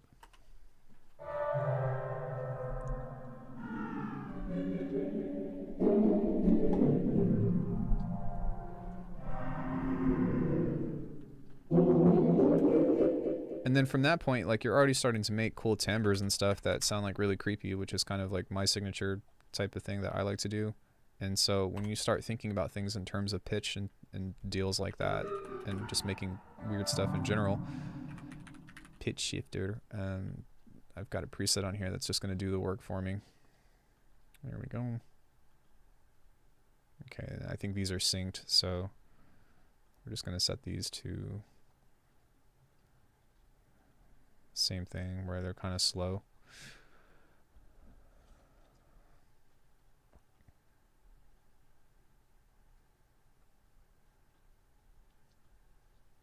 I think, wait, if it's in hertz, you want it to be slower. If it's in time, you want it to be faster. So...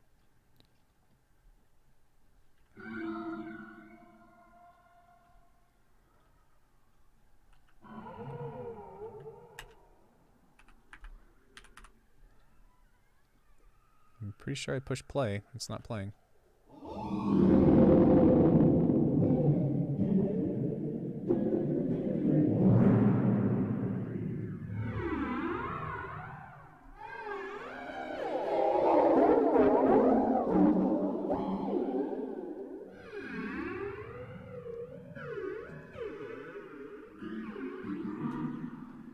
Yeah, have you ever used this before? The sections?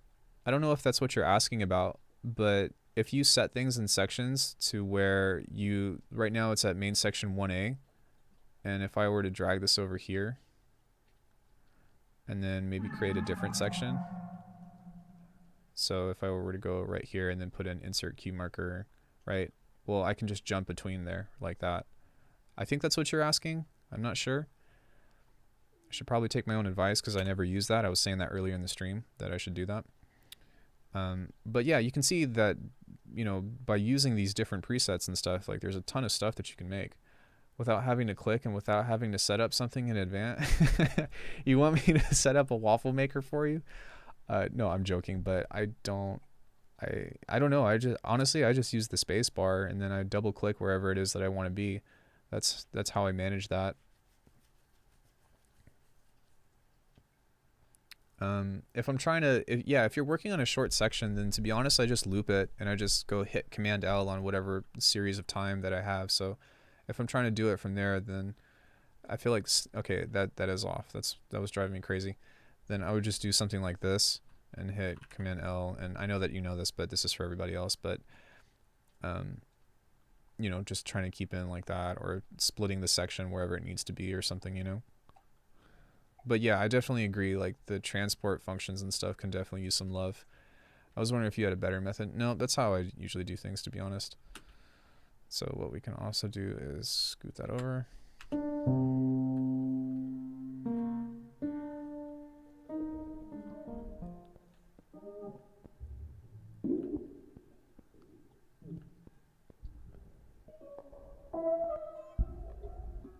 Okay, so this would be something I'm really interested in because you're still getting something that's somewhat tonal.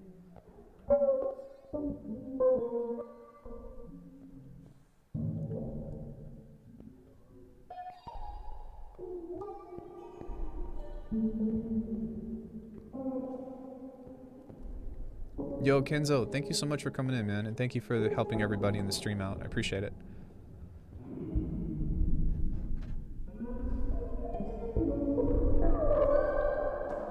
So yeah, that's one way that you can apply these kinds of things or these kinds of racks to musical instruments, or like something that I do a lot is I do this on guitar, and then sometimes I even combine some of this stuff with other effect racks, which you can like mix and match in between something like multipass or something or whatever. But what I would personally do is maybe even try something like Guitar Rig and see what that does.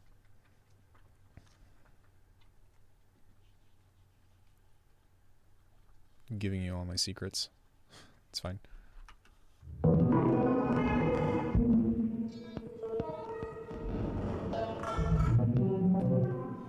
Like that sound that just made, like that kind of like brassy, but like the like that stuff is what I look for in sound design in particular. So really it's just like throw that stuff on anything and see what happens, right? Now, if you're talking about using this in means for like cultivating sound design, then what you can do is focus on just building something that's really like a solid fundamental or whatever. So you can start with a wavetable and just build yourself like a simple growl bass, right? And then just find some harmonics to add to that. So it doesn't really matter. You can do something that's just not too, yeah, that works. Okay, that's perfect actually. So you can grab yourself a randomizer and get yourself started, right? And then you can go here, and I'm not going to build like I'm not going to build another generator, a neuro generator, but at the same time you could do it with this if you wanted to. So right, you just have something with a little bit of movement. And so the first deal that you would do is go into something like multipass and then find something that you like that's going to help process it. So let's say I want to do like a neural processor 2, doesn't fucking matter. You can set that to macro 1 like this. Then what you can do is, I lied. You can go into Snap Heap and then pull something else up. So you can go into something like, fuck it, let's do BioLife. and map this here. And then you can set a limiter and then set an OTT perhaps. And this is like just a really quick way to do this. But now that you have this set up, right, and there's other things that you can do in between to make this cool as well. Like one thing that I might actually do is add some distortion just because I'm picky. But when that's off, right, it's not doing anything. And then when you activate the macro, it turns everything on. Okay, so one thing that I'm going to do as well is I'm going to switch that over to the Hertz deal, and that way it's going to actually activate in the time that it's supposed to. Can we make sounds in FacePlant and save them in a folder as one-shots to use in a sampler? You can't export from FacePlant, but you can bounce it and then put it in a folder for later.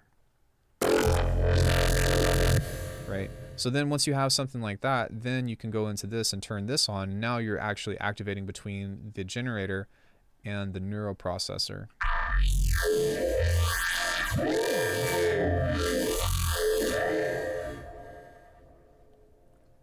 And then what you can also do is you can randomize this like that and then go to macro 2 and set this here so that way it's only going to mess with the pitch whenever the macro goes on.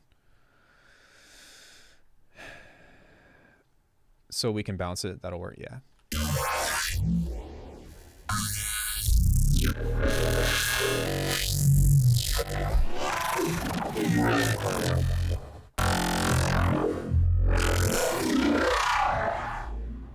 So hopefully that quick demonstration, like that's how easy it is. All you have to do is give yourself a solid fundamental and then pull up a few racks or one or two and then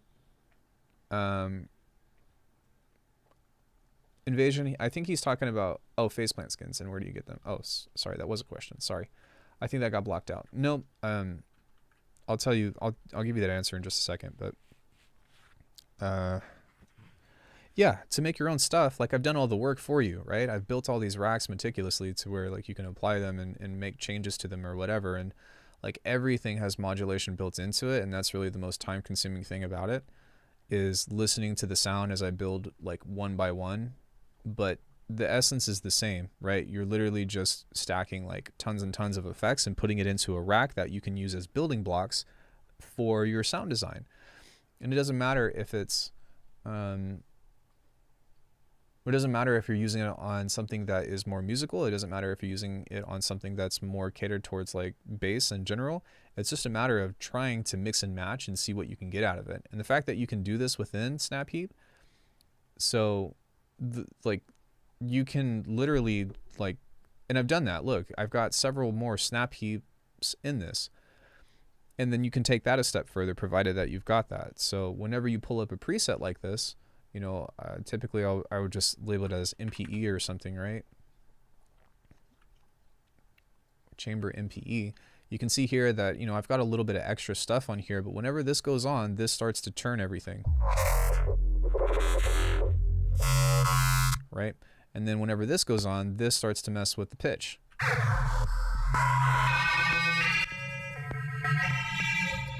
And so if you have an MPE device, then you can set a single note to the timbre and the slide, or sorry, the pressure and the slide, and that will mix and match in between these for you, which is really fun. You can also put a randomizer on there, but I don't think that it's as effective because sometimes you want to hold something where it is and then move it, but I mean, who's to say?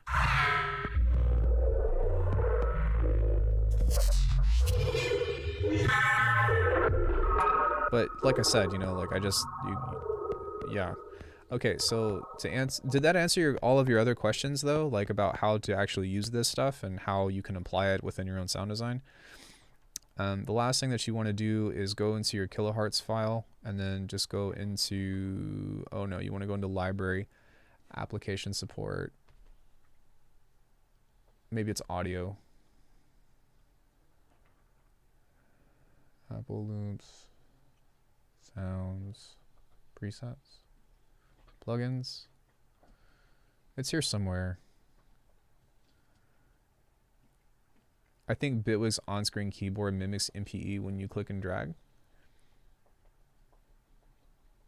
Oh, does it? I didn't know that. Yes, you answered it all, man. Thanks, dude. Yeah, yeah. I want to start making bells and plucks and growling bass and faceplant. You're at the right channel, because my channel has kind of become two different things. I do faceplant and I do Bitwig. So, I mean, that's pretty much the large majority. Oh, and kick too, I guess. But sorry. So, regarding that, you have to go into your library. It should be here. But there's another thing in your library, like there's another folder within your library, and it has like all of the other like files and stuff, including like your license file and all that. And I don't remember how you're supposed to do this. I think you hold shift, but there's a file within that, and then you just drag your colors file into it. By default there's a color file already in there, and then you have to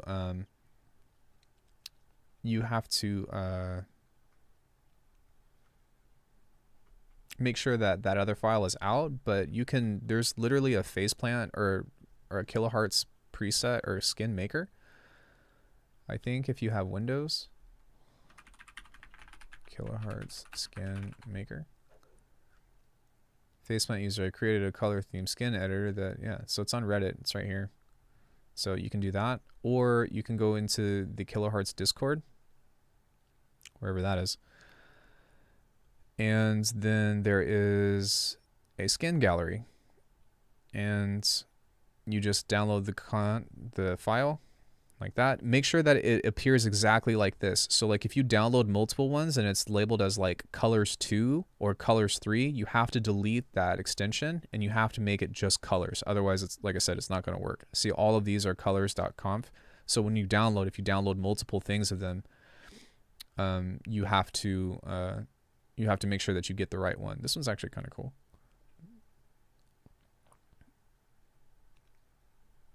That one's kind of neat. So yeah, the people that make them and stuff, they post them. That's freaking sick. I used to use this one, maybe not that one, but one just like it. But for me, I kind of like the minimalist one that's still kind of like gray or whatever. But I like the purple things. I'm a big fan of purple. I wish these were green and purple as well, but it's okay.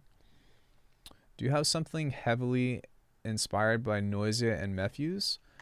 Like as far as like my own music or like my sounds? Default faceplant is best faceplant. I haven't seen anything better yet. There's good ones, but OG is best. Well, respaces and neurobasses are like all I do. So I don't know if I don't have anything that's designed after them, except for one preset. This one, and this one was just from, what was that one tune? Sample pack / presets. I mean, I can tell you that every preset that I have is, well, not every preset, but most presets that I have from Eternum and Eternum 2 are all based off of Neurobase. This is just a really simple thing that I've already covered on stream, but as far as like making like a classic noisy bass,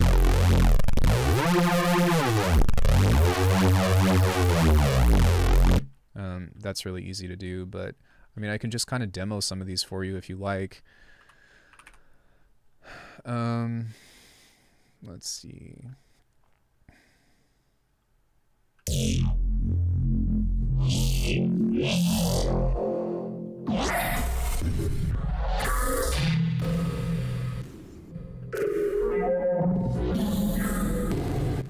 I would say no. All of my basses are kind of, I don't know, they're kind of become my own thing.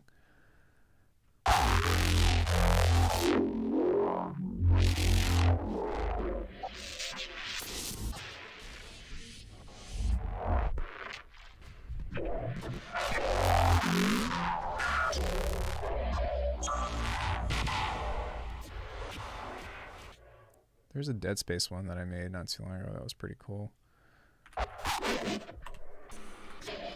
The new update is sick, but the audio engine is crashing a lot. Hopefully the next beta will fix it. Yeah, I've actually heard that, and that is a problem.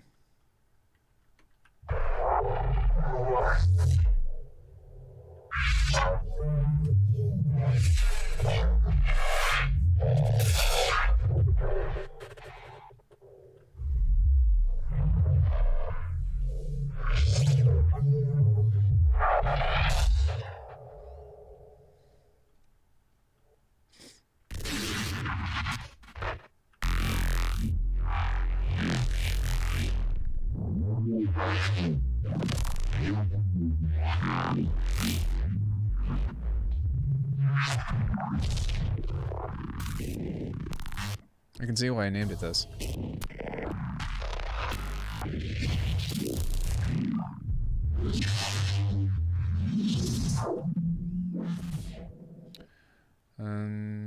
Let's see, what else have I got? Oh, I like this one a lot. So the way that I make these patches is I start off with a simple, like, just Reese. In case if you want, like, a really clean sound. And then one macro turns it into, like, super filtering and effect processing.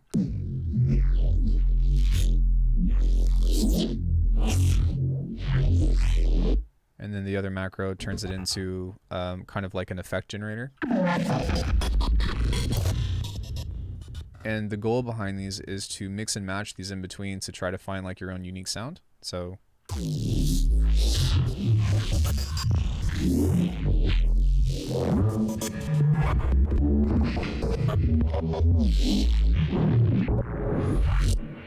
but I mean, yeah, like my thing is like I make monsters. That's really the core of my sound design.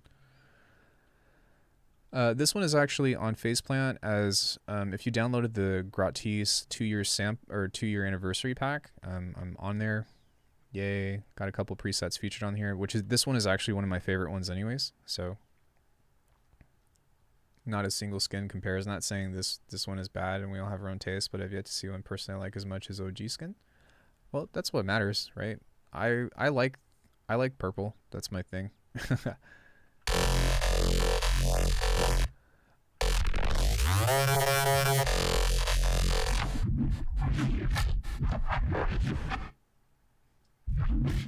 Oh, I have to do some recalculating on this one because of my insane BPM, but I'll just adjust the BPM. That's fine because I made this at like 85.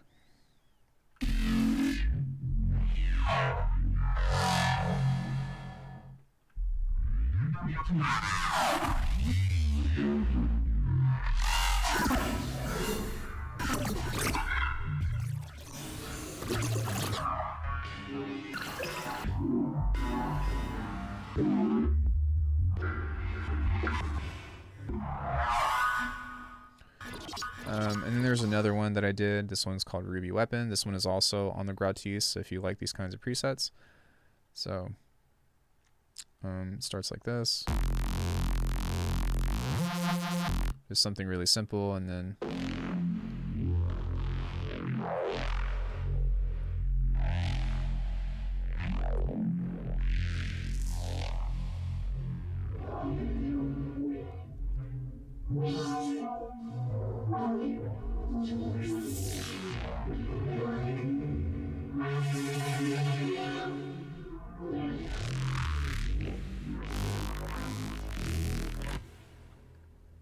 do you have any nice bells or plucks you made? I have pads. I want to see some good examples. Actually, yeah, I've got a couple bells. I do have a couple bells, but I don't know if I included those in any of the packs that I have because I know how to make them, but I just don't. And actually, I owe a lot to the way that I make bells to Databroth because he showed me some cool tricks with that.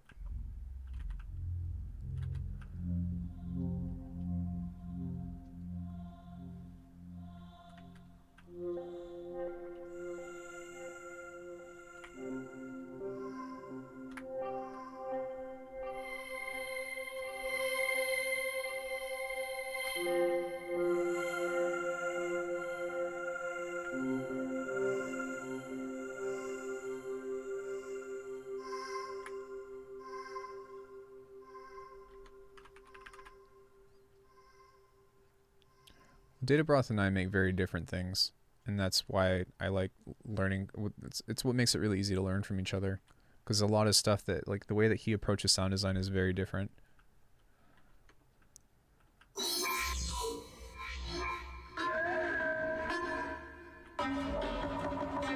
Sorry, that's more experimental stuff.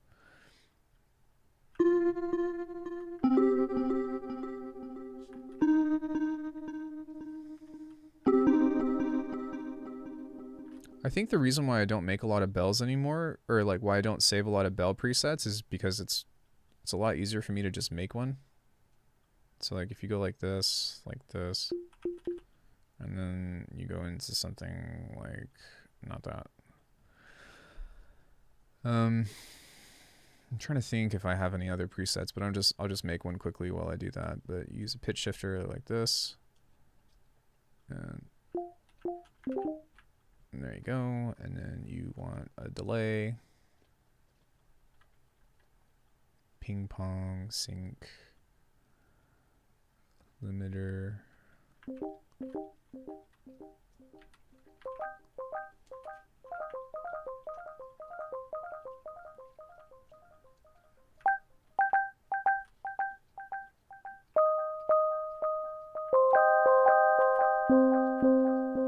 And then once you have that set up, then it's just a matter of like adding to it, right? So you can do your AM modulation, which is really fun, but you want to make sure to set an envelope on it.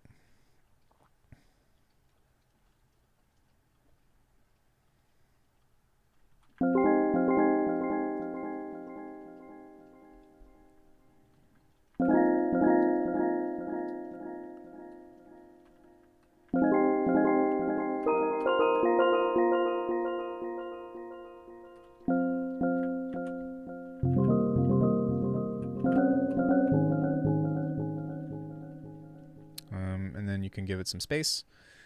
A lot of learn to do different style of putting off music in general, and I've been guilty of that too, and I'm trying to get myself back into that kind of stuff.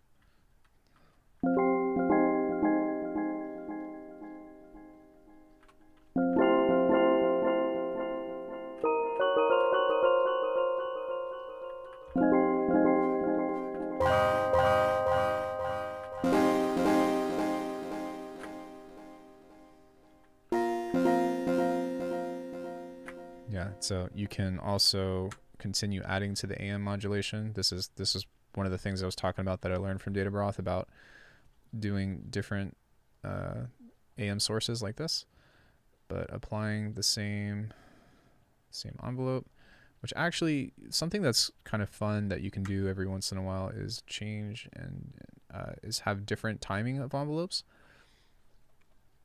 You can take that off and assign that one instead, and then give this one just a bit more decay.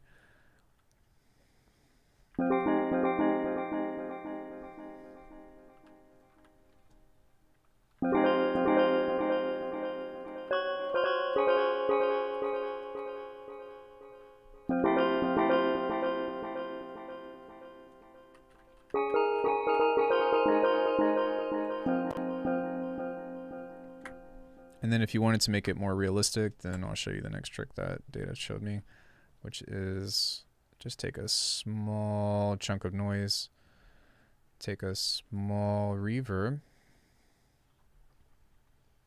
like super small, like that much if anything. And then what you do is you go into a slice EQ, like this. And then I'm not gonna, usually I'm more meticulous when I do this, but I'm just gonna create a custom comb filter. Doesn't really matter.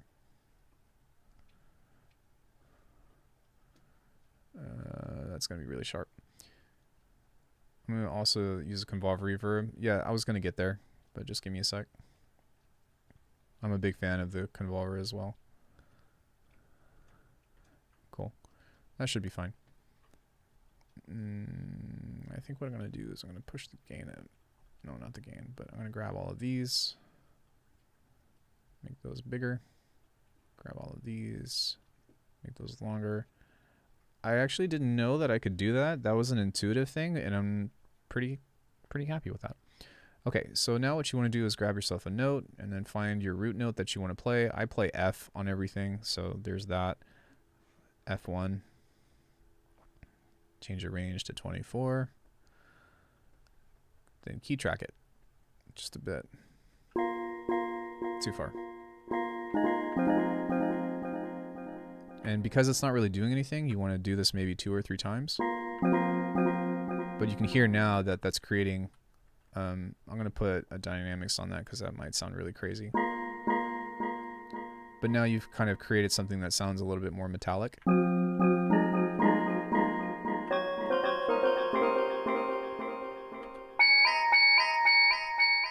Yep, that's why I had that there.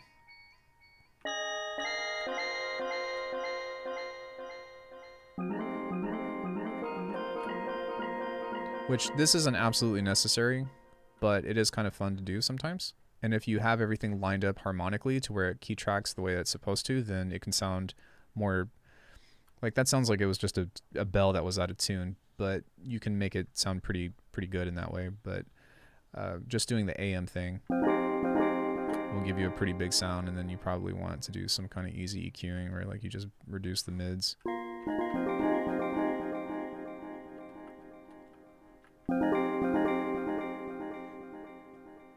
You can also set it to poly if you have the CPU available.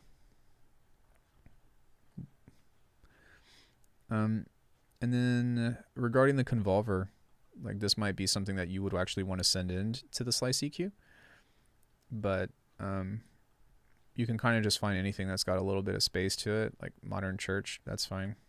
And then give that a little bit of stretch. Focus on the high end.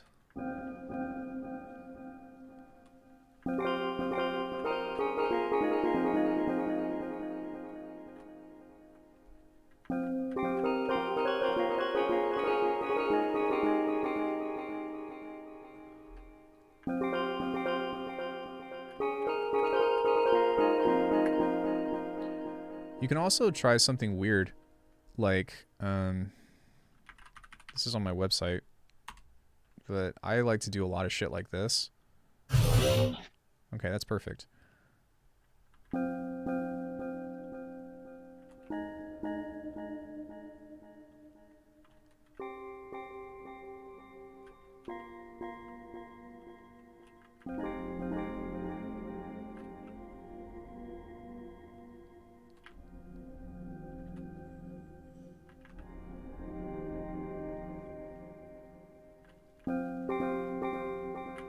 You can even try maybe reversing it, because that could also be kind of cool.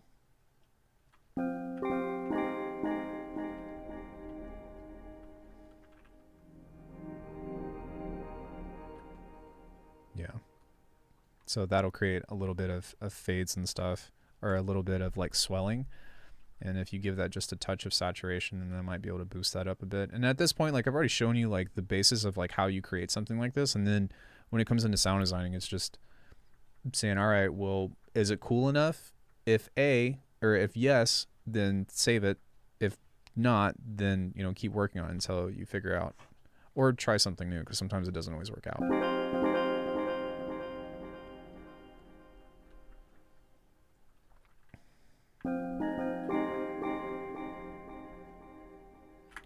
And then at this point, like for me personally, like whenever I make stuff like this, I start to think about creating like a grandiose of other things that evolve over time. So I actually like this, so I'll save this as Invasion Bell. But if we look at like some other pads that I have, like what I like to do is create like full suites of sound with like one note. Whereas like you've got a group right here, I should label this, but you've got a group right here that does something, you've got a group right here that does something, and then these randomizers will kind of bring these different notes in and stuff at different times.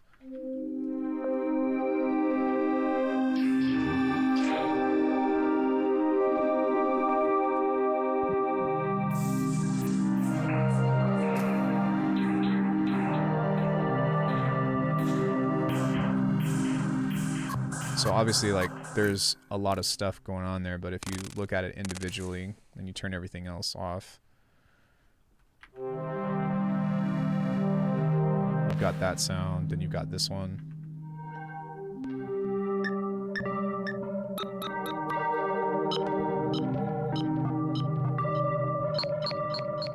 And you got this one, which I think is just texture. Oh, no, it's not.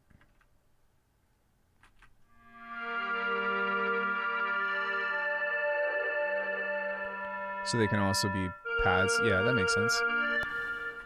And then the last group is texture.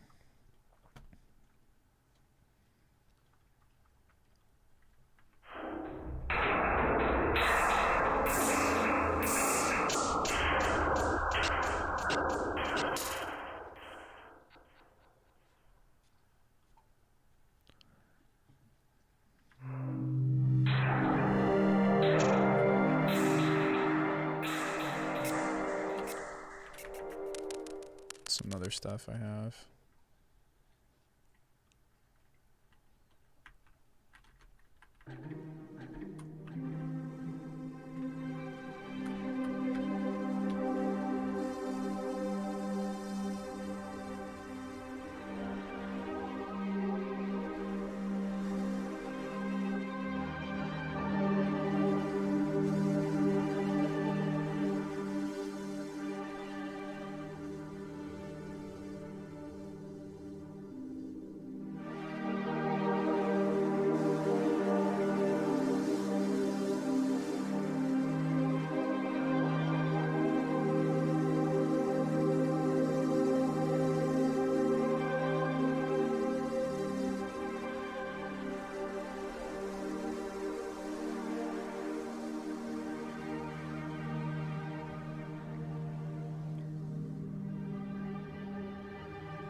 Which goes into, you know, kind of another point where, hold on one second. Let me pull up this other project that I just did.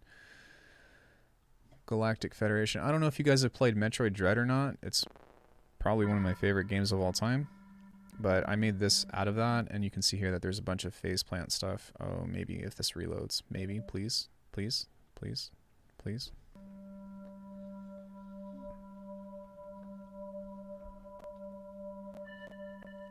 Great. So in regards to the pad situation, if you look at this, like, I don't always do that with faceplant, but you can see here that there's some stuff that I'll have with the sustain, like right here, because these are meant to be bells and stuff. But if you listen to it,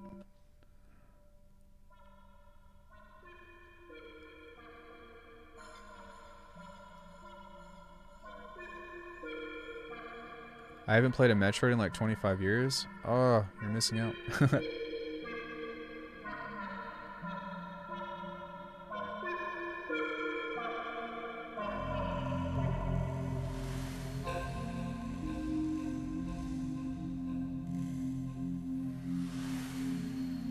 This is all the same instrument, by the way.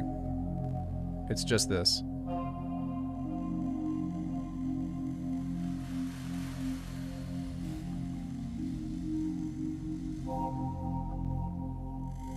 Now I did cheat a little bit because something that is actually really useful to do is to use Portal. And that will give you kind of like those interesting flares. Or those interesting accents. The... Are they all 3D now? No.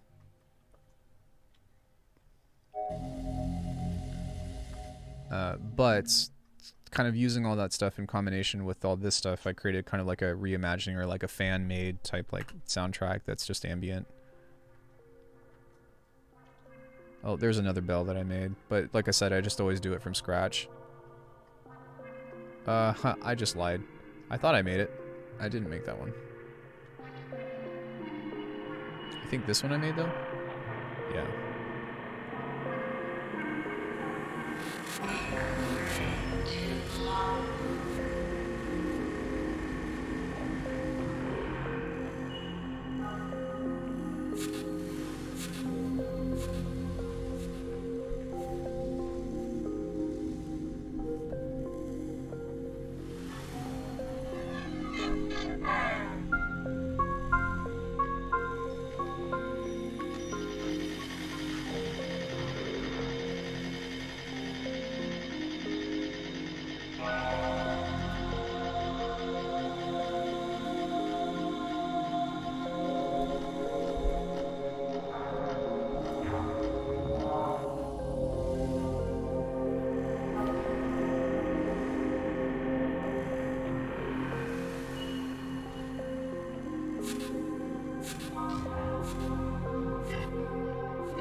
same deal, just easy pat or easy bells.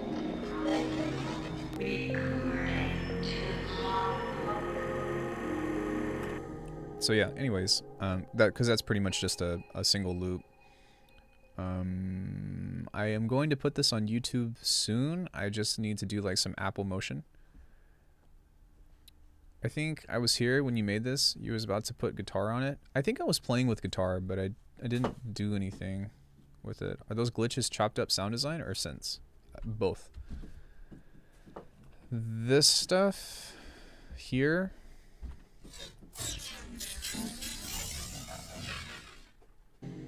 is this bass.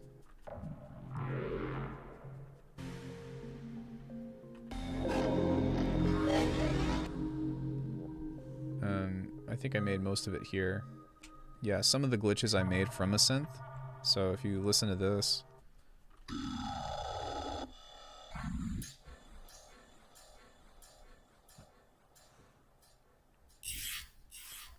then you can hear all that stuff in there. But I also slowed this down to half the BPM, or a little bit less than half, but this was originally at 85 BPM, so it was here, so this stuff makes a little bit more sense.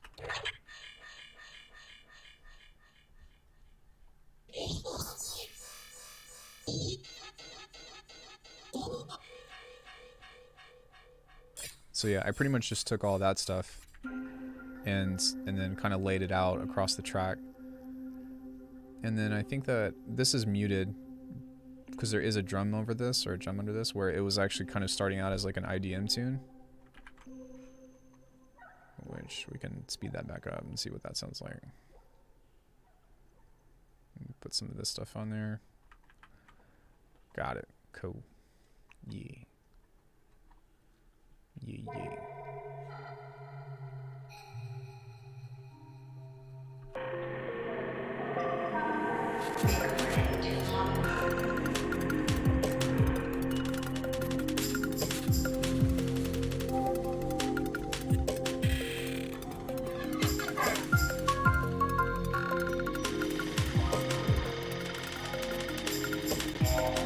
And then I think these basses were much more dry because of the speed.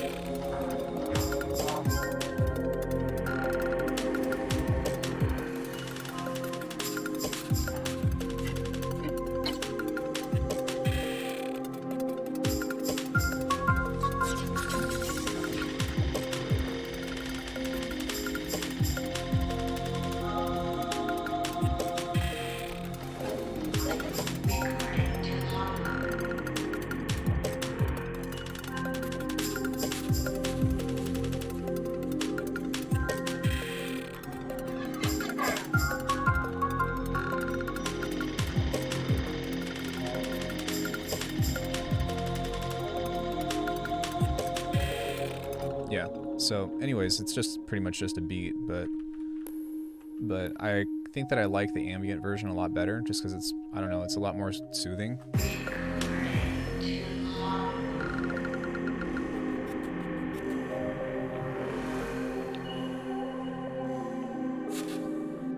Did I just make this? No, that would be really fast. I made this on stream, but I don't remember when exactly. Vocal pad thing is cool too. Are you talking about the choir?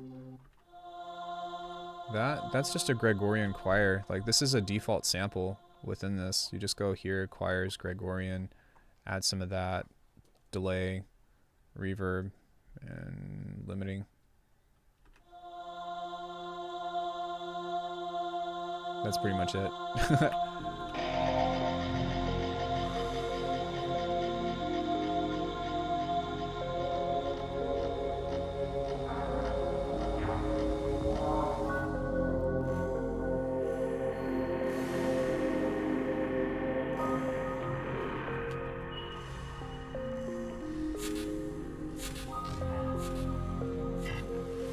I gotta get going. Peace out. Awesome sounds. Thanks, Data. I'm probably gonna go soon too, unless if anybody has any other questions. I certainly had a wonderful time going through all the features today and talking about my entangled relationship with Faceplant and Bitwig. But does anybody else have anything that they want to see, or any other stuff that you want to know about before I go?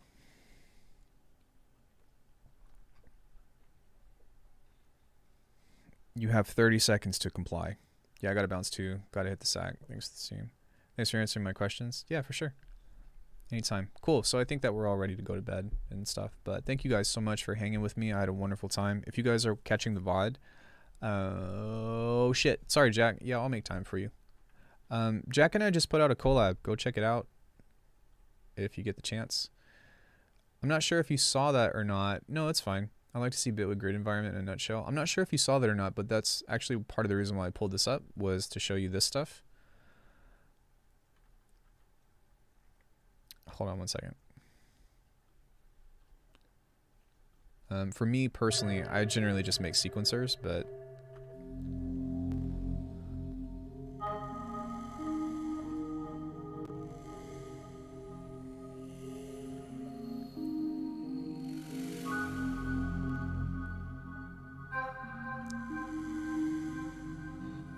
see you, Data. Thanks, man. We appreciate it.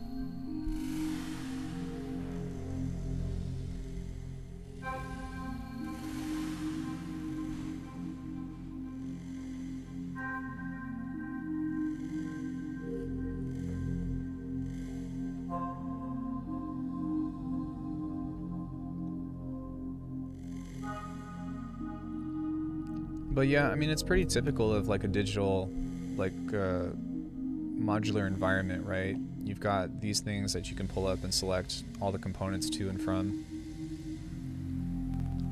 In the demo, I do like the idea of doing sound design this way. Yeah, maybe like if you know how to do sound design like really well in this, you can show me some stuff, because I know how to do stuff like this, but I'm by no means like, you know, polarity or anything.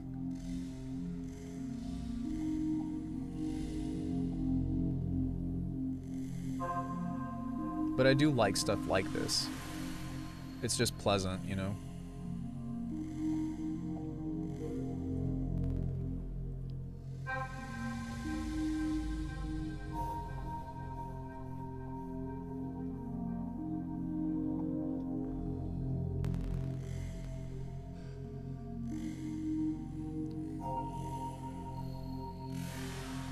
Dang, we still streaming? I think we're gonna call it pretty soon.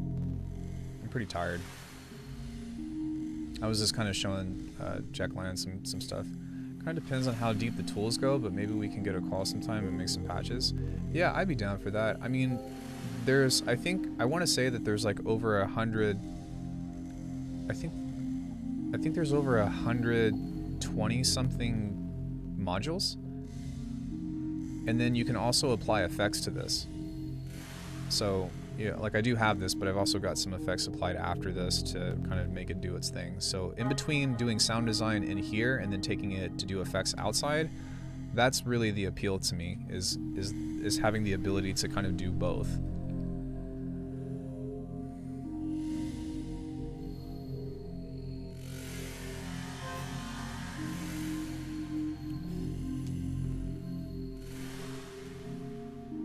Yeah, of course, man. You know I always make time for questions. It's, I enjoy doing it.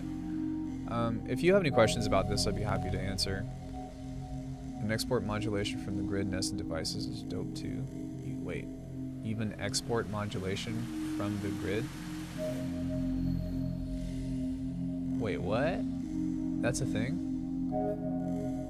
Have a night, man. We'll catch up soon. What is it? What is what?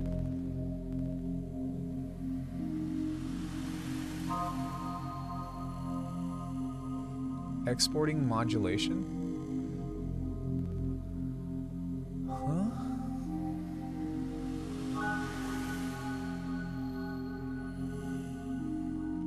Oh, modulator out. Gotcha. Sorry. I was like, what? Yeah, okay. So you can modulate stuff from the grid onto this stuff too.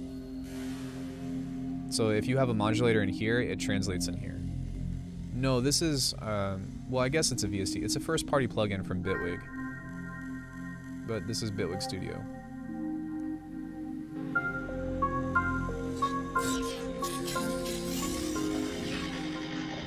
Yeah, that's pretty sick. Sorry, I didn't understand what you were saying, Easy. I was like, what?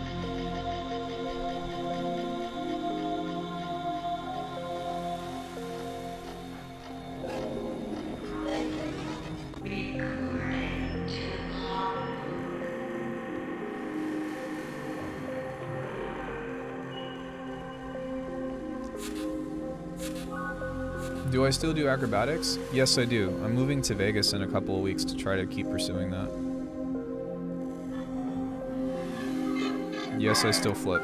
That's the most important thing in my life.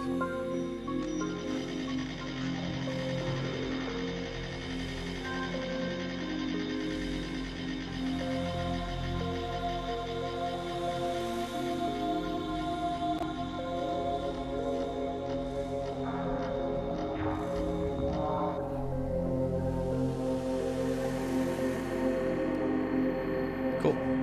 Well, again, thank you guys so much for coming and hanging out with me. This will be up soon. I just want to do a visualizer to it, and put it up as like a Metroid fan music or something.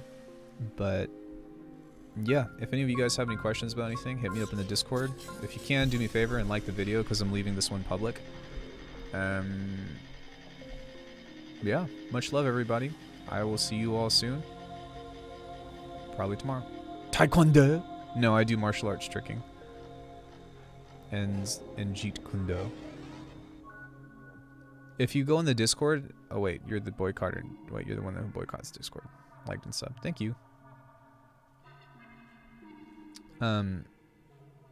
Yeah, I have stuff that's I have this playlist called Tricks and Beats on my channel, and you can just go and see like some of the flips and stuff that I do, and I put music to it and all that. And it was a series that I was hoping people would enjoy, but it didn't take off.